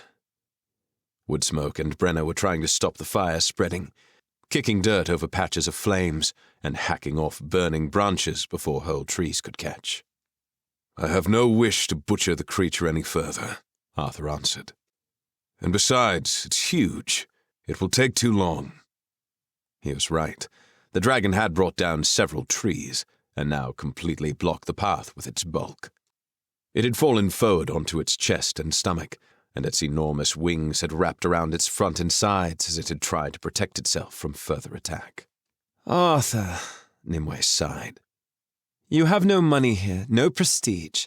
This will give you security, and although this isn't the biggest dragon I've seen, it's big enough, and hardly anyone sees dragonics anymore. Arthur hesitated, clearly tempted. "As much as I hate to agree with Nimway," Woodsmoke said. "She's right. But the longer we stay here, the more at risk we are. We could be attacked again," Arthur reasoned. "Then I suggest we're quick," Woodsmoke said decisively. "We'll take the heart, eat on the road, and get to Dragon's Hollow before dark. As fun as this was, I don't particularly want to be attacked again. And," he added, "it means you won't have to run errands for Vivien again." He looked pointedly at Nimue. Ignoring Woodsmoke's jibe, Nimue walked over to Tom. "May I?" she asked, indicating his sword. Tom handed it to her wordlessly, and they watched as Nimue pulled the wing aside with Woodsmoke's help and thrust the sword into the dragon's right chest. It barely pierced its horny skin. "Right here," she said to Arthur. Arthur started cutting into the dragon's side, around the spot Nimue had indicated. Hot, thick blood oozed out of the gaping wound, splashing him. He stripped off his shirt and removed his boots. Woodsmoke pulled his hunting knife from his pack and helped Arthur slice through the layers of muscle and bone. "I'm afraid I'm not much help, Arthur. I haven't carved open many dragons." "That's all right. I'm not planning on doing this again." Arthur hacked and carved and hacked and carved, stopping and starting until he could see what he was looking for. Thick muscles and wiry tendons glistened in the light. "Is that gold?" Arthur asked, seeing a glint of yellow along a huge, ropey tendon. "Probably," Nimue said, trying to get a better look. Arthur straightened up. "Is this another reason dragons are hunted?" "You made this look easy, Arthur," Nimue said wryly. "Many perish trying to kill dragons. There are probably as many bones of Fae here as bones of dragons. That's why the city needs Ragnar's spell." "Well, when I see this sorcerer," Arthur said, continuing his grisly business, "I'll tell him his spells aren't working." "Perhaps because Excalibur is stronger," Nimue said softly. 21. Blood and Bone. After a long, bloody battle with sinew and tendon, Arthur finally extracted the dragon's heart. He was slick with blood, and Woodsmoke wasn't much cleaner. While Woodsmoke washed his arms at the edge of the stream, Arthur stood in the middle, sluicing water over himself and scrubbing his skin with grass to get rid of the blood that had hardened in the sun. When he was clean, Arthur turned to the heart. It sat on the bank, streaked with dried blood. "I suppose I'd better clean this," he said to the others, who had crowded round. "I thought we were going to eat on the road," he added, noticing they were munching on dried meats and cheese. "That was before we realized slicing out a dragon's heart was going to take half the afternoon," Tom said through a mouthful of food. "An hour is not half the afternoon." Arthur had worked quickly, but extracting the heart without damaging it had taken longer than expected. He'd needed Woodsmoke's advice on slicing through arteries as thick as his arms and the enormous muscles that anchored it. The heart was big, the size of a cartwheel, and was an irregular, round shape. At the moment, it was covered in gunk. It looked like an ugly chunk of flesh, and it smelt rotten, like fungus-filled earth that had never seen the sun. But as Arthur scrubbed it clean, it began to transform and shine in the sun. Slowly, a pale, ruby-red stone was revealed. The surface was mostly pitted and cloudy, but clear, lucent patches began to appear, allowing them a glimpse inside the stone, where they saw thick veins of gold and a black star in the center. "That's clean enough for now," Arthur said, satisfied. "The gem workers of the Hollow will polish it up. You won't recognize it once they've finished with it," Nimway said. Woodsmoke fetched a large blanket from his pack. "Here, use this." They rolled the gem in the blanket and secured it to the tent pole strapped to one of the horses. "What do I do with the rest of it?" Arthur looked at the dragon carcass. Its bright green and blue scales still shone in the sun, and from the path you couldn't see the wound in its side, or tell that its head had been separated from its neck. It looked like it was sleeping. Nimway struggled back onto Arthur's horse. "The goblins will come and collect it soon enough." "I can't believe I've seen a dragon! And then Arthur killed it," Beansprout said to Tom, a note of sadness in her voice as they rode up the mountain. The two of them had spent some time examining the dragon while Arthur carved out the heart, feeling its hard skin and thick scales. "Well, yeah," Tom agreed. "But it would have killed us, so—" Beansprout had managed to free a scale from the dragon's body, and she turned it over in her hands, admiring the way it glistened in the sun. "Look at it," she said. "It's so beautiful. What do you think they'll do with the rest of the body?" "Break it down like an old car, by the sound of it. From what Brena said, there's a whole industry built around dragons and their gold. You could have that made into something. Maybe a decoration for your bow or your knife hilt?" "I suppose so, although it seems a bit grisly," Beansprout said, repocketing the scale. Woodsmoke had picked up the pace after their stop, and as the sun dipped to the horizon, they neared Dragon's Hollow. They were high on the mountain, and the two peaks rose ahead of them, the path leading to the natural depression between. The road widened and flattened, and as they rounded a bend, the great walls of the town came into view. The gates were made of burnished rose gold, and on them, inlaid in silver and black metal, was an ornately carved, roaring dragon, its wings spread in flight. The high city walls were solidly built of thick stone, extending on both sides to the edge of the peaks. Along the top, carved stone dragons glowered menacingly. "Is this wall to keep dragons out?" Tom asked, thinking surely that was impossible. "No," Nimue answered. "Nothing keeps dragons out, except the sorcerer's spell. The wall is to keep out those who would attack the Hollow, and that really would be foolish, so no one has tried for a long time." "So why such enormous gates?" Beansprout asked. "Because it looks good. And besides, you never know. Sometimes people do stupid things for gold." Nimue shrugged. "How do we get in?" Arthur asked. Nimue pointed to the small figures on top of the wall. "The sentries will let us in." As they approached, the gates began to swing slowly back, revealing a cavernous tunnel beyond. A booming trumpet call echoed out of the tunnel, and half a dozen fae on horseback came to meet them. They were richly dressed in bright silks, and their horses had elaborate bridles, their manes woven with strips of silver and gold material. Instinctively, Woodsmoke, Arthur, and Brena reached for their weapons, but Nimue stopped them, saying in a harsh whisper, "Wait!" An imperious fae, dressed in rich scarlet, led the group. His hair was as red as his clothing, and he had a long beard plaited with silver thread. He bowed his head briefly before addressing Arthur. "Who do we have the honor of welcoming, mighty dragon slayer?" Tom wondered how they could possibly know about the dragon, when Arthur answered smoothly and courteously. "I am Arthur, king of the ancient Britons, boar of Cornwall, twice born, wielder of Excalibur, gift of the Forger of Light. To whom do I owe the pleasure of this welcome? Megan, chief slayer of the Dragon Guard." He stared at Arthur, a hint of challenge flashing in his eyes. "We are here to escort you to Dragon's Hollow. The sorcerer requests your presence." "Well," said Arthur evenly, giving a smile that wasn't quite a smile. "It's fortunate that it is the sorcerer we are here to meet." Megan raised his hand, and from out of the tunnel behind him came a huge, 8-wheeled cart pulled by 4 large purple lizards. On the back of the cart were a number of big, burly creatures covered with warts and thick green skin. Goblins, Woodsmoke explained to Tom. The dragon belongs to Arthur, Nimway said to Megan. He has the dragonix. She nodded to where it hung behind Woodsmoke. If possible, Megan looked even more annoyed. In that case, the sorcerer requests your permission to bring back the dragon body for dismemberment.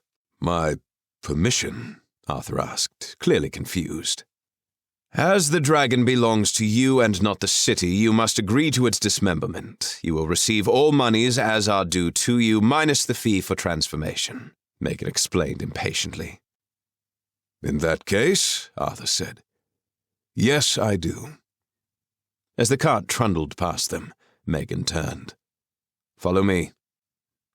The temperature dropped once they were in the tunnel, and Megan was visible only as a dark silhouette ahead until they emerged into a small square, dappled in the cool, purple shadows of twilight. Around it was a warren of buildings and narrow lanes. In the pale light, the buildings shimmered from the dusting of gold that patterned the stone. They continued down a long central avenue, passing beneath balconies with cascading flowers and greenery. The place looked wealthy and well cared for, the buildings ornate with detailed embellishments in metals of many colors.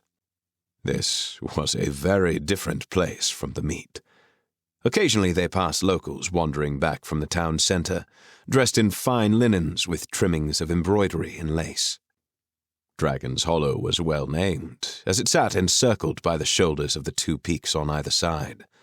It had trapped the heat of the day, so that as night fell, warmth poured from the golden stone around them.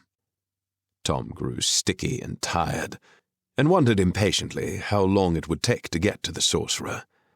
He began to daydream of cold showers and icy drinks, but when they rounded the next corner, all such thoughts left his mind rapidly. They stumbled to a halt and looked around, awestruck. In front of them was a large, perfectly round lake, from which rose an enormous dragon fountain made of colored glass, precious metals, and luminous gems. Like the dragon on the gate, its wings were spread in flight, and its head was looking down upon them. Instead of flames, water poured from its mouth. Palatial buildings were set around the pool and against the curved bowl of the peaks. In the dusk, the buildings glittered with thousands of lights. Hundreds of fairies milled about the central space, strolling around the pool and across the bridges that spanned it. Entertainers had set up in nooks, and at the start of the bridge ahead was a group of fire-breathing fairies, shooting flames of orange, blue, and green high into the sky. The first person to find their voice was Brena. I had no idea of the scale of this place. We seek to keep its splendors to ourselves. Megan stood next to them, waiting until they were ready to follow him. I can tell why, Arthur murmured. Some of the greatest weapons of fairy are made here, Megan said proudly. Is this where the Forger of Light lives? Arthur asked. Not anymore. Changing the subject, Megan pointed to the far side of Dragon's Hollow, to a vast house on the mountainside, glittering with inlaid silver and rich black marble. Its many windows lay in darkness, except for the top of the house, where a solitary light burned. That's where we are heading. The House of the Beloved. 22. House of the Beloved. Megan led the way across town to the bottom of a long drive bordered with topiary. The guards remained at the gate, while the others carried on up to the sorcerer's house, stopping at the bottom of a flight of steps where Arthur carefully unloaded the dragonix. Leaving their horses with 2 grooms, they followed Megan into the main building. They were obviously expected. The doors stood wide, allowing what little breeze there was to flow down the hall. Hundreds of candles flickered, reflecting off the marble floors. They followed Megan up a staircase and along a corridor, eventually coming out onto a broad, covered balcony overlooking the city. A long table was set for dinner, and at the far end was a smaller table of drinks. "Ragnar will join you soon. In the meantime, help yourself to drinks," said Megan, gesturing to the table. "You're not staying?" Arthur asked. "My father and I don't exactly see eye to eye," Megan replied, and left abruptly. "His father? Interesting," Woodsmoke said, heading to the drinks table. "I'd forgotten he had children," Nimue said. "I've never met them. It doesn't surprise me they don't get on, though." Woodsmoke passed her a glass of wine. "Why's that?" "Because he's a pompous ass," she hissed before taking a healthy swig of wine. "Needed that, did you, Nimway?" Brena said with a wry smile. "Yes, it's been quite a day, and it's going to get worse," Nimue grumbled. They took their drinks over to the balustrade and stood looking out across the city below. Darkness had fallen, and stars glittered above them, mirroring the hundreds of flickering lamps below.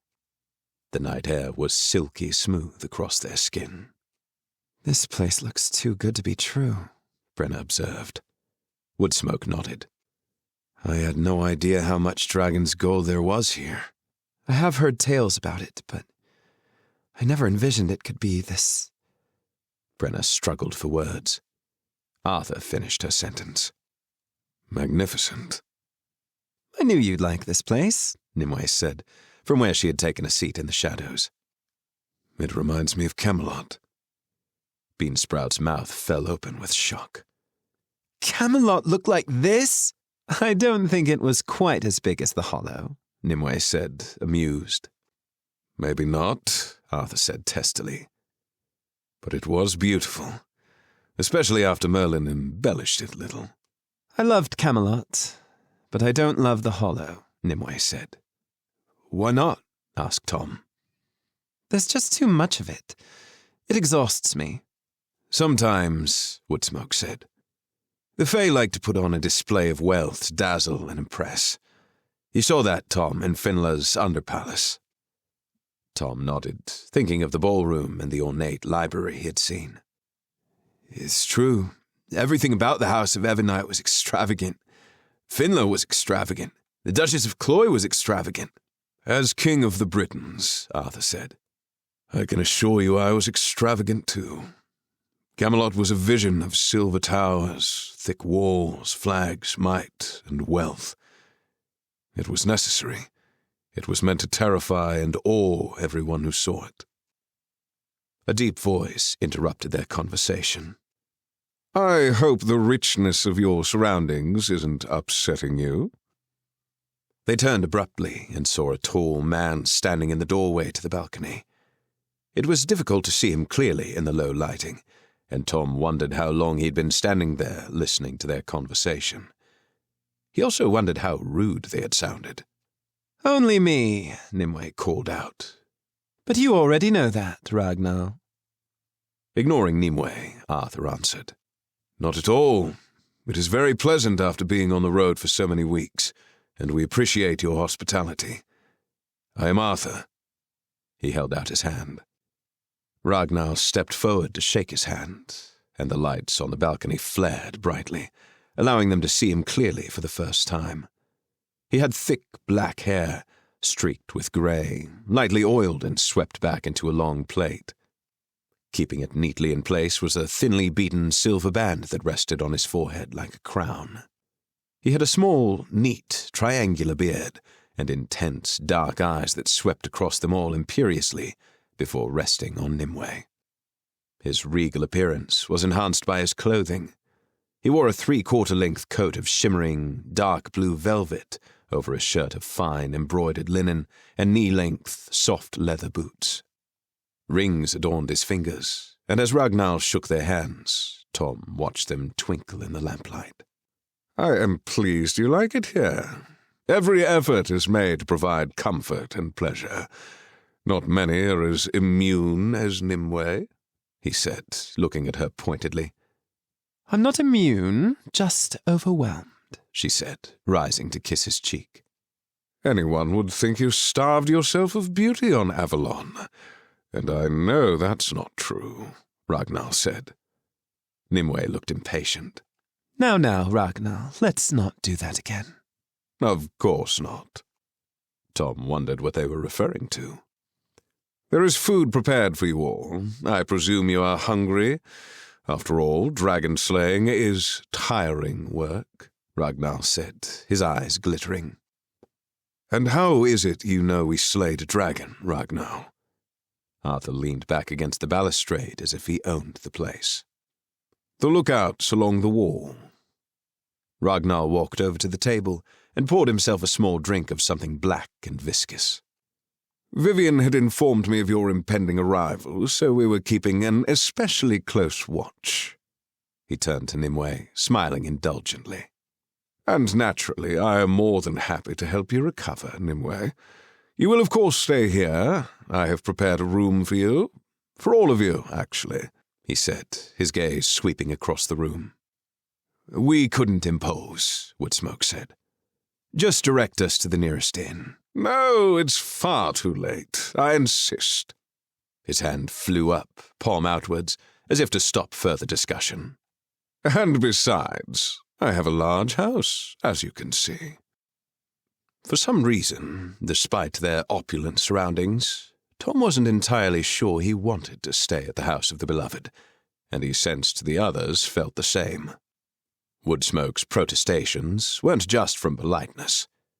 Ever since they had entered Ragnar's house, Tom had felt uncomfortable, and the fact that Vivien seemed to be an old friend didn't reassure him. Maybe he was picking up on Nimway's mood, and he was tired and sweaty and wanted a bath and clean clothes. As if reading Tom's thoughts, Ragnar said, But I am so thoughtless.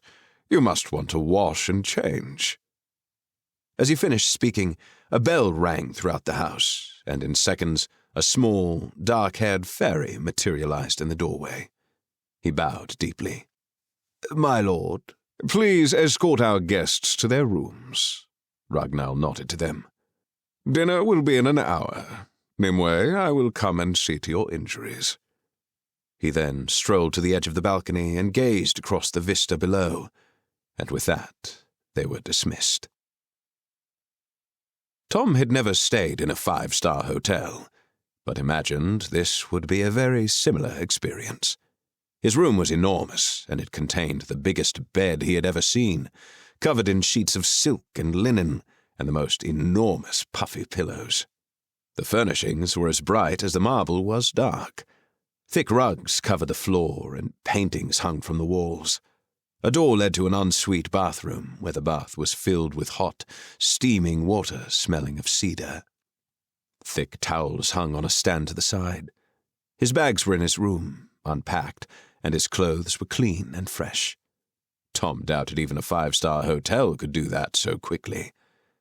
Tom soaked in the tub, wishing he could stay there for hours. Whatever was in the water was soothing his aching muscles, and he scrubbed himself clean with an energy he hadn't felt in days. Feeling refreshed, Tom met the others in the hall outside his room. How long are we staying here? He asked. Considering our long days on the road and the journey ahead, I think we should stay a few nights, Arthur said. If Ragnar has no objections. I agree, Brena said. We could use the rest. You can put up with us for a few more days, Nimue. Nimue looked better than she had done in days. Her eyes were bright, and she was no longer hunched over from her injured shoulder. It's fine with me. Anything to put off being alone here with Ragnar. Arthur rolled his eyes. I doubt you'll be alone, Nimue. Besides, he's not that bad. You wait. You haven't spent an evening with him yet. Anyway, the longer you're here, the better I get. I may be able to come with you. I think you jest, Nimue. I doubt you wish to see Merlin so soon, especially with the sylphs, and he certainly won't want to see you. She smirked. You may be right. But will you at least release my binding? Only once we've left. Why not now? Nimue glared at Arthur. Because I said so, he said, sounding like he was talking to a child. Perhaps, intervened Woodsmoke. We should discuss this later. I'm starving. And with that, he led the way downstairs, the others quickly following. Dinner was elaborate, delicious, and uncomfortable. As good as the food tasted, Tom couldn't wait for it to be over. Nimue was right. Ragnar was an insufferable show-off, a tedious bore. The conversation flowed, but only because Arthur, Beansprout, and Brena worked hard to be sociable. The rest of them struggled. The longer the evening went on, and the more Ragnar showed off, the more competitive Arthur became. And unfortunately for Ragnar, when Arthur put his mind to it, he was very good at storytelling. Arthur didn't usually boast, so Tom could tell Ragnar was annoying him. The sorcerer relayed a long tale about a large party he had thrown for the visiting sylphs. He described the food, the decorations, the lights, the clothes, and then the music. Tom stifled a yawn, and then Arthur started. The week of my coronation was idyllic. Merlin surpassed himself. I have never seen Camelot look more beautiful, its towers more gilded, or the decorations. So sumptuous. The visiting princes and their wives were a vision, and the feasting and hunting were unmatched in their success. Tom caught Ragnar's expression across the table and quickly glanced away for fear he should laugh. He decided to concentrate on his food. Woodsmoke was watchful and monosyllabic, and Nimway was amused. Ragnar asked them about their travels, but already seemed to know exactly what they had been up to. So, Nimue, Vivian tells me you had a problem with Merlin? Yes, Ragnar, I did. What of it? She challenged. Being trapped in a spell for centuries seems a harsh punishment, he said. For love? Oh, that's what you call it? Strange, it didn't feel like that to me, she said, artfully spearing a piece of beef. But a highly impressive spell nevertheless. He raised his glass to her before taking a sip. Not so impressive when you're trapped in it, Arthur said with a sidelong glance at Nimue. Nimue dropped her head and looked at the table. Vivian gave me little information, said Ragnar. So, no surprise there, Arthur interrupted. I'm curious. How did you get out of it? Ragnar continued, ignoring Arthur's tone. Tom prepared the ingredients to break the spell, and Hearn finished it off, Arthur said airily, as if it had been the easiest thing in the world. Tom felt Ragnar's piercing gaze fall on him, and his languid, polite air seemed to disappear. Really, Tom, there's a lot more to you than meets the eye. Tom wasn't sure whether to be insulted or flattered. Insulted, probably. Did he look like an idiot? Before he could respond, Woodsmoke said, Don't we all have hidden depths, Ragnar? Even you, I'm sure. Tom suppressed a smirk by taking a big mouthful of food, watching Ragnar's response out of the corner of his eye. Ragnar looked at Woodsmoke, a slow smile spreading across his face. Indeed I do. It is possible, though, to eat well, sleep well, and generally live well, even with hidden depths, don't you think? Absolutely, Woodsmoke said, raising his glass. Here's to your excellent wine.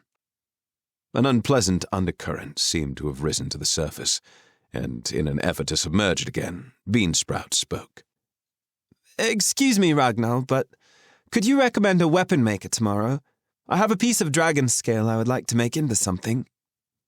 Ragnar held Woodsmoke's gaze for a second longer, then turned to Beansprout. It would be a pleasure, my dear. And of course Arthur will need a gem maker. Ah, yes, my dragonix. Your help would be much appreciated, Arthur said smoothly. It's quite a feat to kill a dragon. Arthur must have decided that Ragnar had been baited enough. And to enchant them too, I'm sure. I must admit the spell requires a lot of maintenance. It is not something every sorcerer could manage for so long, or so successfully. It both repels the dragons and provides a force of protection over the city and passes. Ragnar's humour seemed to have returned, and he called for the last course. His servants appeared and disappeared in seconds, clearing the plates and returning with dessert. Ragnar continued. Even you, Nimue, with your great powers, could not maintain the spell. Although I gather your powers are currently bound? Yes, courtesy of the Servini shaman. He seemed to take exception to my putting their leader in a spell, and Nerian still carries my puppet, Nimway said before Arthur could explain. and refuses to restore my powers.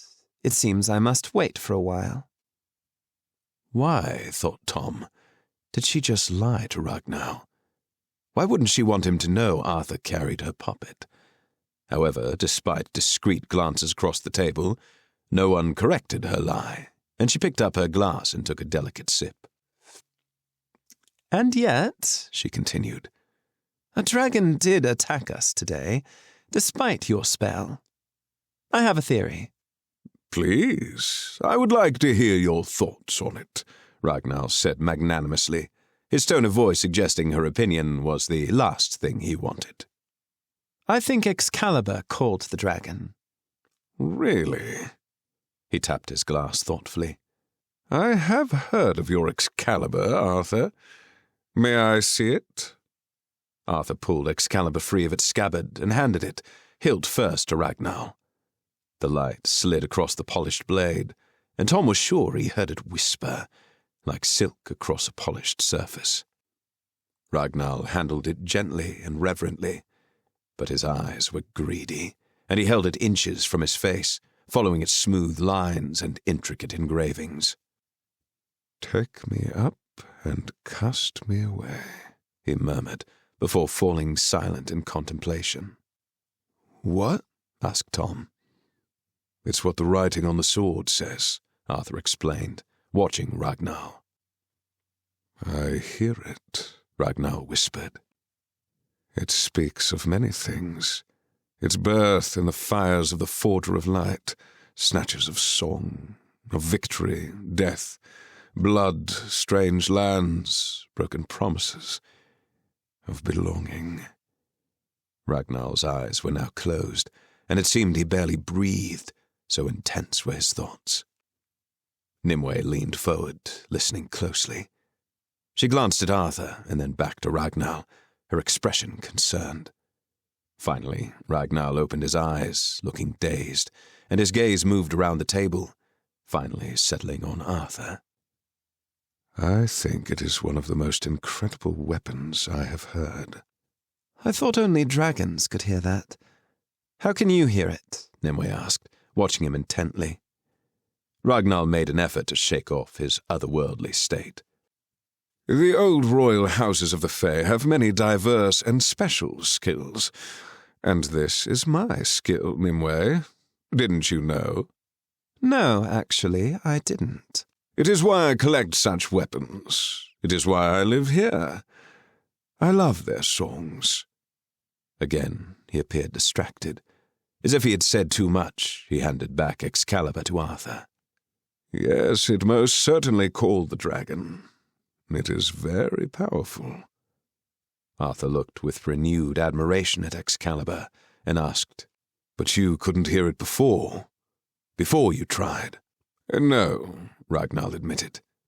"But it is a skill I have to switch on. Living here, surrounded by such things, I would go mad if I heard these songs all the time." "Are we in danger here? Will Excalibur call the dragons into the hollow?" Arthur asked, concerned. "No, the spells around the city are much more powerful than on the mountain. You can sleep easy tonight." Ragnar's gaze fell to the sword again, and there was a greed in it he couldn't quite hide. "But just to be sure, I can cast a spell of protection on your scabbard, if you wish." Arthur looked uncertain, and Ragnar added, "It would make your journey out of the hollow much safer." Arthur nodded. "All right." Ragnar nodded to Nimue. "It is a spell you are familiar with."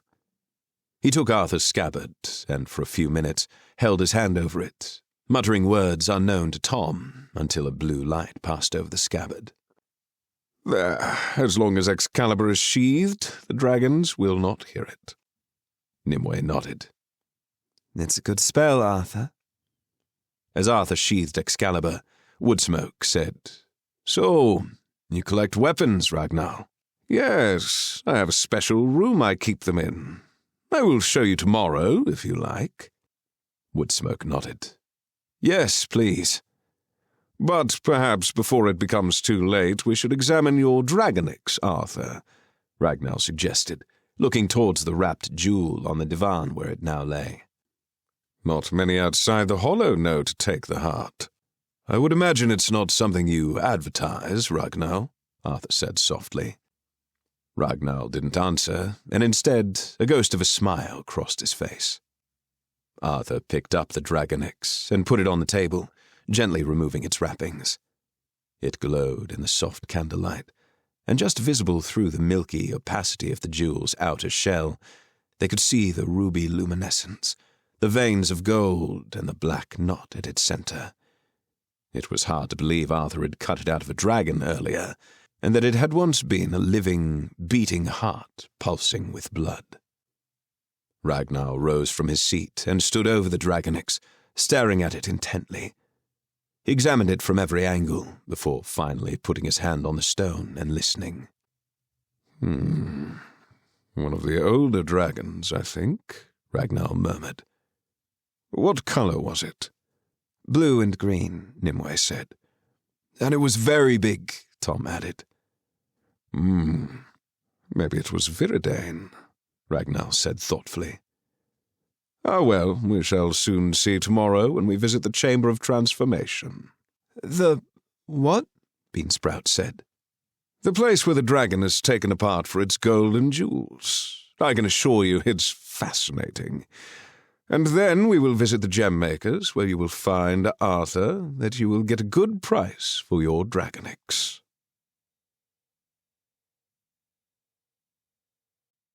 "23. The Price of Dragons. The Chamber of Transformation was carved out of the rock deep beneath the left peak, and was accessed by a long tunnel that started in the town.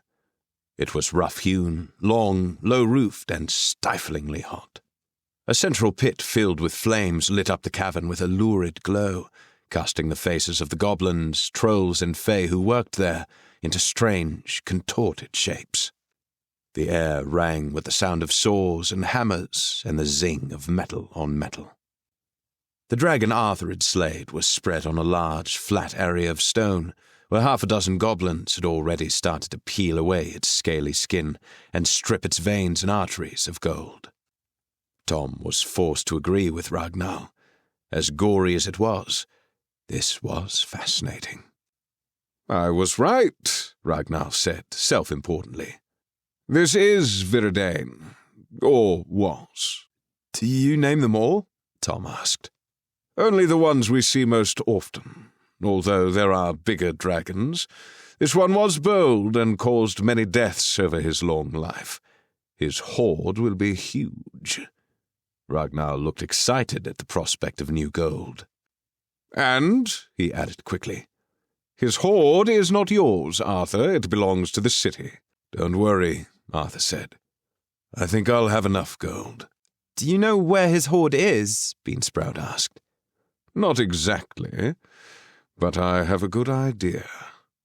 There was a speculative glint in Ragnar's eye. Nimue muttered. Of course you do. Above the dragon's body was a series of wooden walkways, ropes and pulleys and large buckets. Next to the body, running along the floor to the fire pit and other areas of the cave, were tracks carrying wheeled containers into which various parts of the dragon were placed. The goblins had already made a lot of progress. Shiny gold sinews and what were once veins and arteries were already overflowing one container.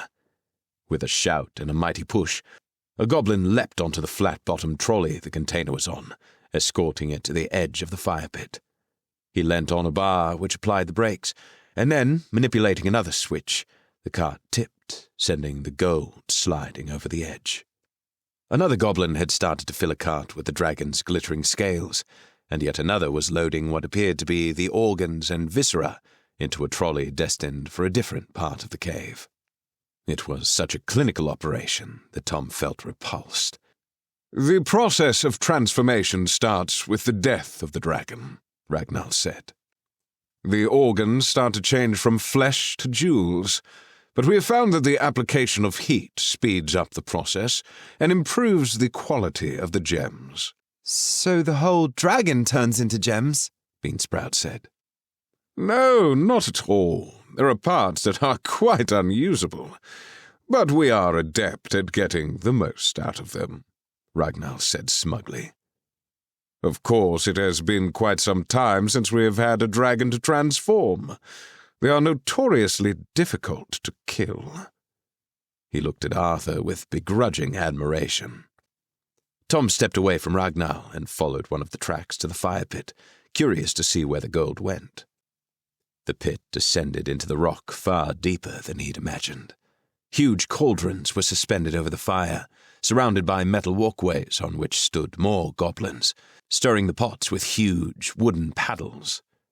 They must be immune to the heat, thought Tom, and surely the metal walkways should burn and melt.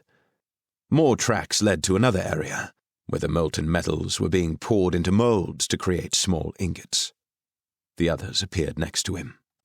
"I have cast a protective spell over the walkways," said Ragnar, "to prevent the conduction of heat. As for the goblins, they enjoy it." "All this for one dragon?"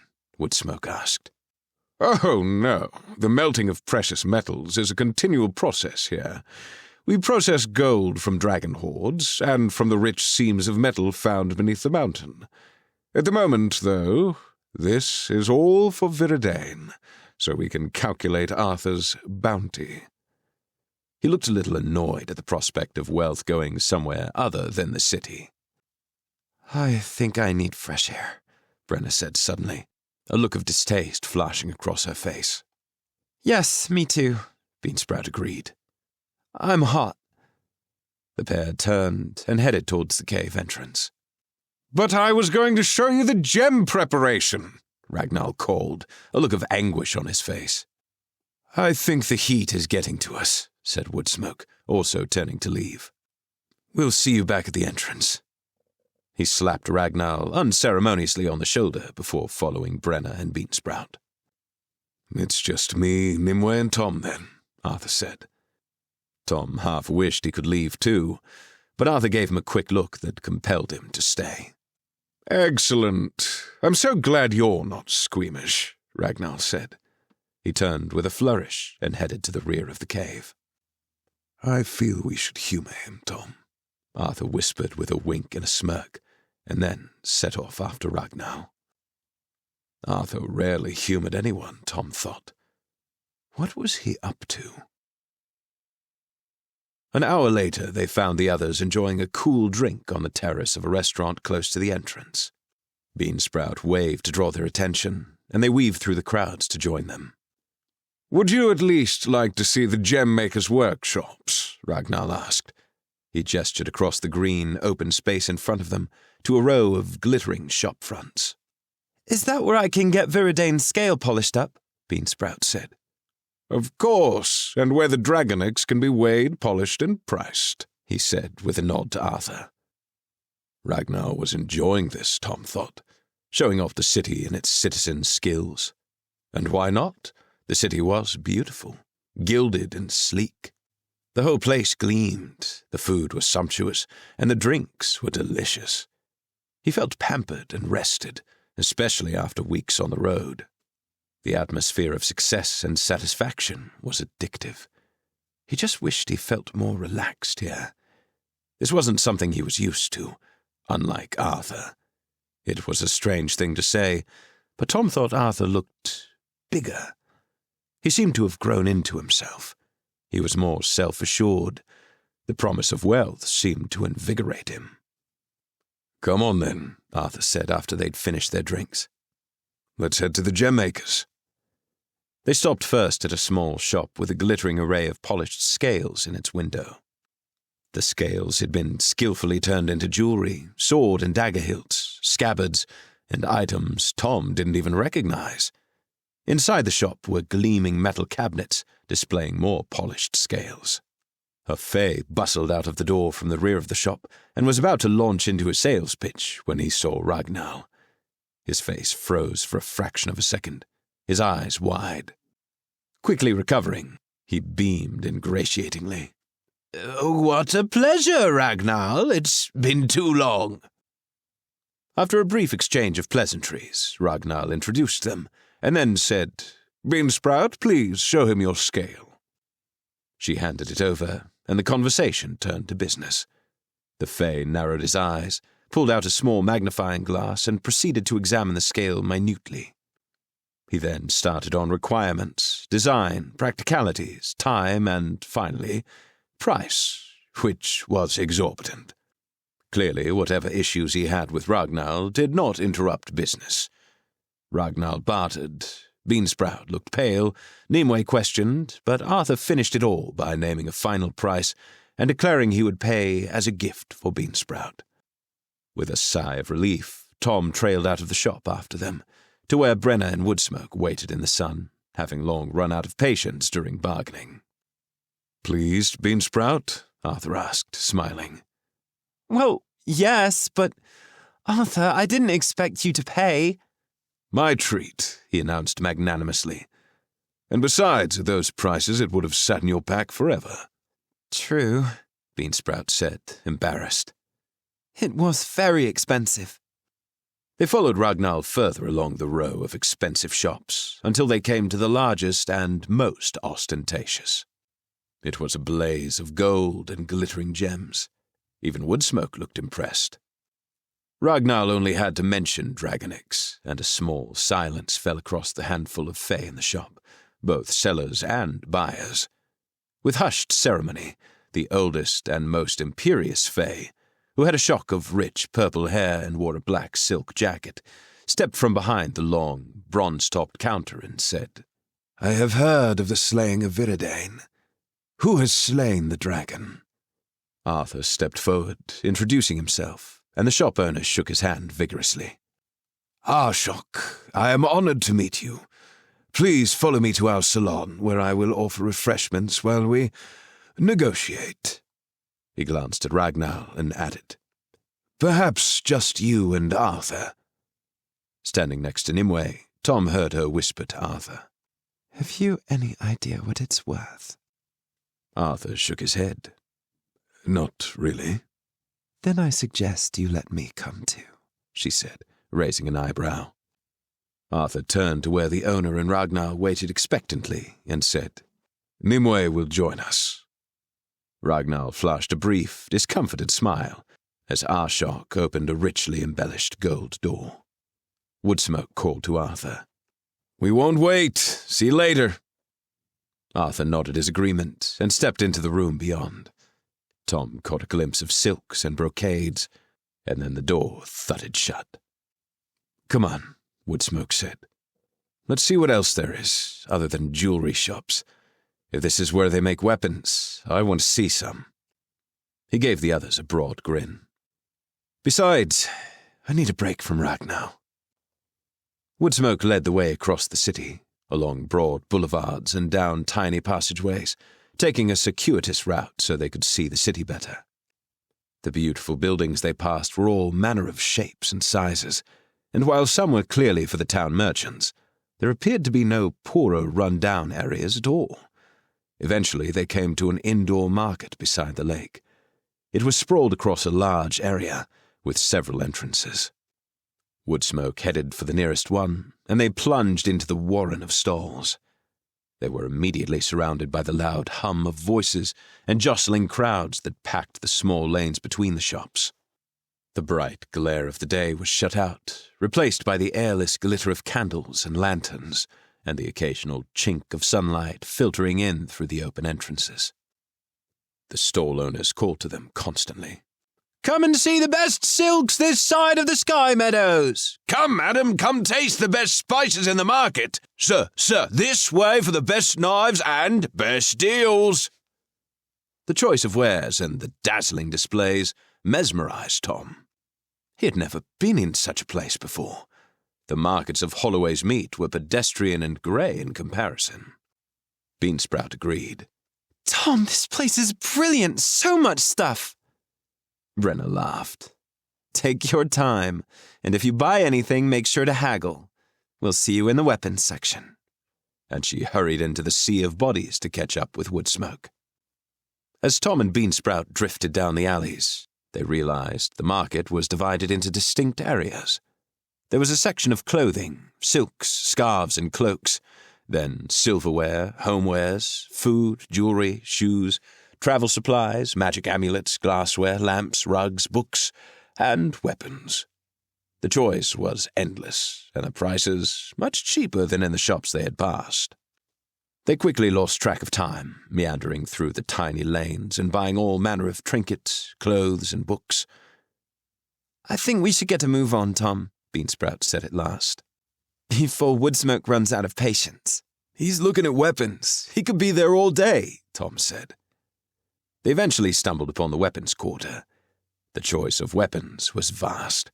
There were spears, axes, longbows, arrows, shields, helmets, armor, and all manner of swords and knives. The stalls spread into a central courtyard where a series of targets had been set up to test the weapons. They found Woodsmoke and Brena by the stalls selling daggers, throwing knives, and swords. Brena was testing the balance of a pack of throwing knives, carefully hefting each one in her hands. "New weapon, Brena?" Tom asked, looking at the knives she was examining. I used to have a set of knives many years ago, she said, smiling at the memory. And then I lost them, one after another. I have no idea how. I was thinking of getting some more. And these, Woodsmoke said, picking one up, are very nice. He raised it to eye level, admiring its shape. The finest dragon metals have been combined to maximize weight, strength, and longevity, the stall owner, a broad, squat dwarf, explained. Platinum, gold, and dragonium, and the inlaid gems on the handles are black opals and pearls. Wow, Beansprout said, extending her hand. May I? Brena passed her a knife to examine and said to the dwarf, I like the metals, but not the jewels. The dwarf immediately produced another knife, virtually identical but with a carved bone handle. Dragonbone, hardened in the fires of the gin, he grunted. Better, Brena said, examining it closely. She turned, eyed up the targets, and threw the knife.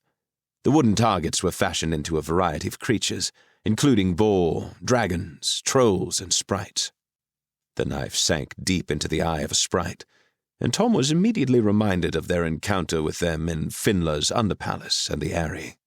You seem to have kept your aim, Brena, Tom said, impressed. She smiled. Not bad. I was aiming for his forehead. She went to retrieve the knife. He'd still be dead, Tom said. Is it hard to learn? Another skill to add to his growing sword skills would be good. Not really. You just need lots of practice, Brena told him. I'll teach you. Can you throw knives, Woodsmoke? Tom asked. Of course I can, he snorted, while Brena rolled her eyes. But I prefer my bow and sword. It's a good skill for you to learn, though. I'm sure this good dwarf has plenty of cheaper knives for you to practice with. While Brena negotiated a price for her set of knives, Woodsmoke helped Tom choose. Have you bought anything, Woodsmoke? Beansprout asked. New arrows, fletches, and a sharpening stone. Speaking of which, we should get you some more arrows. He pointed to the stalls on the far side of the courtyard. After Tom and Brena paid, they made their way over to the arrow stalls. Choosing one at random, they entered the dim interior. Concentrating on making their choice, Tom suddenly became aware of someone looming close beside Woodsmoke. The fairy was tall, with fine features and high cheekbones, his hair long and fair with plaits and beads running through it. He leant in and said something in Woodsmoke's ear. Woodsmoke whipped round, his hand moving to his dagger. Subconsciously, Tom reached for his sword, too, wondering briefly where Brena was. But then Woodsmoke laughed, relief etched across his face. Blood Moon! You nearly had my dagger in your stomach! What brings you to the Hollow? Hunting, my friend. Hunting what? Woodsmoke asked. He grinned. That should be discussed over a drink. What are you doing so far from home? Also hunting, of a sort. Indeed. He caught sight of Tom and Beansprout looking on curiously. Humans. Are they with you? They are, and a lot of trouble they cause, too. Tom, Beansprout? Blood Moon, he said. Many things have happened since I last saw you. Blood Moon shook their hands. No, Brena. Oh, she's here somewhere. Give us half an hour and we'll see you at the Dragon's Tail. If you've time? Always. Soon then, Blood Moon said, and he disappeared back into the crowd. Who's he? Tom asked. My cousin. Come, Beansprout. Let's get your arrows, and then we'll find Brena and see what Blood Moon is hunting. 24. Objects of Desire. The Dragon's Tail was a very old inn, lacking the ostentatious decorations of the rest of the city, although its wooden structure was decorated with the finest carvings. Its customers were mainly those visiting the market and the stall owners, and it served cheap, hearty fare. Blood Moon joined them shortly after they sat down in a quiet corner. He greeted Brena with an enormous kiss that had her blushing. Blood Moon, she exclaimed breathlessly. What was that for? I haven't seen you in a long time, he said, grinning. And when you're the queen of the awaken, I won't be able to get away with that. You're such a show-off, Woodsmoke said. Just sit down and tell us what you're up to. Nothing good, I presume? Blood Moon sat down, placing an enormous tankard of frothing beer on the table next to his parcel. He took a long sip while the others watched him expectantly, and then said, I'm tracking a lamia. What on earth for? Woodsmoke asked, alarmed. Is there one in Dragon's Hollow? Not in the city, but I think she's on the mountain. I've been following her for weeks. She moves very quickly. Why follow her, though? Brena asked. A few weeks ago, she attacked and killed the daughter of the Lady of the Four Hills. She's employed me to kill the lamia. He shrugged at their puzzled faces. I was at a loose end, and she's paying me in tear diamonds. Ah, that explains it, Woodsmoke said. Beansprout looked confused. At the risk of sounding stupid, what's a lamia and what's a tear diamond? A lamia is a blood-sucking snake that takes the guise of a beautiful lady. They usually feed on the blood of children, but when they're hungry, they'll eat anything, Blood Moon explained. And tear diamonds are the most beautiful diamonds anywhere, formed from the tears of Jinn. And as anyone knows, Jinn rarely cry. I have had an advance. He pulled a small leather pouch from around his neck and took out 2 small, tear-shaped diamonds that dazzled, even in the dim light of the tavern. But they're blue, Tom said. Not all diamonds are white, and these will fetch me a good price. Which is good because I need to buy a sword of pure dragonium. That's the only metal known to kill a lamia. And I only know that, he added, because I thought I'd killed her, then her head grew back and I had to make a tactical retreat. Fortunately, a very nice satyr in the meat told me the trick. So here I am, in the best place to get a pure dragonium sword. I've spent the morning bargaining. Your turn. Blood Moon sipped his beer while Woodsmoke told him of their hunt. As he listened, Tom compared Blood Moon to Woodsmoke and decided they were very different. Woodsmoke had a quiet watchfulness about him, but Blood Moon was all words. When Woodsmoke reached the end of his tale, Blood Moon said, You're traveling with Arthurian and searching for Merlin. You keep interesting company these days. You've heard the name? Tom asked, suddenly paying attention. Nimue called him that. One of Arthur's old names, I believe. The name some of the older Fae call him. That or Artaius, the Bear King of Kurnow.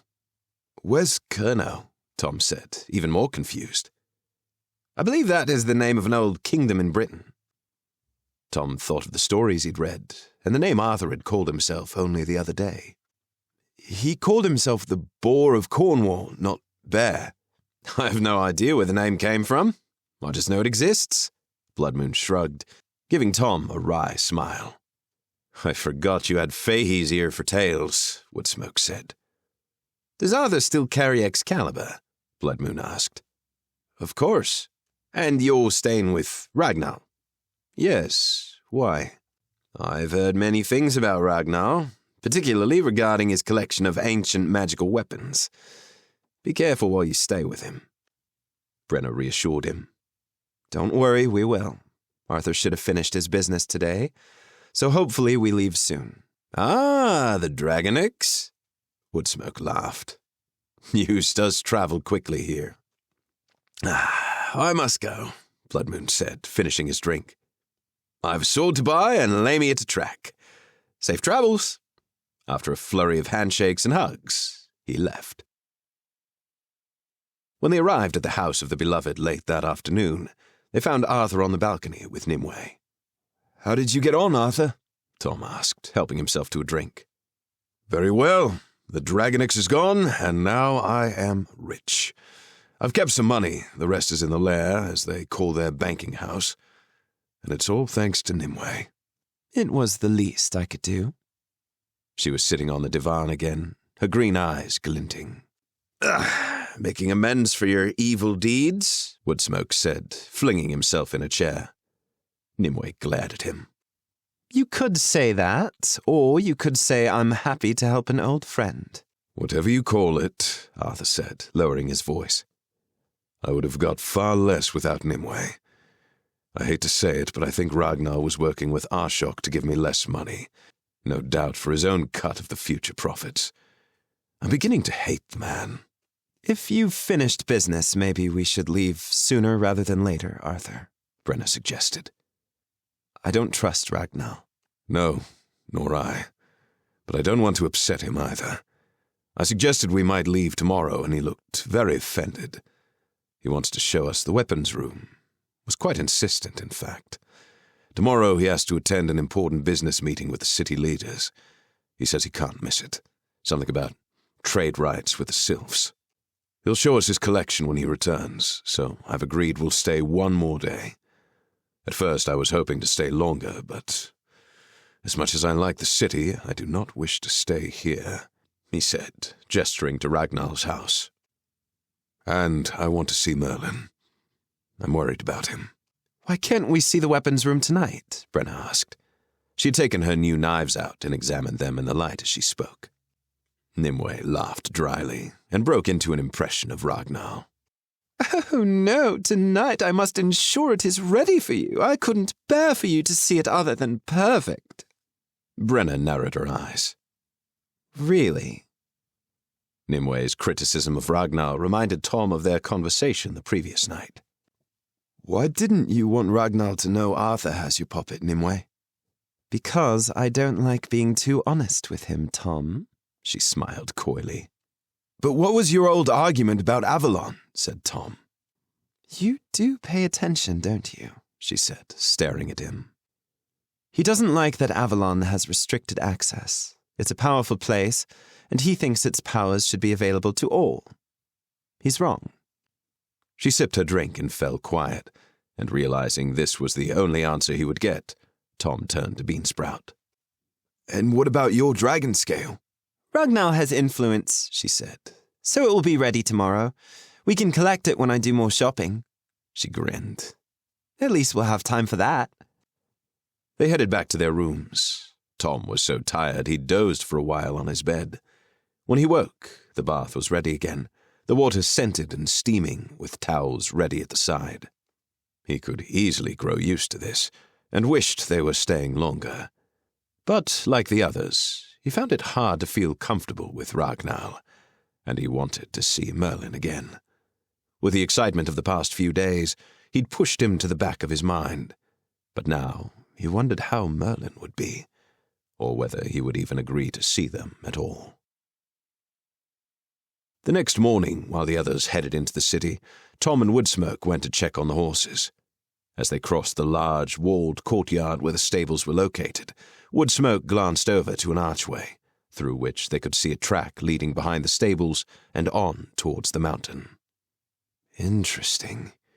I wonder where that goes, Woodsmoke murmured. They found the horses well fed and groomed, although there were no servants in sight. Woodsmoke was pleased. At least the horses are being looked after. But this place is creepier than any sled. There, Firelight, he whispered to his horse as she nudged him. I think you need some exercise. He started to saddle her. Where are you going? Tom asked. He tossed Tom his saddle. I think you mean we. We're going to check out that path. Midnight needs a run too. Tom quickly prepared his horse, fumbling with the straps, and followed Woodsmoke onto the track. He stood awkwardly for a few seconds, conscious of all the windows looking down on him, and wondered who might be watching before nudging Midnight onwards. Should we be on this path? Tom asked, worried. We could get into trouble. It's just a road, Tom. I'm sure Ragnar won't mind. Very quickly the road became rutted and muddy, and then there was a tangle of branches blocking the way forward. It's a dead end, Tom said, frustrated, about to turn around. Wait. Woodsmoke slipped off his horse, pushed through the undergrowth, and disappeared. For a few seconds, Tom waited alone, listening to cracking branches and the call of a bird. And then Woodsmoke was back, grinning broadly. It's just a ruse, Tom. He grabbed Firlight's reins and pushed back through the undergrowth. Tom quickly followed, pulling a reluctant Midnight behind him. For a few minutes he battled through the vegetation, and then he was through to the other side. Ahead of him, a smooth, well-maintained road ran through a densely wooded area, snaking away from the house and the city and up the slopes of the mountain. I'm pretty sure Ragnar wouldn't like us being here, Tom said, looking around. Woodsmoke smirked. Well, we must make sure he doesn't know. The road rose in a gentle incline until eventually the trees thinned and they could see the city glittering on the valley floor. After a few more minutes, the path turned to follow the contours of the mountain, clinging tightly to its side. But before long, they came to a halt. The road was again blocked, this time by a massive landslide. I think this has been blocked by magic, Tom. It seems to me the path is too well maintained to end here. But there's nothing we can do about it now. We'd better head back. 25 Under 7 Moons. They stood in front of the weapons room, gathered together in anticipation.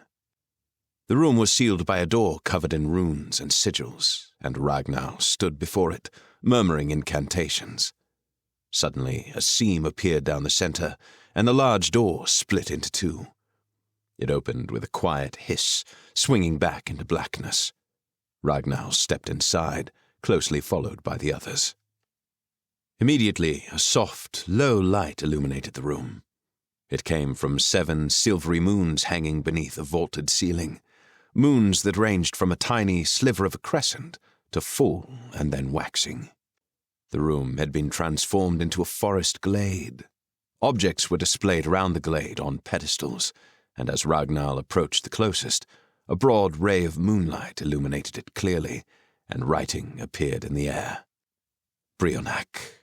The weapon was a large spear, cradled in a silver hand on top of a wooden pedestal, the moonlight glinting off its sharp tip. Behold, Ragnar said portentously. Brionac, the spear of Lugh, one of the ancient Fey kings of Ireland, Arthur said. He was a myth in my time. How do you have this? Ragnar smiled. I have my ways.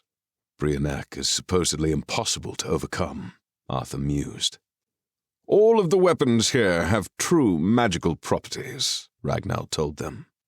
They may belong to history, but their powers are real. Woodsmoke stepped forward to look at it closely. May I? He said, indicating he wanted to pick it up. Ragnar hesitated for a second, then said, Of course. Woodsmoke reached forward to take the spear as the silver hand released it. He hefted it as if to throw it. It's perfect.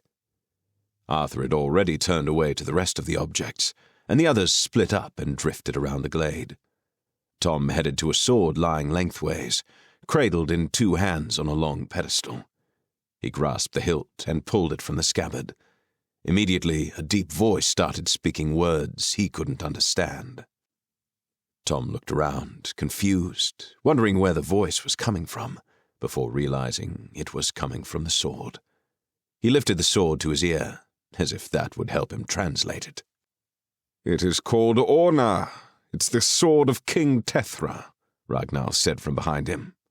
"Once unsheathed, it recounts all its deeds." "Why can't I understand it?" Tom asked. "Because it speaks in an old language not used for many years." Ragnar turned to where Beansprout stood, in front of armor magically suspended, as if over an invisible body. "The armor of the Elven King Sorcha, Wolf Lord of the North," he called. "It repels all blades. None can pierce it." Tom replaced Orna in its scabbard and joined Brena, who was picking up a bow. It seemed to be made of the flimsiest material, the wood delicate and the bowstring so fine as to be almost invisible. "Artemis's bow," she exclaimed. She turned to Tom. "Do you think all this is real? I wouldn't put it past him to do this just to impress us." "I don't think the lock would be so elaborate if they weren't real," he replied. Tom continued to wander around the glade, sometimes losing sight of the others behind the trees. Ragnar's collection contained bows, spears, swords, helmets, rings of enchantment, gemstones, and even a silver saddle. Then he heard Arthur shout, "Ragnar! Is this a joke?" Tom found Arthur standing before a collection of weapons in a clearing. On a large flat rock were a dagger, a helmet, a spear, and a shield, and placed within the rock, the blade buried halfway, was a sword. Ragnar joined Arthur, smiling slyly. "No, not a joke. I thought you'd be pleased." "How could I be pleased to see my own weapons displayed? And that!" Arthur pointed at the sword. "What do you mean, your weapons?" Tom asked.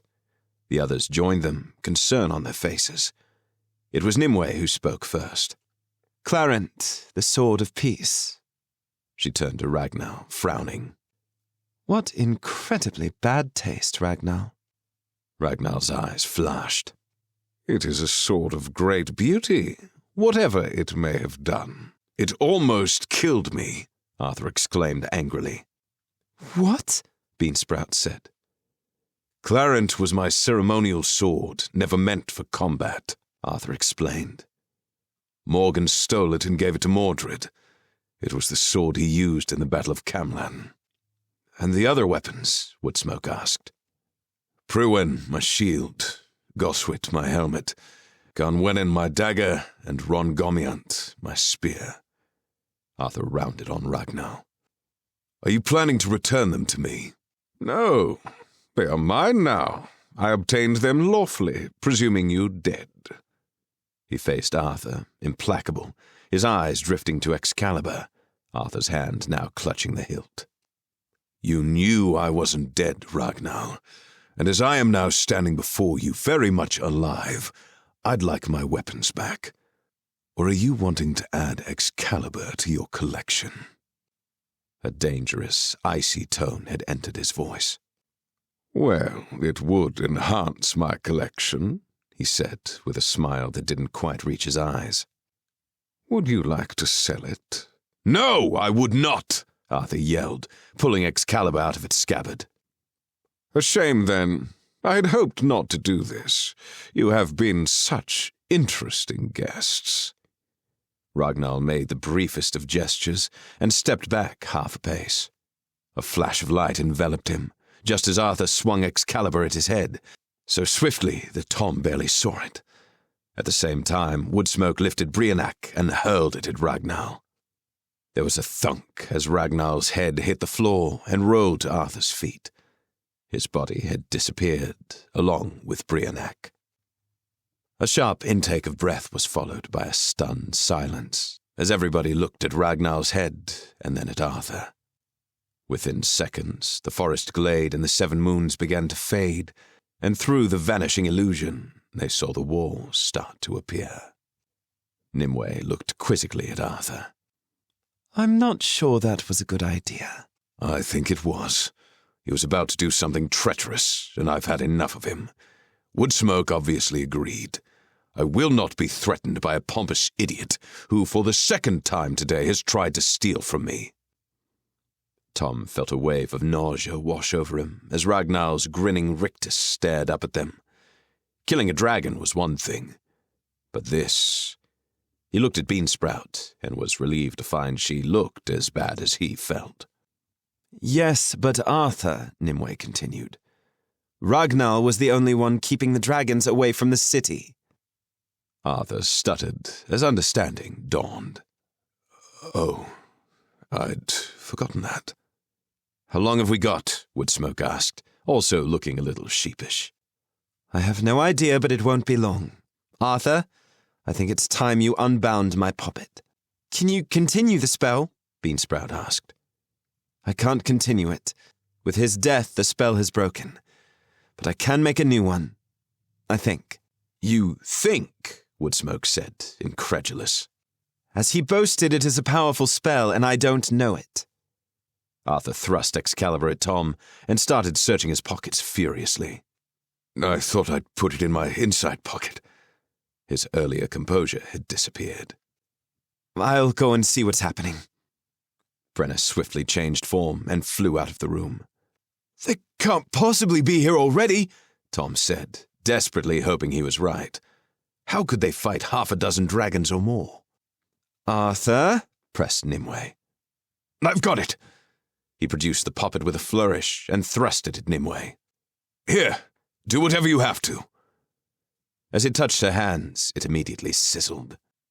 Nimue cursed and dropped the puppet onto the floor. Narian didn't trust me to even hold it. You will have to do it, Arthur. Arthur snatched it up, annoyed. What do I do? Unwind the cord that wraps it, gently. He hesitated for a second and looked at her questioningly. You can trust me, Arthur. And besides, what choice do you have? That's what worries me, he muttered. In a few seconds, the cord came free, and Nimue took it from him. She clicked her fingers, and the cord turned to ash. Excellent.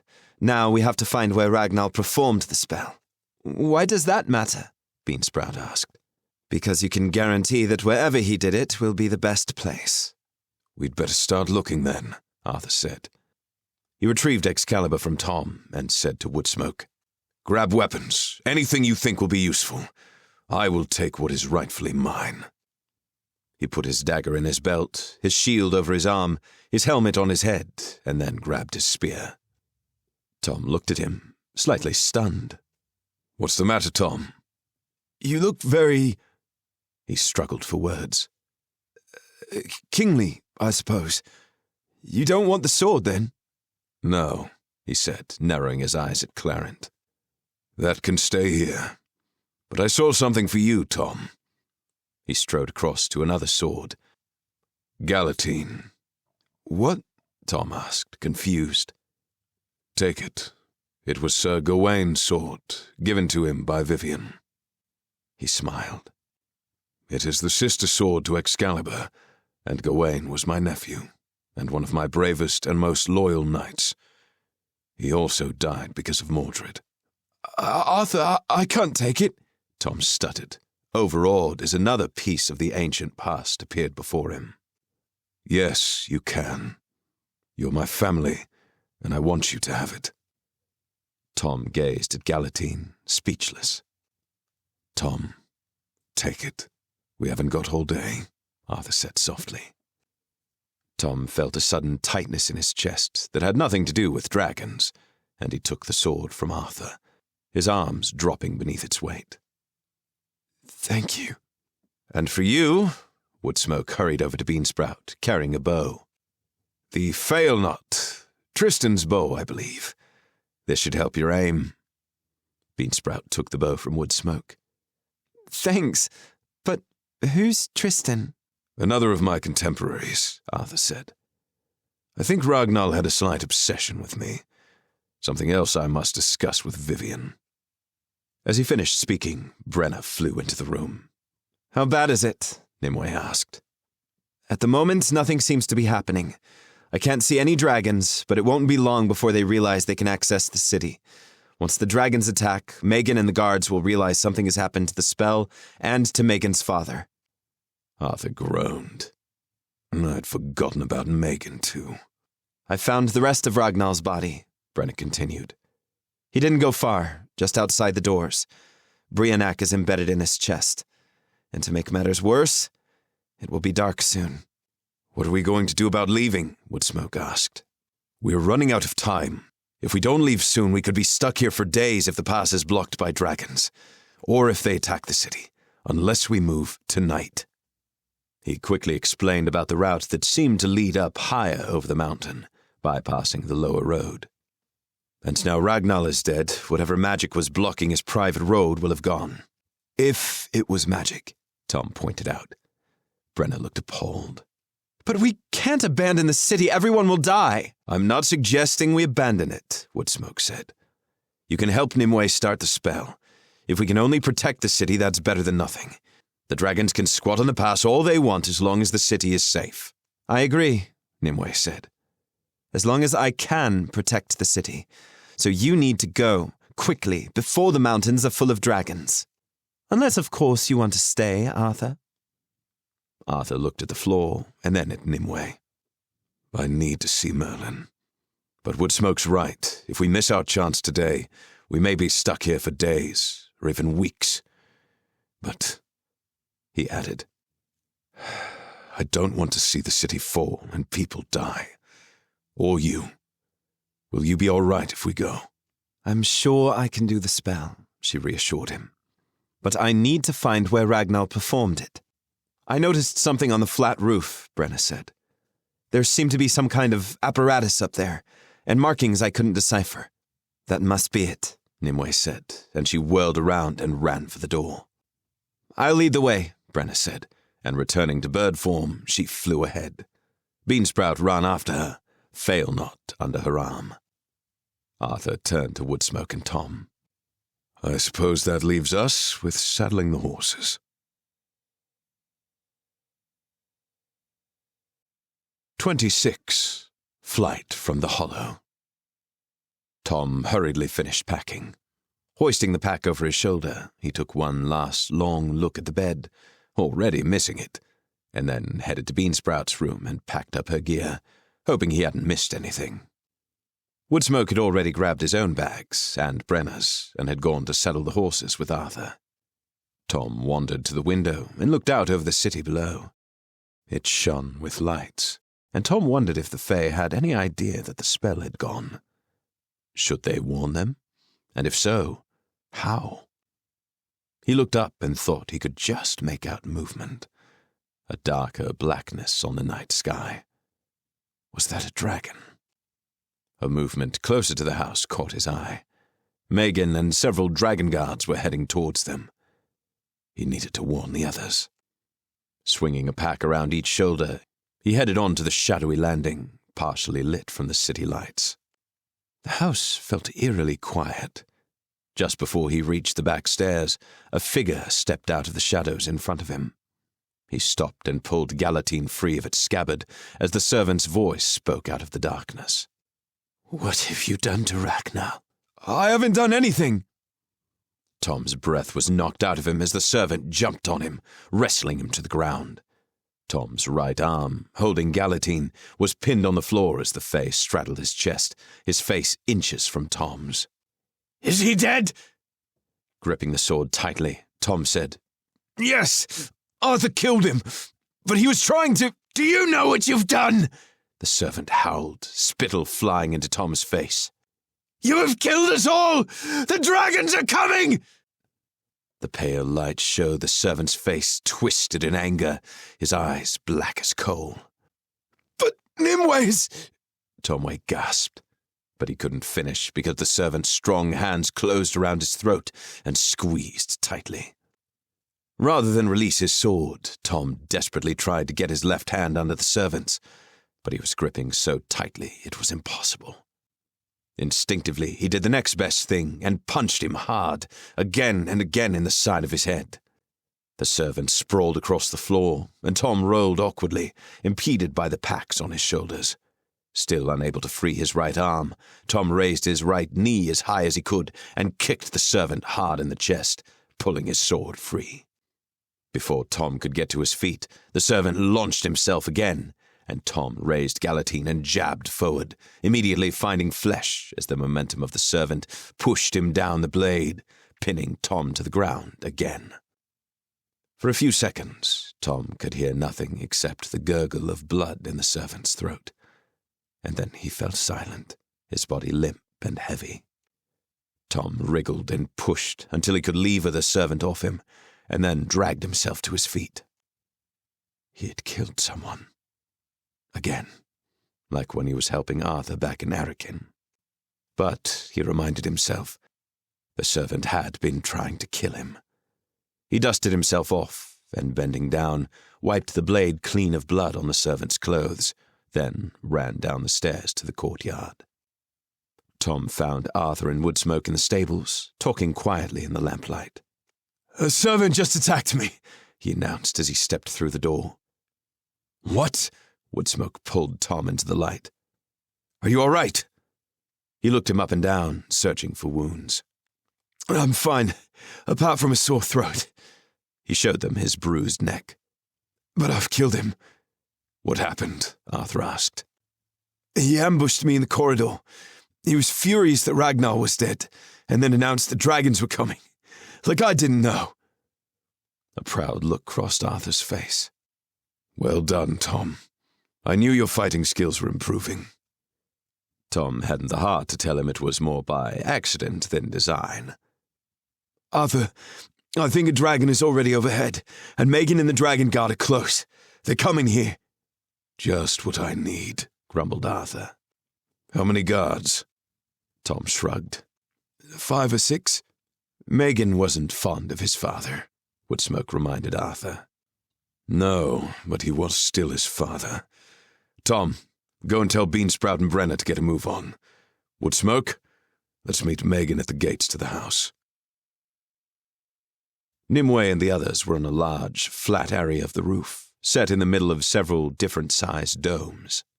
It had taken Tom a few minutes to find them in the vast space, especially as he had to navigate around what appeared to be very large crossbows, aiming into the skies. Nimway was pacing around a large, intricate diagram inlaid on the roof in marble, gold, and gems. 3 small braziers, flickering with firelight, faintly illuminated the space. Beansprout watched Nimue, and Brena leant against one of the giant crossbows, watching the sky. Tom followed her gaze. Crap. There was a dragon circling overhead. "How long's that been there?" he asked Brena. "It arrived just after we got up here. And," she turned and pointed, "there's another one. Any minute now they'll realize they can reach the city." "Should we try and shoot it?" He nodded at the crossbow. "I really don't want to draw attention to ourselves." "Oh, yes, you're probably right." He turned to Beansprout. "Are you nearly ready? Arthur said we have to go." "No, we're not even close," Beansprout shot back impatiently. "We need to work out what this diagram means." "I can understand most of it," Nimway said. "Maybe we could ask the servant. He must know." She looked up briefly. "Tom, can you go and find him?" Tom swallowed. "Unfortunately not. He's dead." "How?" Beansprout asked. "He attacked me and I accidentally killed him." Beansprout fell silent and looked at him with an expression that made him feel very uncomfortable. But Nimue glanced up once more towards the dragons and went back to pacing around the circle. "Let's hope I can work it out without him," she said. Tom shuffled, feeling guilty. "Beansprout, are you coming?" "Are you insane? You heard, Nimue, the spell isn't done yet." "But Arthur said—" "I don't care what Arthur said. We're not ready." "We can't leave Nimue alone, Tom," Brena agreed. Before Tom had a chance to respond, Nimue shouted. "Yes! Oh, that's clever." She looked up to find the others looking at her expectantly. "It is clever. But I don't think I can do it alone. Not yet, anyway. And it's going to take a while." "What do you mean?" Tom asked, confused. It's complicated. I'll need help. I'll stay, Beansprout said immediately. So will I, Brena added. Now Tom was even more confused. What do you mean, you'll stay? Beansprout looked at him as if he was a child and repeated slowly. I will stay to help Nimue, so will Brena, do you understand? Thank you for your sarcasm, Beansprout, Tom said, eyes narrowing. So, you're not coming, at all? I thought you wanted to meet Merlin. This is more important than Merlin. That's if you want a city to come back to, Nimway said. And Tom, tell Arthur I will be able to protect the passes eventually, but not for the next few days. Tom pulled Beansprout aside. Are you sure you want to do this? He nodded at Nimway. Do you trust her? Yes, completely.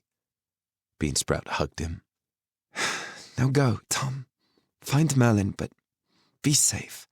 And tell Arthur and Woodsmoke not to worry. She turned back to Nimway. Tell me what you want me to do. Half an hour later, Tom, Woodsmoke, and Arthur were on Ragnar's path heading higher on the mountain. It had been difficult for Tom to persuade them to leave, but finally they had set off. Are you sure they want to stay, Tom? Woodsmoke had asked, puzzled. I don't trust Nimue. Well, they do, and she needs them, and we need Nimue, so... He'd shrugged. Arthur had headed into the house, but Tom had stopped him at the back door, shouting, Arthur, do you want to find Merlin or not? We can't do both. Arthur had returned to his horse, saying, I feel I'm abandoning them. They're all very capable, Arthur, Woodsmoke said. We have to respect their decision. If anything happens to them, Arthur began. Then we'll all be to blame, Tom answered. How is Megan? Furious, but he thought better of arguing and went up on the city walls with the rest of his guards. I'm not sure I'll be welcomed back to the city, but... Arthur shrugged and sighed. We'd better go. They'd headed up the path behind Ragnar's house and found that Woodsmoke was right. The landslide had disappeared and the way was clear, but it was now pitch black and the path ahead was almost invisible. Arthur dismounted. I'll lead. We'll take it slowly. Arthur, this seems like suicide, Tom said, as loose rocks slipped beneath his feet, and he tried to steady himself against midnight. It was surprising how much he'd got used to his horse, he thought, as he struggled up the hill. She'd become a reassuring presence. Just keep going, Tom, Woodsmoke said from behind him. I can't see Ragnar risking his life on a poorly made path. It must be pretty safe. In the light, maybe, Tom muttered. After a short while, they crested a ridge and looked back to see the city and the house of the beloved below them in the hollow of the mountain. Megan must have warned the Fae of imminent attack. Either that or they had seen the dragons, because half the city was now in darkness, and they could just make out the faint glow of the braziers on the roof of Ragnar's house. The city walls were well lit with torches, and the firelight glinted on the crossbows that sat atop the wall. Suddenly, one of the dragons dived straight at the city, but before it could get close, a flurry of huge arrows was released, and the dragon withdrew with a roar, belching flames onto the roof of one of the highest buildings. It immediately burst into flames, which, within seconds, were reaching high into the night sky. The city's burning! Tom exclaimed. Not yet, Tom, Woodsmoke said, trying to reassure him. I'm sure they must have plans for this. I knew we shouldn't have left, Arthur grumbled. But we couldn't have stopped this, Woodsmoke said. Come on, we have to get as far as we can by daybreak. At least the dragons will be preoccupied. Too preoccupied to hear your sword, I hope, Arthur. Because now Ragnar's dead, the spell he put on the scabbard is gone. A skittering of rocks caused them to spin away from the city, back towards the high pass. What was that? Tom asked, his right hand moving to Galatine. They stood listening for a few seconds, but heard nothing else. Just rockfall, Arthur said. Certainly not a dragon. They moved slowly over the rock-strewn ground, lit faintly by a half-moon above them. The path here was easier to follow, and they picked up their pace, all the time moving higher and higher up the mountain, until the path met another, and they found themselves on the broad main pass. They heaved a sigh of relief, but it was short-lived. Something reared up beneath firelight, and Woodsmoke fell from his horse, crashing to the ground. Within seconds, a large, writhing serpent was upon him, and with a scream of terror, Firelight raced away. Tom and Arthur dropped to the ground, weapons drawn, and ran across to Woodsmoke, only then realizing that the snake had the head and body of a woman. It was the lamia that Bloodmoon had been tracking. She snapped and bit at Woodsmoke's face, trying to sink her long teeth into his neck, her hands pushing his shoulders against the ground. His left arm was pinned against his body, but with his right hand he pushed her head back, keeping it inches from his own. Her strong, muscular body continued to wrap tightly around his chest, and Woodsmoke struggled for breath as her teeth inched nearer and nearer. Scared of using their swords in case they stabbed Woodsmoke, Arthur and Tom used their combined strength to pull the serpent off him, throwing her across the ground. She reared up and lunged at Arthur. He swung Excalibur, but she reared back before striking again. Woodsmoke struggled to his feet, clutching his ribs, as Tom and Arthur advanced on the lamia. Her tail flicked out beneath Tom's feet, and he stumbled backwards, rolling to his feet again. She was frighteningly quick, and she leapt on Arthur, wrapping her tail around his legs and pinning him to the ground. Just as Tom was thinking he could never pull her from Arthur on his own, another figure ran to his side. Bloodmoon. "Tom!" he yelled. "Pull her head back! Just grab her hair!" Tom got as close as he could, stepping across Arthur's and the lamia's prone bodies, and grabbed a handful of her hair, pulling her head up with all his strength. "Arthur, keep your head down!" Bloodmoon yelled, and he stood behind Arthur, his sword ready to strike. "Tom, pull higher!"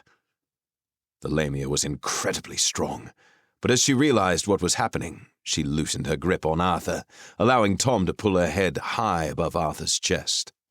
Without hesitating, Bloodmoon attacked, his sword passing within inches of Tom's chest, swiping her head off and leaving it swinging from Tom's hands.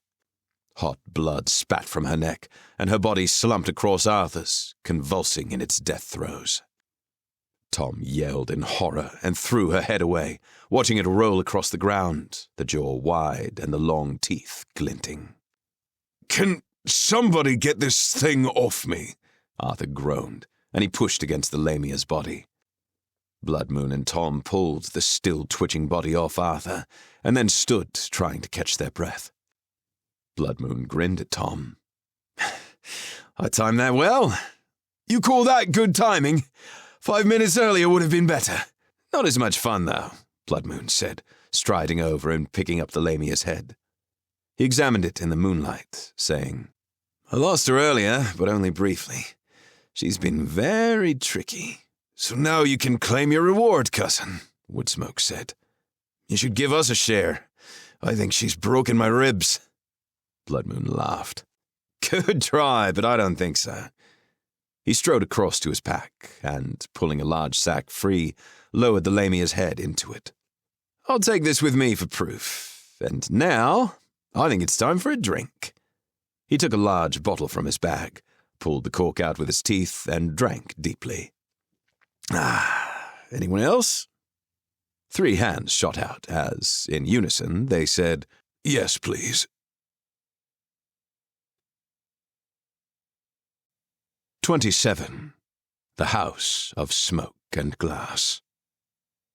They reached the pass into the sky meadows at dawn.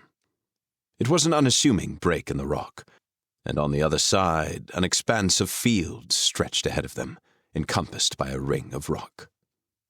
Drifts of mist rose from the ground, mingling with the scent of wildflowers and grass. High above them was a city in the air, its buildings shimmering in the pale dawn light, and in the center of the meadows was a beam of light leading to the city above. The sound of water drew them to their left, and they found a stream running into a shallow pool. "Thank the gods," Arthur said as they dismounted. "I stink of lamia blood." "Is it worse than dragon blood?" Woodsmoke asked. Actually, I think it is. There's more of it on me, anyway. And he was right. The entire front of his body was covered in blood that was now drying in thick, crusty clots. It was even in his hair. Tom glanced down at his shirt, where a broad splatter of blood from the Lamia's beheading had landed across his chest. The sylphs will wonder what's going on if we turn up like this. Honestly, Arthur, 2 beheadings in one day. He tried to push the memory of killing the servant to the back of his mind. I'm not responsible for the second one, Arthur exclaimed. 3 beheadings in a week, Woodsmoke reminded them. You are responsible for the dragon, though, Arthur. Throwing off their clothes, they waded into the pool, washing away the blood and dust. Does anyone need to rest? Arthur asked. Woodsmoke winced as he explored his bruised ribs. No, let's just get on with it. But I should warn you, if the sylphs choose to attack, we will have no chance. Why not? Tom asked.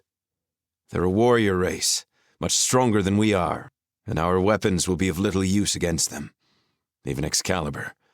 There's a reason the other realms let them be. With Woodsmoke's warning ringing in their ears, they tied the horses up next to the pool and set off on foot, striding through the waist-high grasses. It reminded Tom of the meadows outside Finla's underpalace. The sky meadows seemed eerily devoid of life.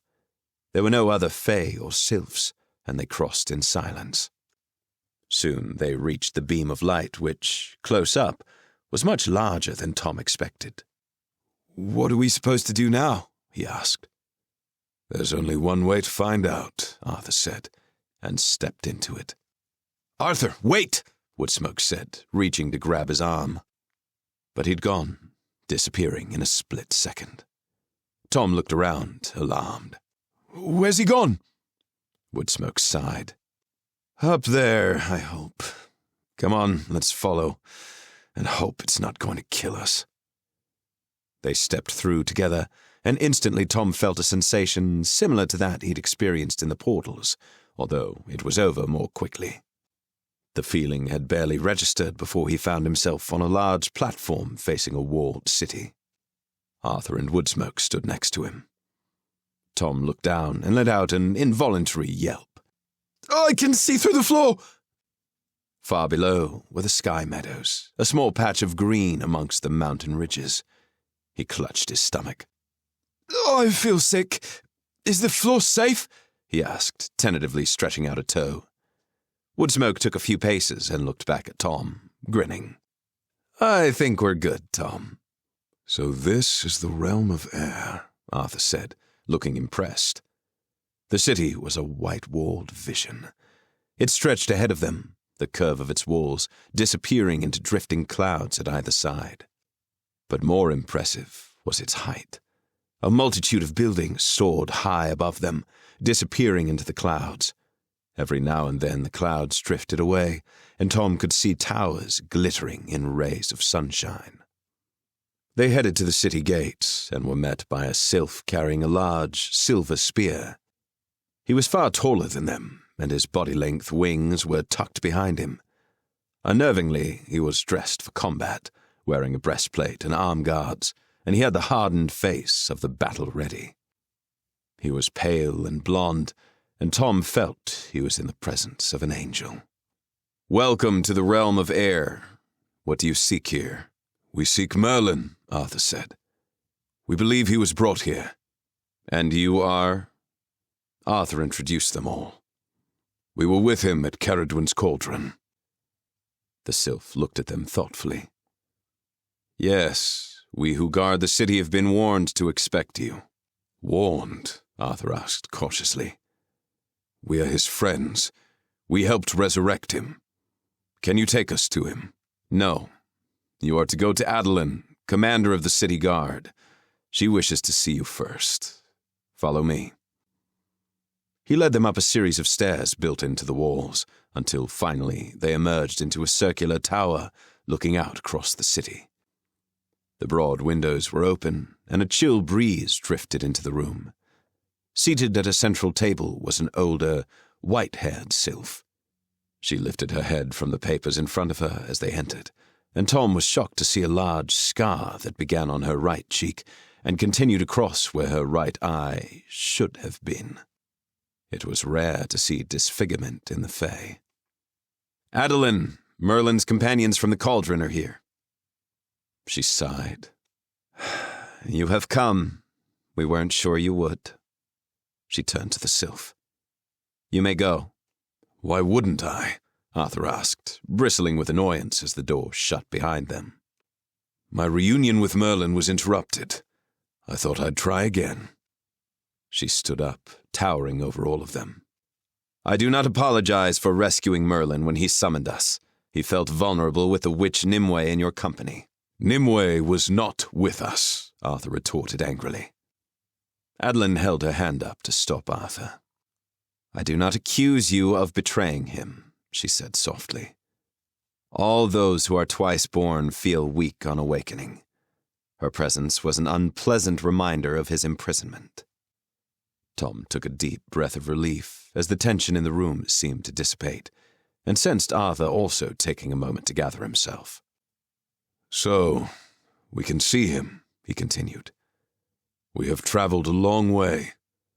"What is your intent?" she asked, moving around the table. "Just to see him. I want to make sure he is all right, and then we leave. That's all." "You are—" "Arthur, King of the Britons. Merlin's very old friend," he added, a little defiantly. "Yes, of course." She smiled, looking far less severe. "He has talked of you recently. Where is the witch now?"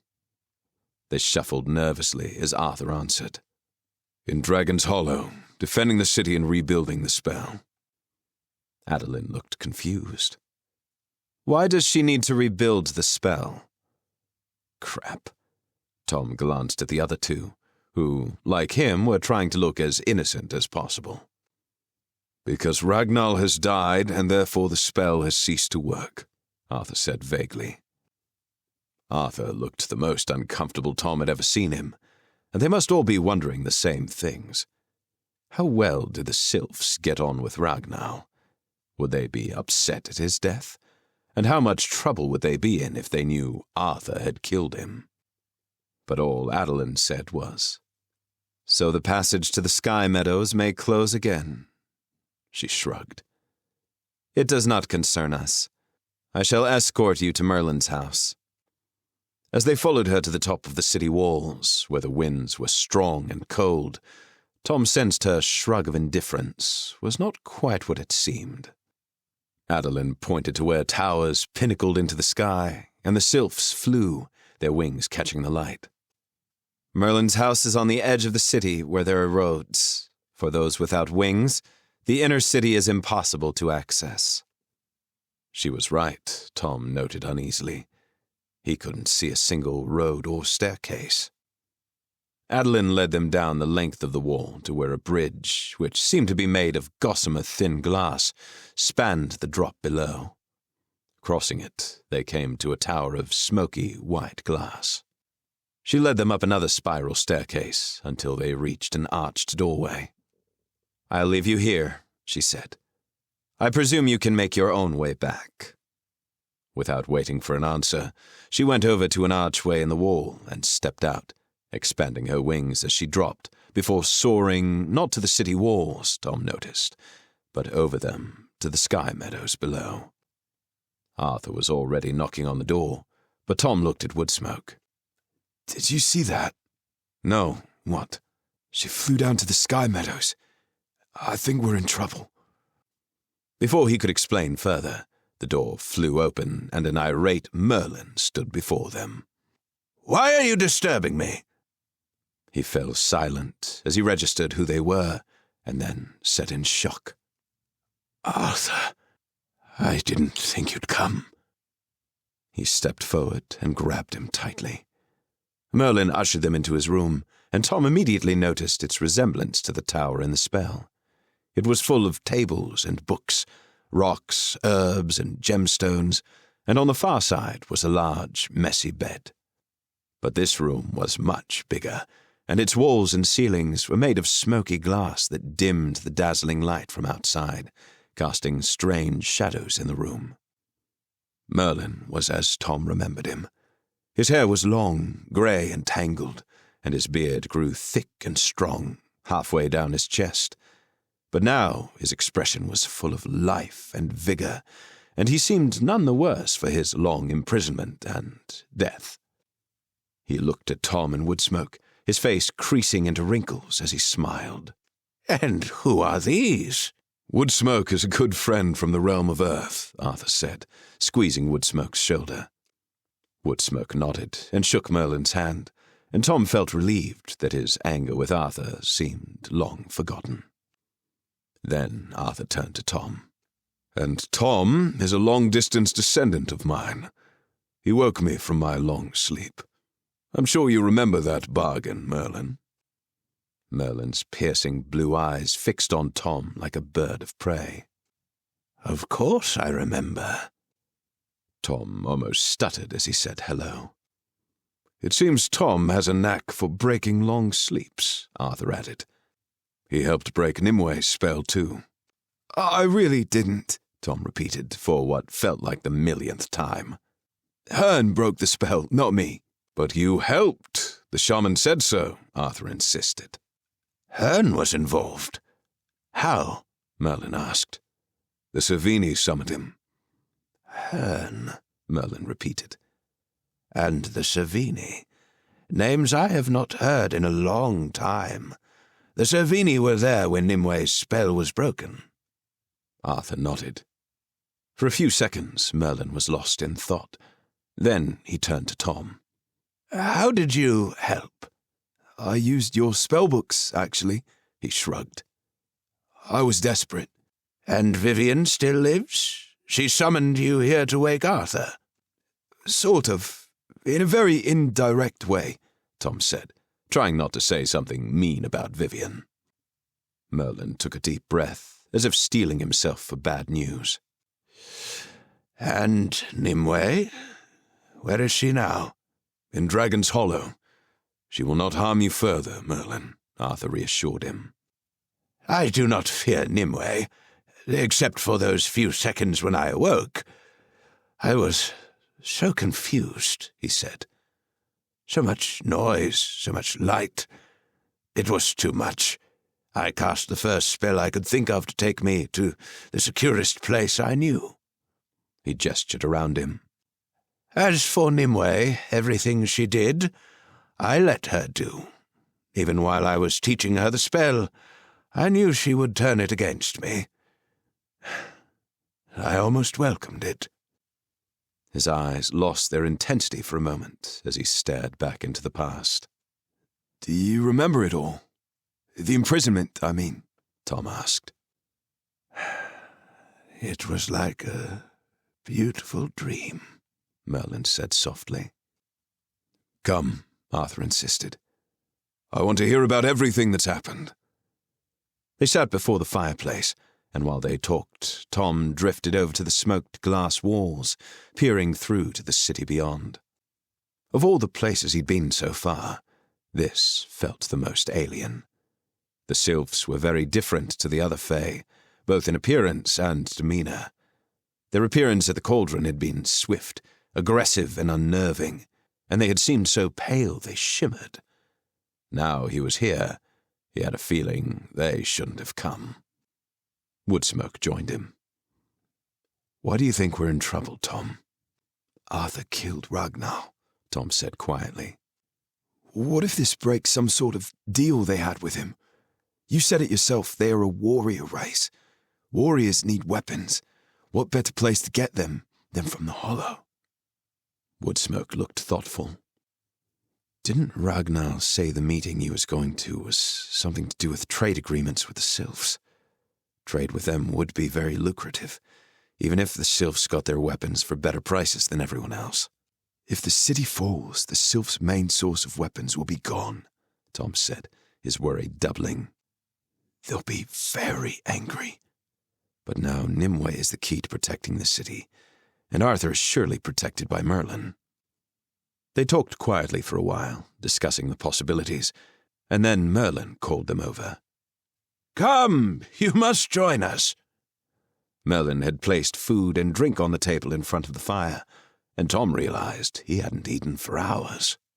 "If you're sure we aren't interrupting you," Tom said, lowering himself into a chair and reaching for a glass. They talked for hours, Merlin asking them all sorts of questions about the other realms and the other Earth. It was obvious that Arthur and Merlin had real affection for each other, and for a time, Tom's worry disappeared. They were finally interrupted when long shadows flashed across the room, and the door flew open. Avalon stepped into the room with 3 sylphs behind her and glared at Arthur, Tom, and Woodsmoke. Merlin stood. "What's going on, Avalon?" "Arthur and Woodsmoke, you are under arrest for the murder of Ragnar, sorcerer of Dragon's Hollow. Tom, you are arrested for the death of Grindin, Ragnar's servant." Tom and Woodsmoke sat momentarily stunned, while Arthur leapt to his feet and unsheathed Excalibur. But Merlin stepped in front of him, his face thunderous. "How dare you arrest Arthur? And here, in my home!" Avalon advanced, her face rigid with anger. "Ragnar is dead, Merlin, killed by Arthur." Arthur squared up to her. "Because he was trying to kill all of us.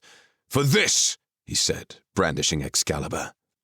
"Do you think I would stand there and let him?" Avalon briefly looked at Excalibur, then said icily, "And Nimue stands in his place to protect the city. It seems you have divided loyalties, Arthur. She is currently under guard while she completes the spell, and then she will come here to answer to us. In the meantime, you will be locked away until the trial."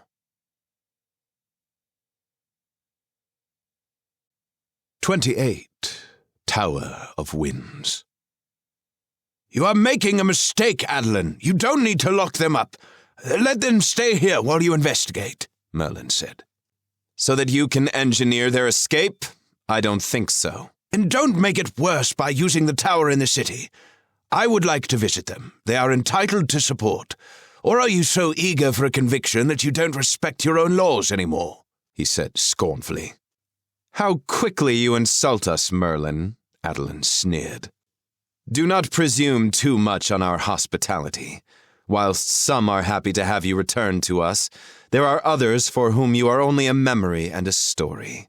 Since then, many new alliances have been forged which surpass your importance to the realm of air." "See it as a request from an old man who pleads for his friends," he said, clearly trying to control his temper. "If I can remind you, I am here because they rescued me. That deserves some leniency, surely. I think Galen would see it that way." She narrowed her eyes at the mention of that name. "Use the Tower of Winds," she said to those behind her. "And I will speak to the city elders." Merlin turned to Arthur. "Trust me, Arthur. I will get you out of this. Have patience." He pressed Arthur's hand. Woodsmoke nodded in agreement, and Arthur reluctantly sheathed Excalibur. Woodsmoke then said quietly to Tom, "This is not the time to pick a fight, Tom. Our chance will come." They were unceremoniously escorted to a high tower at a place far along the city walls, and an hour later they sat looking out over clouds. Their prison was a series of small rooms with hard beds, plain chairs, and a central room with one big table. On their way to the top floor, they had passed at least 5 other levels with secure doors, but all the doors stood wide, and the prison tower was clearly empty except for them. Tom was relieved they weren't locked up in separate rooms, and as the doors slammed shut behind them, they stared bleakly at each other. "What now?" Tom asked. "We wait," Arthur said. "We'll see what Merlin can do. But if he doesn't succeed," he shrugged, "we may have to fight our way out." Woodsmoke stood by the window, surveying their surroundings. There weren't any bars, and the windows could open, which wasn't really surprising. Where would they go? I wonder if Brena and Beansprout will be arrested. They haven't done anything. I'm more worried about Nimway and what she may do, Arthur said. Tom remembered his conversation with Nimway in the spell. She said she always liked to be underestimated. I think that will work in our favor. Arthur nodded. She's resourceful, I'll give her that. She always surprised me, and not always in a good way. They passed the next few hours playing cards, but none of them were really paying attention. Night was falling when they were disturbed by a large, black bird rapping its beak on the windows. Woodsmoke grinned. Brena! He let her in, and she flew in and changed form, scanning the room. So, you couldn't go 5 minutes without getting into trouble, she said, exasperated. Arthur looked sheepish. We didn't do anything except kill Ragnar and his servant. I must admit, I didn't consider this might happen. It took some time to track you down. I checked out the highest, most isolated towers. There's a lot of them. What's happening in Dragon's Hollow? Woodsmoke asked. Has Nimue worked the spell? Not quite. The sylphs' arrival has delayed things. As soon as they arrived, I knew we were in trouble. They searched the house and interrogated us. I thought they were going to arrest all of us, she said, looking tired and frustrated. We tried to explain what had happened, but they didn't want explanations. They were going to arrest Nimway as soon as they arrived, but then realized that would be incredibly stupid. They were attacked by dragons as they flew in. Is the city burning? Tom asked. We saw the dragon attack from the ridge. A couple of buildings were partially destroyed, but some of the Fae have magic strong enough to slow fire. She sighed. But they keep attacking. Only the dragon guard and the crossbows are slowing them down. They're ripping away all the gold and jewels from the highest buildings, and with each success they grow bolder. Is Beansprout all right? Arthur asked. Have they threatened to arrest her? No, they haven't. Or me. She's helping Nimue, and is doing very well. She seems quite interested in magic. Tom wondered whether to say anything about their previous argument, but decided not to. Beansprout might be right about Nimue. He did think of something else, though. Do you think Nimue might resist arrest, like she did with the Savini? Oh, no. In fact, she's looking forward to coming here. I think she has a plan. Brena stayed with them a while longer before swooping back to the Hollow, promising to return with more news. Their next visitor was Merlin, who arrived breathless and grumpy. Galen is not as sympathetic as I thought.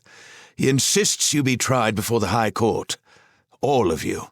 Who is this Galen? Arthur asked. A very old friend, one of the few who was alive in my time. He sits at the head of the Council of Judgement. There are 6 of them, and the others are younger. They don't know me at all. Galen is under pressure to serve justice. There aren't any kings, queens, princes, or princesses here. The council rules on everything, and their power is absolute.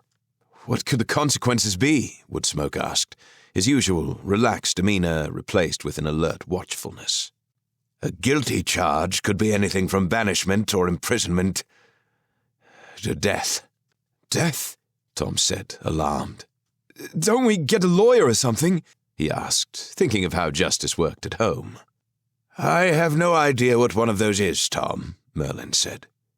So no, friends may plead on your behalf, but that's all.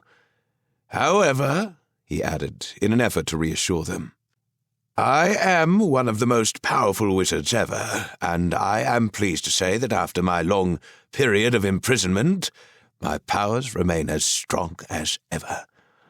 That said, I cannot take on the entire realm of air. Therefore, if things go badly in court, I will ensure you get away, but you'd be fugitives. Forever. We must resolve this legally, with no repercussions. When will we be seen? Arthur asked. He looked pale, but his voice held a steely determination. The day after tomorrow, at dawn, at the Palace of Reckoning, in front of the 7 who sit on the Reckoning panel. So soon, Tom said, not sure if this was a good thing or not. The issue is not just about you. It's also about the spell and the repercussions. They want to settle this quickly. It's a public trial, so others will be there. He paused and sighed softly.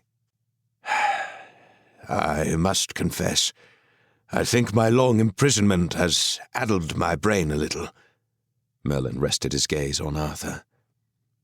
I had almost forgotten about the Dragon Wars. It was so long ago. The Dragon Wars? Tom asked, thinking that sounded utterly terrifying. Woodsmoke nodded. That was a long time ago, even in our long lifetimes. For years, Merlin explained, the realm of air waged an intermittent, long and bloody war with the dragons. At first, Dragonskin Mountain was home to only a handful of dragons. Most of them lived in the deserts of the Jinn, the realm of fire. But as the Jinn claimed more land, the dragons came here, drawn to the rich reserves of the mountain, and they ravaged the lands and attacked the sylphs, until Ragnar came along to contain them. His spell allowed access to the dragon gold. The small village grew into the city it is now, and he gave peace to the sylphs. Ragnar's death has far-reaching consequences. Ragnar must have been really old, Tom said, trying to work it out. Very old. I met him once, briefly. I never liked him, so avoided him after that. And his spell extended here? Tom tried to get his head around the size of the spell Ragnar had made. The dragons could attack again. The sylphs would be at war, Arthur said, as understanding dawned. Adeline was right. I have no influence here. Not anymore. I am a man out of my time. Suddenly Merlin's defiance crumbled, and his shoulders sagged as he looked into some indeterminate future. Maybe you shouldn't have woken me. I realize now this is not my home, and whatever happens, I cannot continue to live here. He looked at Arthur in panic. Where will I go? Merlin's hands were clutched together on the table, and Arthur reached forward, resting his hand on Merlin's. We will get out of here, and you will live with me, close to the Servini. You do have friends here, Merlin. As do I, Arthur said, smiling at the others.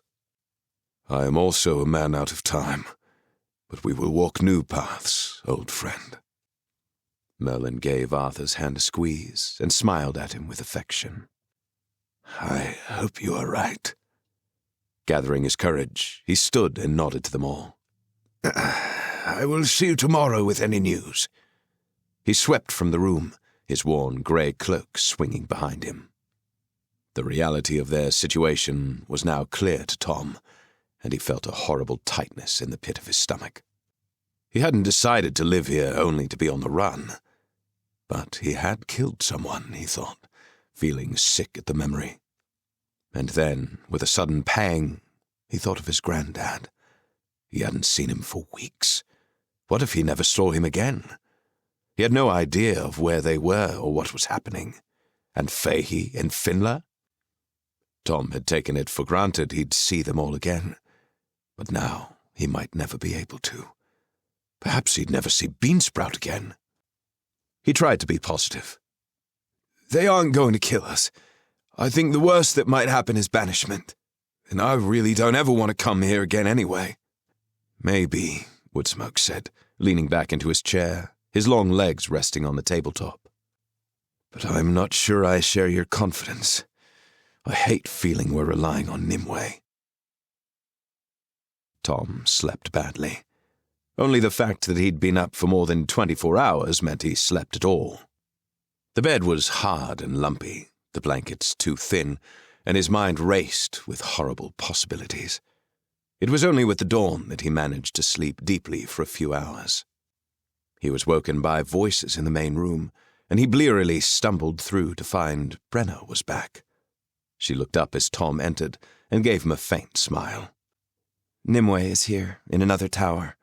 Her trial's the same time as yours. How do you know? Arthur asked, looking as if he'd had a bad night's sleep too. His hair was uncombed and his clothes were disheveled. She looked grim. I eavesdropped with great difficulty. Anyway, the spell is complete. Sort of.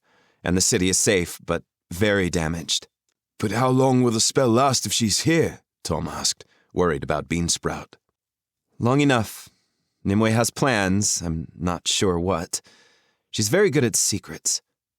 I'd better get back to check on Beansprout. If I can't return, good luck for tomorrow. Brena wasn't normally affectionate, but she was now, and she hugged all of them. One way or another, we'll get you out of here. After Brena left, they spent the day pacing around the narrow confines of the tower rooms. Merlin visited, looking drawn and anxious, bringing news that a representative from Dragon's Hollow was going to be at the trial as well. It was a long, horrible day of waiting.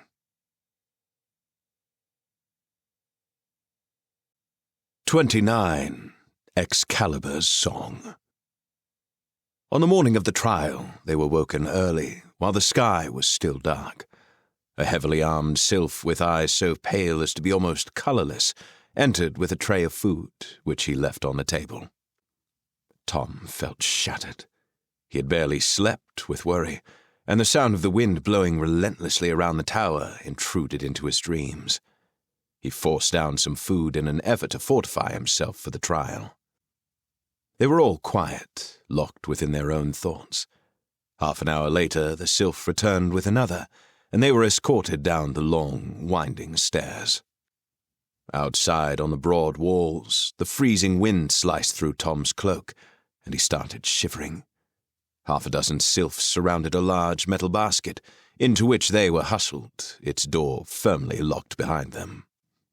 The sylphs then took hold of short chains attached to the top and sides, and they were lifted into the air and carried across the city towards the Palace of Reckoning.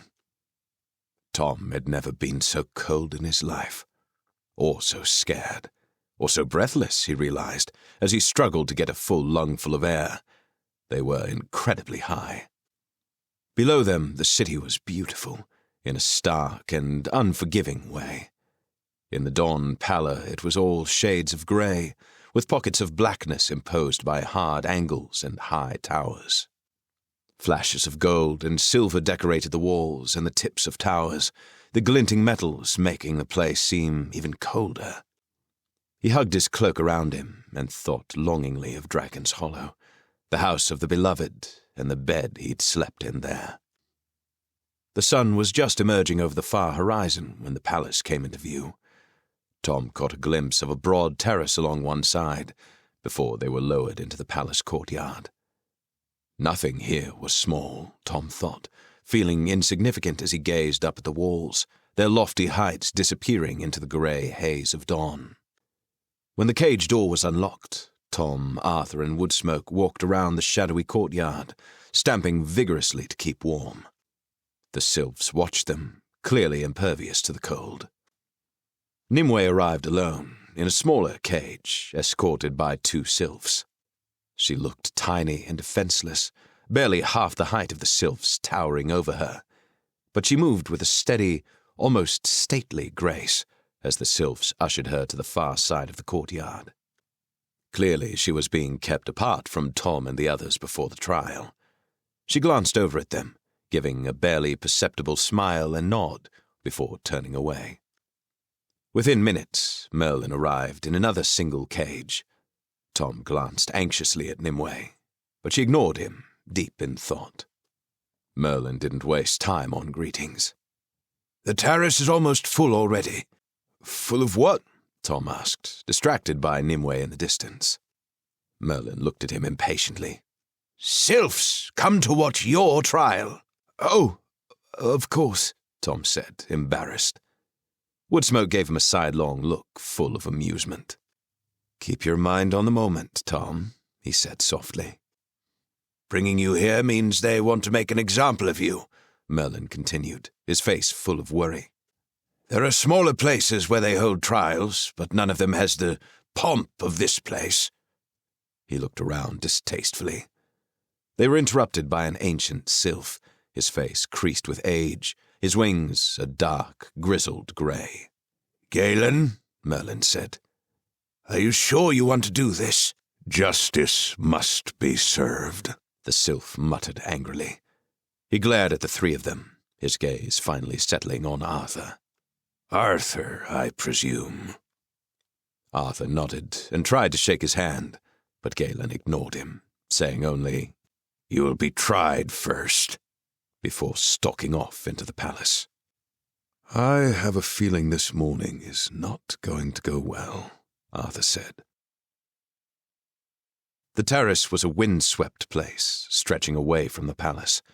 Immediately beyond the main building was a row of pillars, supporting a deep, roofed walkway. 4 seats had been placed in front of the pillared walk, and Tom and the others stood before them, gazing out at the crowd gathered in tiered seats that rose like an amphitheater. The sylphs were silent. There were no hushed conversations or debates. Instead, they sat like statues. Even more unnerving was the row of women-headed bird creatures perched along the highest row of the terrace. Even at a distance, he could see their beady eyes and sharp teeth. He whispered, "Woodsmoke, what are they?" "Harpies, the constant companions of the sylphs," Woodsmoke said. "They'll steal food from your plate and leave you to starve to death, and then feed on your body." Tom wished he hadn't asked. Between them and the crowd was a long stone table with 7 sylphs seated behind it, facing them, their backs to the audience. They were a range of ages, with different wings, from white to tawny greys, dark browns and silvers, but they all looked serious. In the center was Galen. Seated to the side was one of the Fae from Dragon's Hollow. Tom turned to his right and looked at Nimue, who was now standing next to him. Feeling his gaze upon her, she gave him the ghost of a smile before turning back to the crowd. Galen stood, and his voice boomed across the space as if he had a microphone.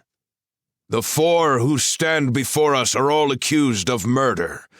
The repercussions of their actions will impact on the safety of this realm, and their punishment will fit their crimes accordingly.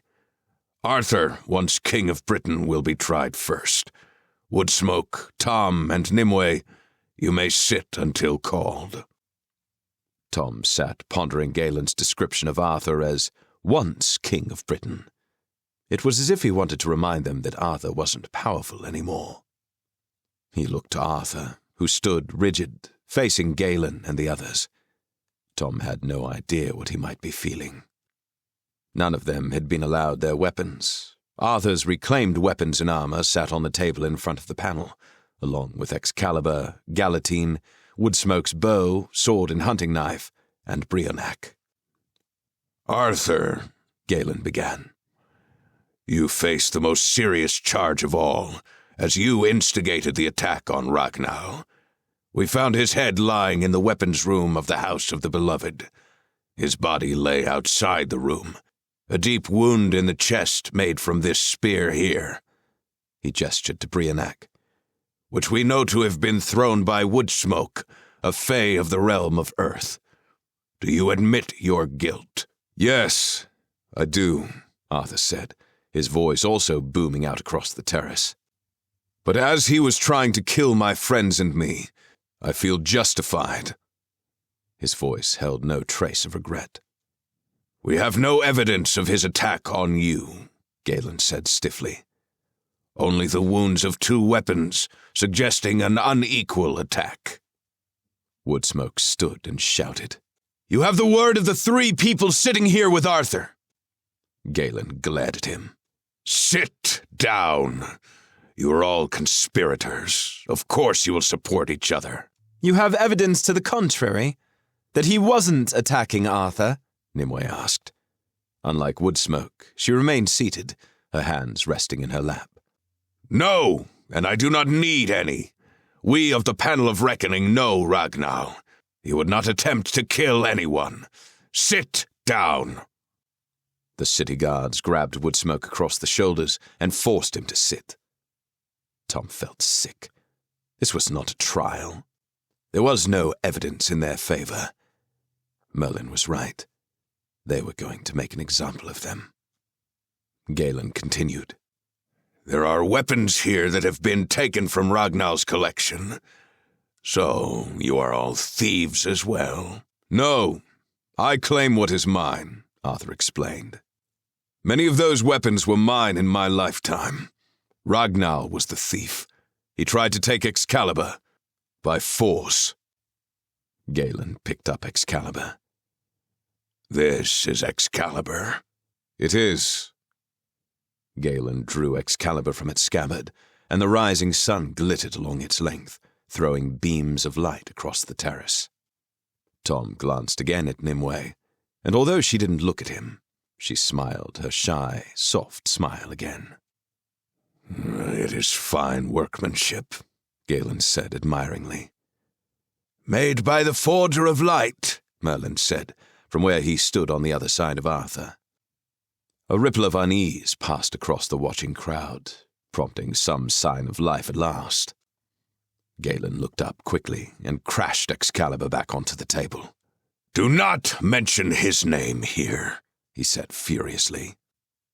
Tom felt a stir of curiosity at what the Forger of Light had done. That is irrelevant. Arthur, you have murdered Ragnar, and by doing so have placed us at risk of attack from dragons. Your sentence is death. At the end of these proceedings you shall be dropped from the terrace. The fall will be long enough for you to consider your actions. Tom drew his breath in sharply and looked in horror at Galen and Arthur. Involuntarily he rose to feet as Woodsmoke shouted, No! It's not fair! Arthur didn't speak, but he glared at Galen defiantly before glancing around the terrace, and Tom realized he was assessing their chance of escape. Arthur wouldn't give up without a fight. Galen sought to wrestle back control. Tom, a human interloper in the affairs of the realm of air, and Woodsmoke will also be put to death. Tom felt faint. He could barely believe his ears. Woodsmoke, the spear you carried here is from Ragnar's weapons room, and is the weapon that pierced Ragnar's chest. Do you deny it? Woodsmoke shook off the restraining hands of the sylphs and stood shoulder to shoulder with Arthur. And when he spoke, his voice was as hard as steel. No, I sought to protect my friends, and would do it again. And Tom, you were responsible for the death of Grindan. The death of a harmless servant will not be tolerated. He was not harmless, Tom exclaimed. He tried to kill me. Look at the marks on my neck. And he pulled his cloak down, showing the bruising on his throat. Galen refused to engage in conversation, instead looking at Nimue. And so we come to Nimue, the witch. Merlin stepped forward, shouting, Galen, they all helped to rescue me and are responsible for my resurrection.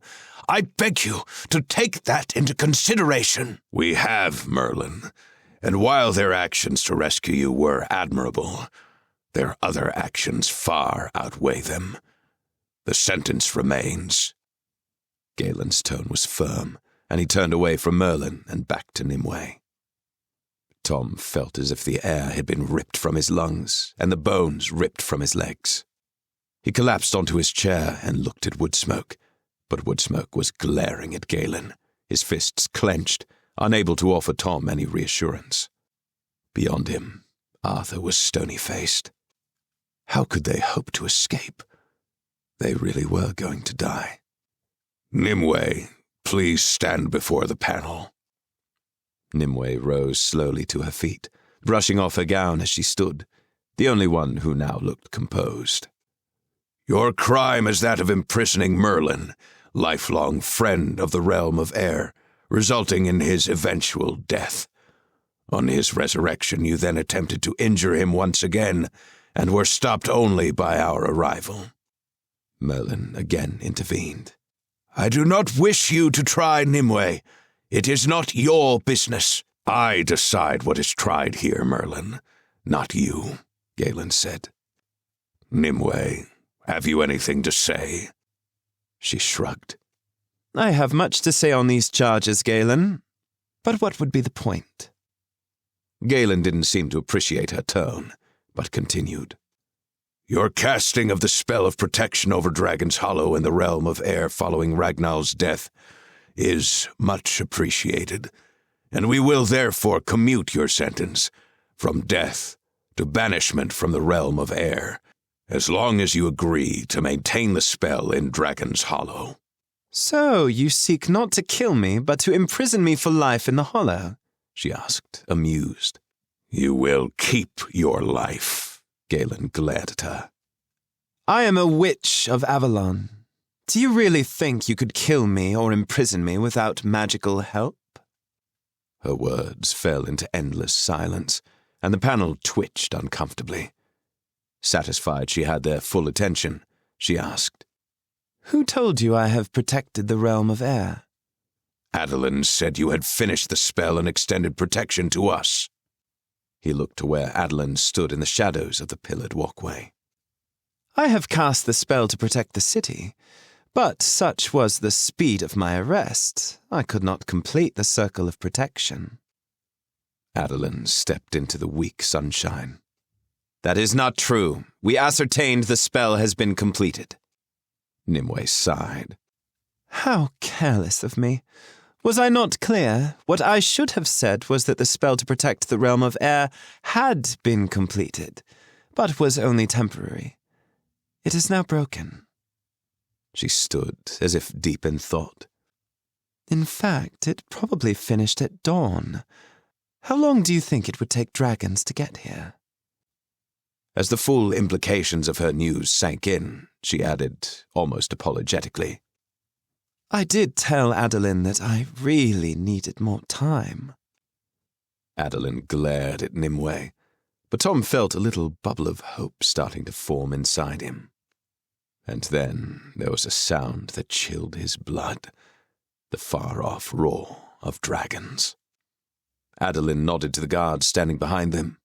All but two ran to the edge of the terrace and dived over, their wings spreading majestically before they dropped from sight.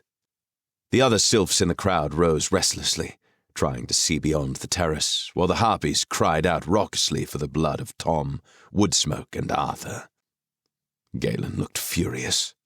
I demand you complete the spell at once. I don't think so, Nimue said, her voice carrying clearly across the terrace, despite the increasing noise. The realm of air can burn for all I care. You will complete the spell, or we will bring your other friends here as well. Her eyes were bright with malice. No, you won't. You'll find you cannot enter Dragon's Hollow at the moment. So what will you threaten to do now? You have already sentenced my friends to death. What do you mean, we cannot enter Dragon's Hollow? Galen asked, incensed. I mean that once we left the city, I set a spell to prevent you entering it. Do you think I'm stupid? Nimue asked, clearly enjoying herself.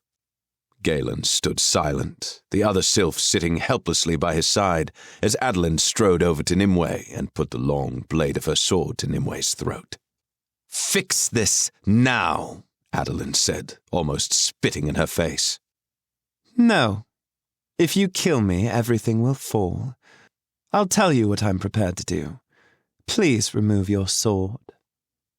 Adeline glanced at Galen, and at his nod, reluctantly withdrew her sword. Tom's heart pounded as he heard the dragons coming closer. The terraces were emptying as sylphs dived over the edge, spears extended to join the fight. What? Yelled Galen, frustrated at Nimue's endless calm. You will release Arthur, Tom, and Woodsmoke, and drop all charges against them. You will escort us from here to Dragon's Hollow. Or, she smirked, as close as you can get. In exchange, I will extend my protection to the realm of air. She turned to the Fae from the city council. I have decided I would like to stay in Dragon's Hollow. It will be my pleasure to live at the house of the beloved and protect the city. If it pleases you, she asked graciously. Of course, I would like my friends to be able to visit me as often as they wish. As Nimue finished speaking, a large red and black dragon soared up from below the terrace and released a stream of fire above their heads, before sylphs attacked it from all angles, drawing it out beyond the city. Tom watched as the bright white bodies of the sylphs turned and dived in the air, their spears flashing in the sun as the dragon whipped around, almost impervious to their attempts to wound it. The Fae paled and stuttered. You're welcome to live at Dragon's Hollow as long as you wish. Excellent. So, should we be going? Nimue turned to smile at Adeline. Remember, I need to be in the hollow to complete the spell. Tom stood, stunned at the turn the morning had taken. Merlin gazed at Nimue, unable to hide the admiration and pride he felt, and Tom couldn't blame him. No wonder he'd been infatuated. Adeline looked to Galen for advice. He had fled from the table and now towered over Nimue, fury in his eyes and a dangerous tone to his voice. You will never be welcome here again. Fortunately, I am far more understanding. I look forward to seeing you in Dragon's Hollow. Galen turned to Tom, Woodsmoke, and Arthur, glaring at each of them, and Tom had never felt more hated in his life. Your sentences are reduced to banishment. Tom felt his knees weaken with the relief of it all, but stood his ground next to Woodsmoke and Arthur, as if he'd never doubted the outcome in the first place. Merlin interrupted. I'm going with them, Galen. I really don't feel welcome here anymore. He looked around at the view, and a shadow of regret crossed his face. I'll send for my things later. As you wish, Galen said, making no attempt to dissuade him. To Adeline, he said, Take them now. As he finished speaking, more dragons burst into view, breathing long plumes of flames and pursued by sylphs. One, the color of sulphurous yellow, flew low across the terrace, its claws extended, heading for the weapons on the table. Propelled into action, Tom, Arthur, and Woodsmoke ran to grab their weapons, dodging and weaving amongst the flashing spears, flames, and talons. Tom felt the searing heat of the flames pass over his head, and instinctively dropped and rolled. Regaining his feet, he grabbed Galatine and Arthur's shield before taking cover under the stone table. Looking out, all he could see were running feet and flames, and he heard roars as more dragons flew low over the terrace. Woodsmoke rolled next to him, preparing his bow, and Arthur joined him on his other side. I hope you're not planning to sit here all day, Arthur shouted over the din. Of course not, Tom said, wishing he could. The thump of large, clawed feet made them turn towards the far end of the table, where a dragon was trying his best to peer underneath. There was an enormous shudder as the heavy table started to move, and flames licked around them. Now! Shouted Woodsmoke, and before Tom could think, they ran headlong towards the palace doors and temporary safety. As Tom entered the broad, echoing room behind the terrace, he almost collided with Nimue, who stood looking up at Merlin. They were both subdued, as if a full-scale battle wasn't going on outside at all. We could intervene now. Drive back the dragons a little, Merlin said. No, they deserve this, Nimue replied, looking out with satisfaction on the results of her work. I want them to remember this day, Merlin.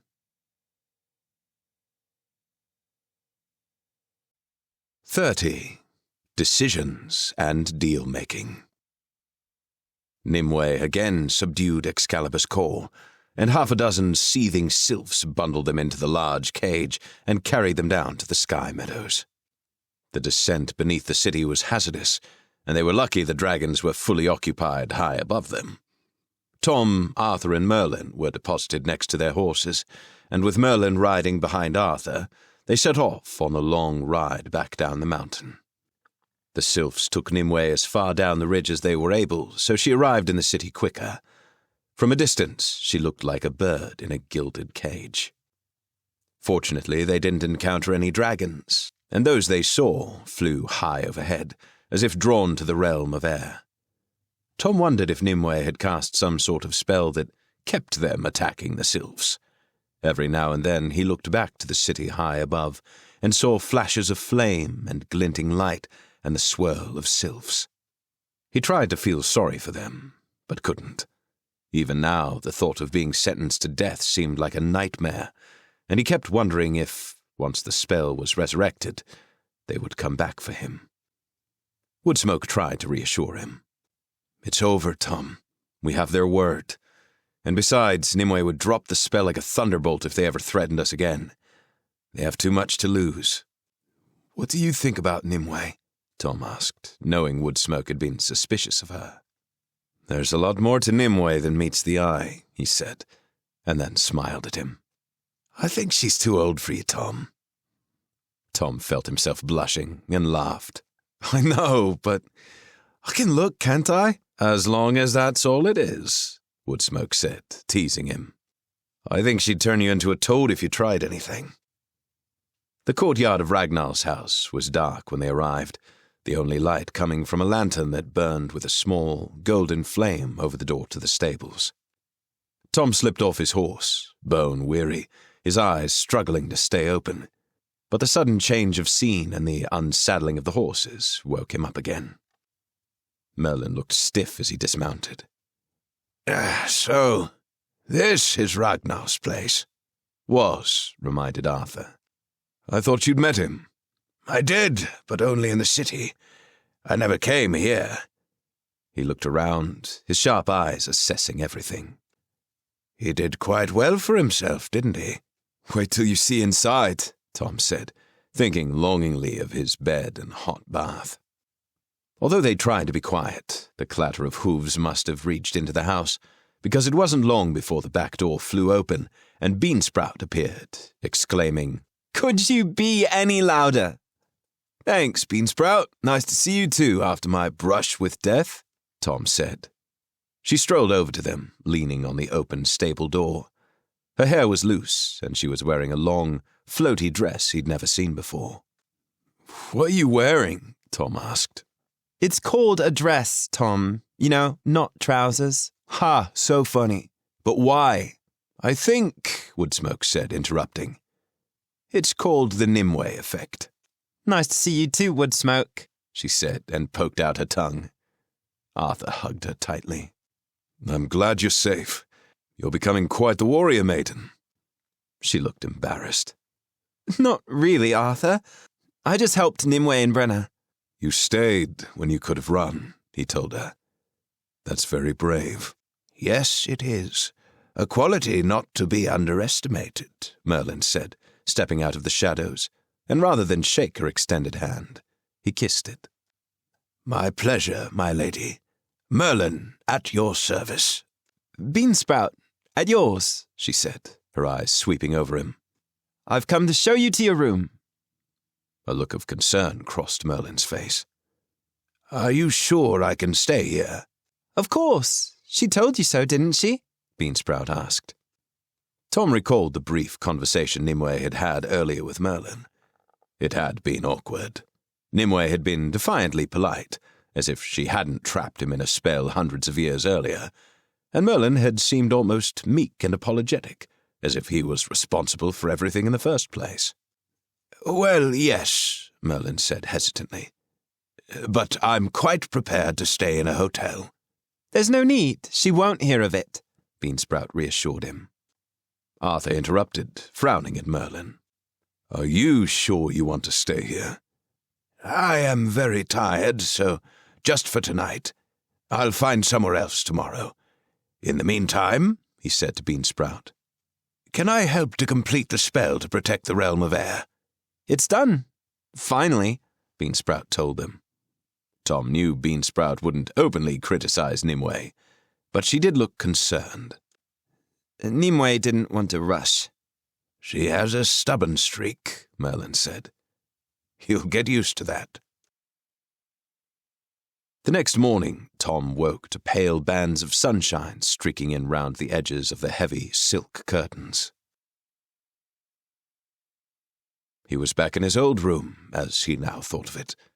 Sitting up, he looked hopefully to where he'd left his clothes strewn across the floor, but they were still there, wrinkled and dirty.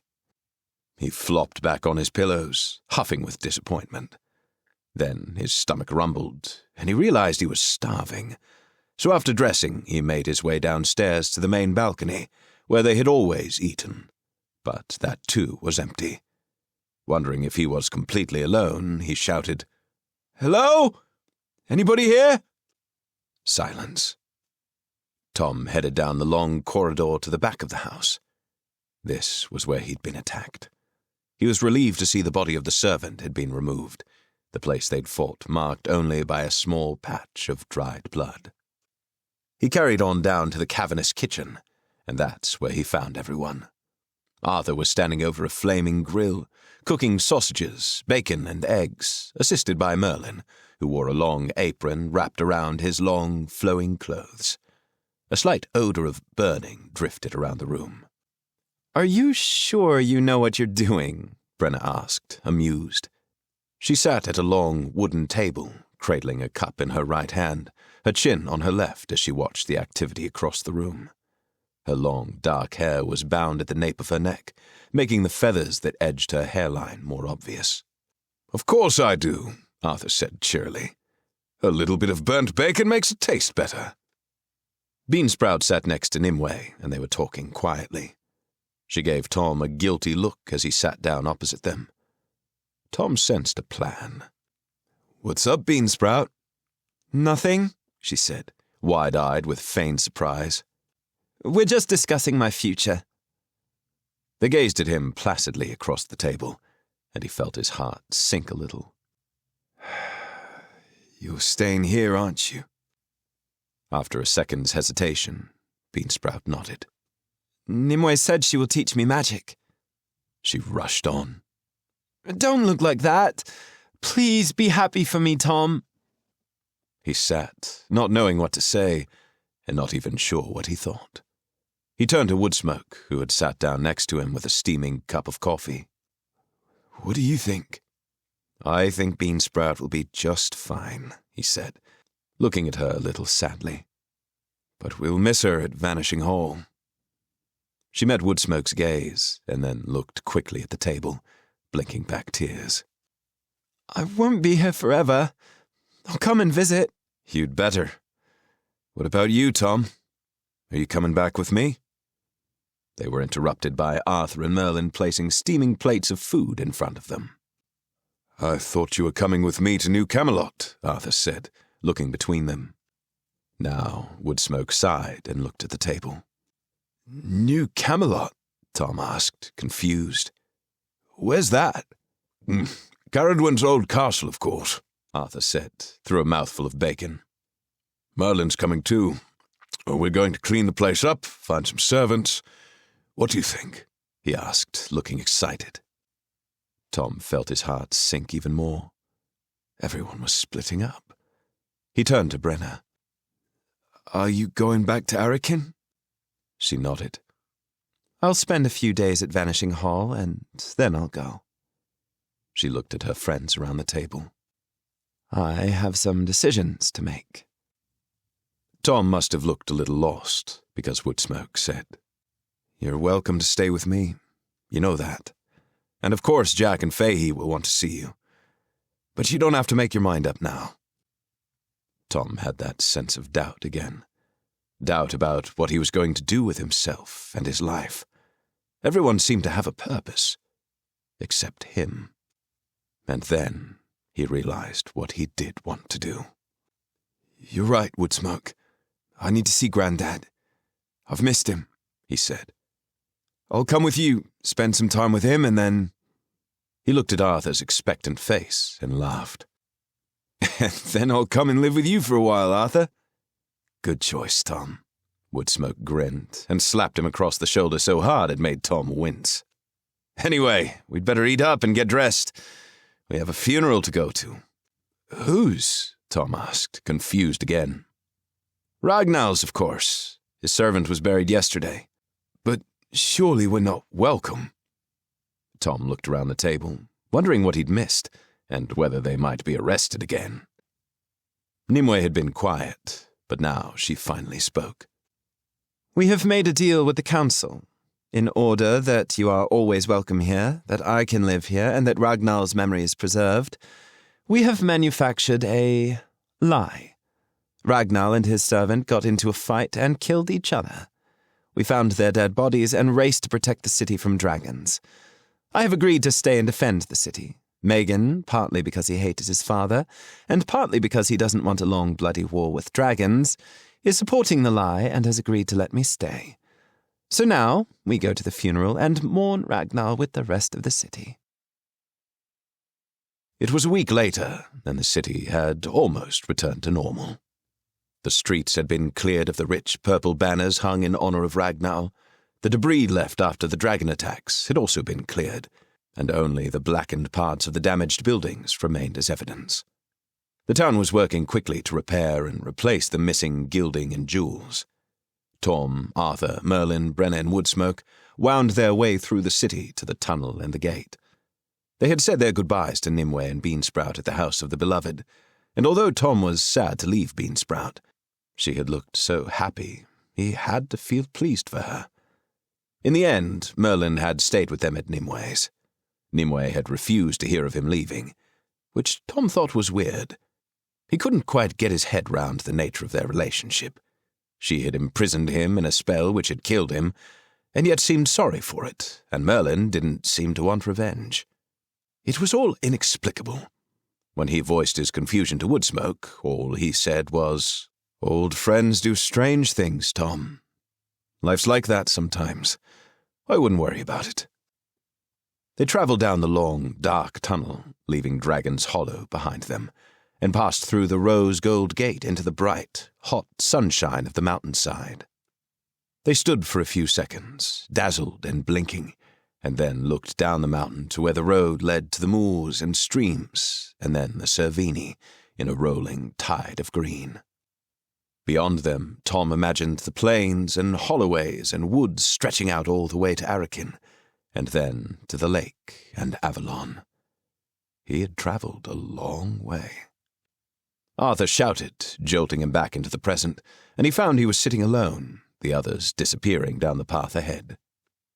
Arthur turned back to look at him. "Come on, Tom. New beginnings call." Tom laughed and nudged Midnight into a trot.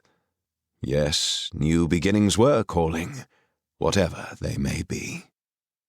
The end. Thank you for listening to The Silver Tower.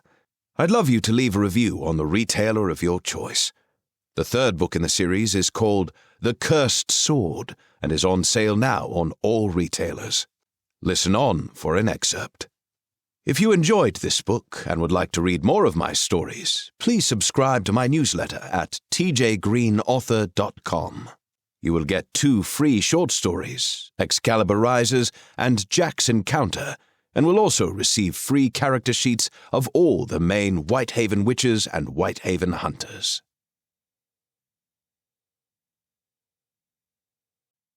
The White Wolves of Inglewood. Deep in the tangled centre of Inglewood, Tom eased his horse to a stop. In the silence that followed, he listened for movement. The crack of a branch, the rustle of leaves, the skitter of footfall. Thick mist oozed around him, muffling sight and sound, and he admitted to himself he'd lost the hunt. And now something was following him. Tom heard the low, throaty growl of the wolf moments before it leapt at him. He pulled Galatine free of its scabbard and lashed out, knowing he had only seconds before the wolf ripped his throat out. He felt its hot breath and thick, matted fur, and saw a flash of its wild yellow eyes before feeling the sword cut deep into its side. It fell back into the trees, yelping. Midnight bolted, and Tom grabbed the reins and held on, trying to calm her down. As they pounded through the wood, a branch whipped across his chest, knocking him to the ground. Midnight disappeared into the mist. Winded, Tom lay on the damp forest floor, wincing as he felt his ribs aching. He hoped Midnight hadn't gone far. Any sled was a long walk away. He rolled to his feet and immediately froze as he again heard the low, cunning rumble of the wolf, followed by a spine-tingling howl, repeated again and again as the pack arrived. He was surrounded. Pale, yellow eyes glimmered through the mist. As the wolves crept closer, their white fur and sharp snouts inched into view, until Tom could see the whole length of their low, crouching forms ready to spring at him. Now he hoped midnight was a long way away. They would rip her to shreds, and him too if he didn't do something. He couldn't possibly fight them all off. The nearest tree was only a few paces away. He inched backwards until he felt the rough bark pressing into his back, and then turned and scrambled upwards, grasping at small holes and irregularities in the trunk until he reached the first branch. He heard the wolves snapping and jumping for his feet, and swung himself up, higher and higher. By the time he reached a fork he could comfortably wedge himself into, his hands were scratched and bleeding, and sweat trickled down his neck. Gripping a branch, Tom peered down. These wolves were lean, strong, and battle-scarred, and they gazed up at him with avid hunger, settling back on their haunches, preparing to wait him out. How long could he stay here? Already the chill mist was reaching into his bones. If he could take out a couple, the rest might flee. From his precarious position, he pulled his bow round in front of him and aimed for the largest wolf in the center of the pack. The arrow fell short. He knew he should have paid better attention to his lessons. He aimed again. This time the arrow streamed through the air, heading straight for the wolf. Then it veered off, missing it completely. A cloaked, deeply hooded figure emerged from the mist and raised an arm towards Tom. Not knowing if the person was threatening him or protecting the wolves, Tom lifted his bow, preparing to fire. He felt a sharp tug at his waist and looked down to see Galatine moving, struggling out of its scabbard. His hand flew to the hilt, and he gripped it tightly, securing it under his jacket and cloak. The figure continued to point, and Galatine continued to wiggle, and Tom quickly took aim and fired at his unknown attacker, who, with a quick flick of the hand, turned the arrow. It thudded into the nearest tree.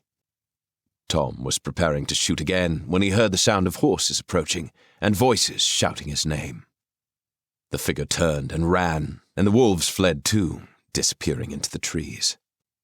Woodsmoke, Arthur, Merlin, and Rek cantered into view. Tom smiled when he saw them, feeling relieved. They were all close friends now, particularly Woodsmoke and Arthur. Woodsmoke had been the first Fae Tom had met, and was now a brother as much as a friend. And of course Arthur, who had been King Arthur, sitting astride his horse, looking fully in command. Tom's relationship with him changed constantly. Sometimes Arthur was a friend, sometimes a father figure, sometimes reckless, sometimes protective. Orlas and Rek were in their stag form, the two shape-shifting Fae standing as high as the horses. The pair had been a great help when it came to finding Merlin. And of course, there was Merlin himself, whom Tom could never categorize. Old, wise, and powerful, he was completely changeable, his whims and fancies unpredictable, but a good friend regardless. Merlin had also shape-shifted into a stag, one of the wizard's favorite animals. Tom shouted down, "I'm up here!" As they halted and looked up, the stags changed into human form. Rek and Orlas's skin dappled in browns and creams, like deer markings. "What are you doing up there, Tom?" Rek called. "Escaping from wolves!" Tom shouted to the old, grey-haired Servini as he climbed down to join them. "I thought maybe you were trying to turn into a bird," Merlin said, raising his eyebrows. Tom landed with a thump. "Funny, Merlin." "We've been following your trail," Woodsmoke said, sliding off his horse. He looked the same age as Tom, but was in fact several 100 years older. "We saw the wolves' footprints. Are you all right?" "I'm fine, but Midnight has bolted. She headed that way," he said, pointing into the trees. "But someone is out there, with the wolves." "What do you mean, someone?" Arthur asked, immediately on his guard.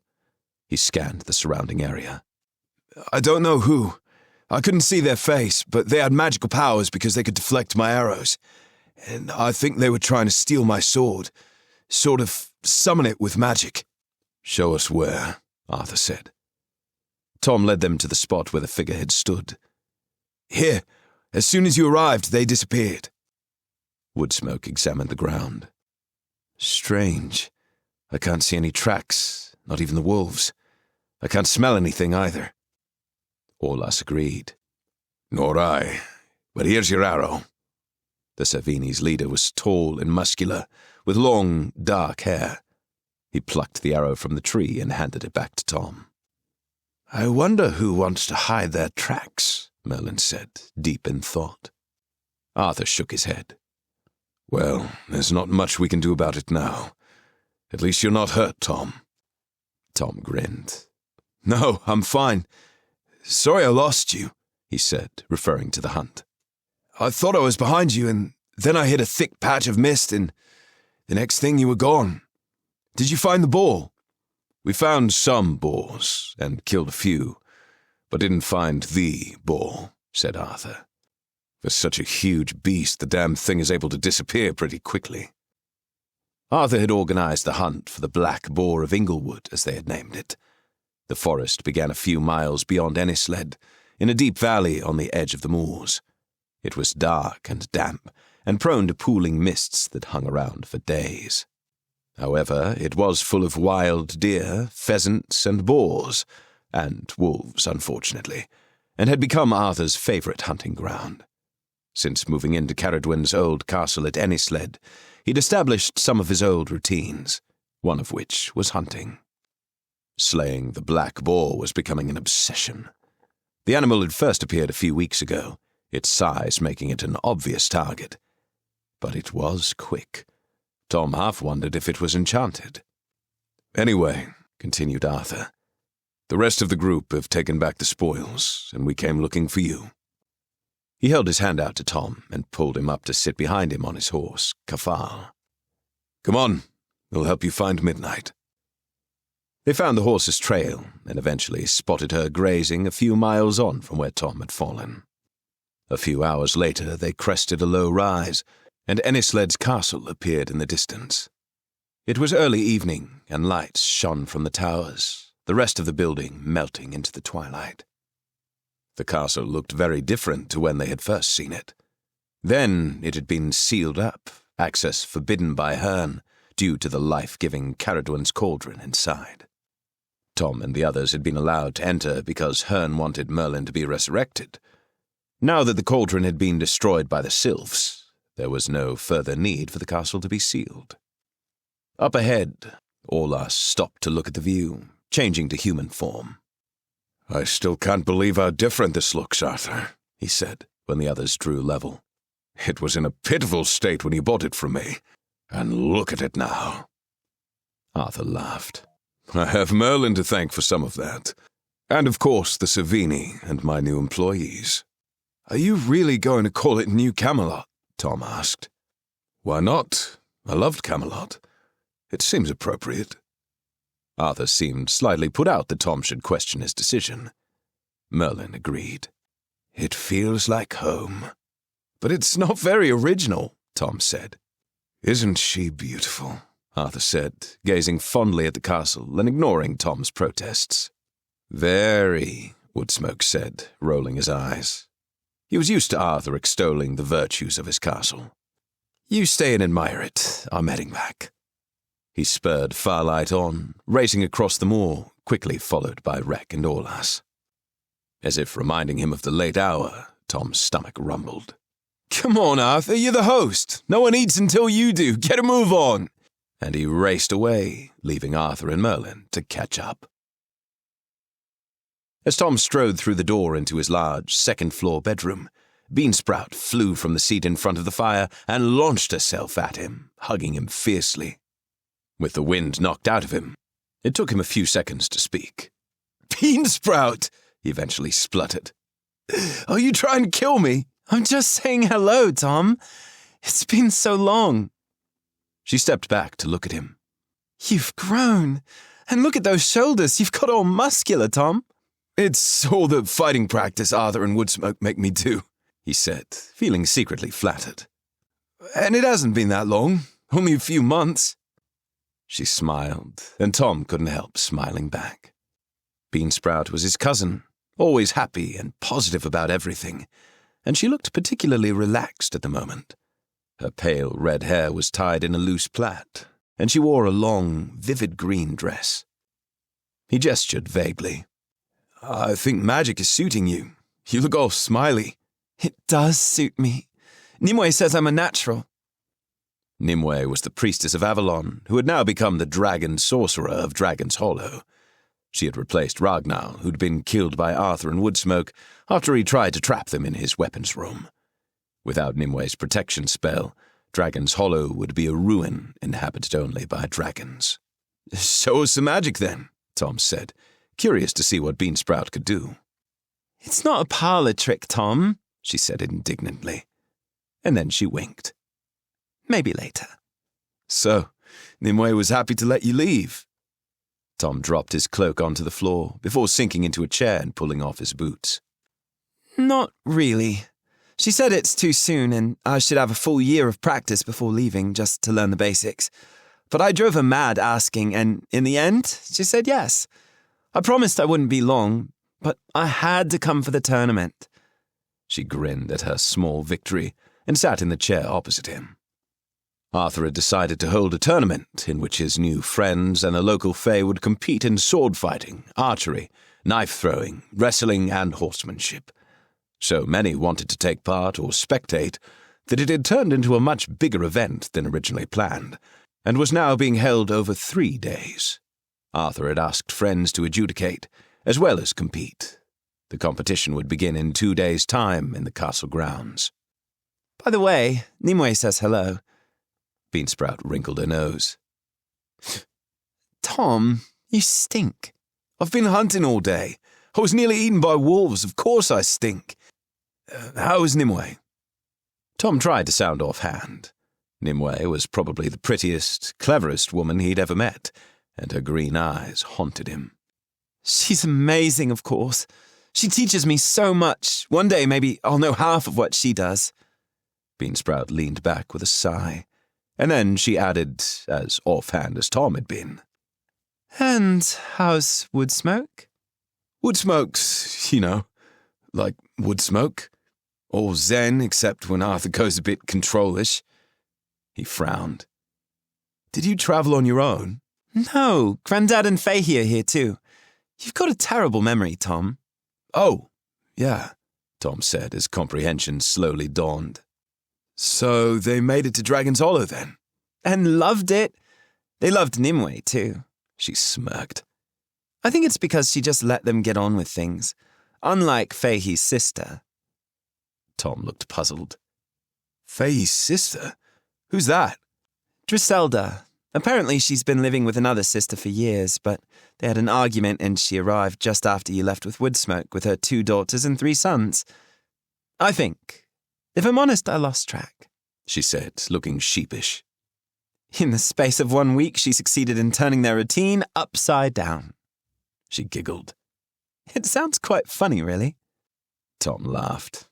"I bet they didn't think so. So they've moved out?" "Sort of. It coincided with their trip, but I think they're going to see how much they like living here."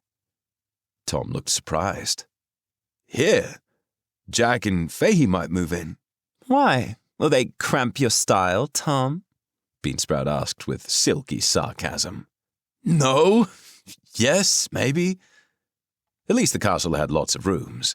As much as he loved his grandfather, he wasn't sure he wanted to live with him all the time. "Arthur wouldn't mind, surely. He has to put up with you," she said, grinning. "Funny." And then he had a thought. "I presume you didn't encounter any dragons on the way?" "Nope. Nimue has things well under control. You should come and visit. I'll be heading straight back after the tournament." "Maybe, but I feel like I've only just got here." He was enjoying living in the other and didn't want to go home, but every now and again he wondered what on earth he was doing, and now he just wanted to stay at Arthur's for a while. "Anyway, Tom, I'm starving and you stink, remember? Get in that bath or no one will speak to you all night." This has been The Silver Tower, Rise of the King, Book 2. Written by T.J. Green. Performed by Adam Gold. Copyright 2020 by T.J. Green. Production copyright 2024 by T.J. Green. Thank you for listening.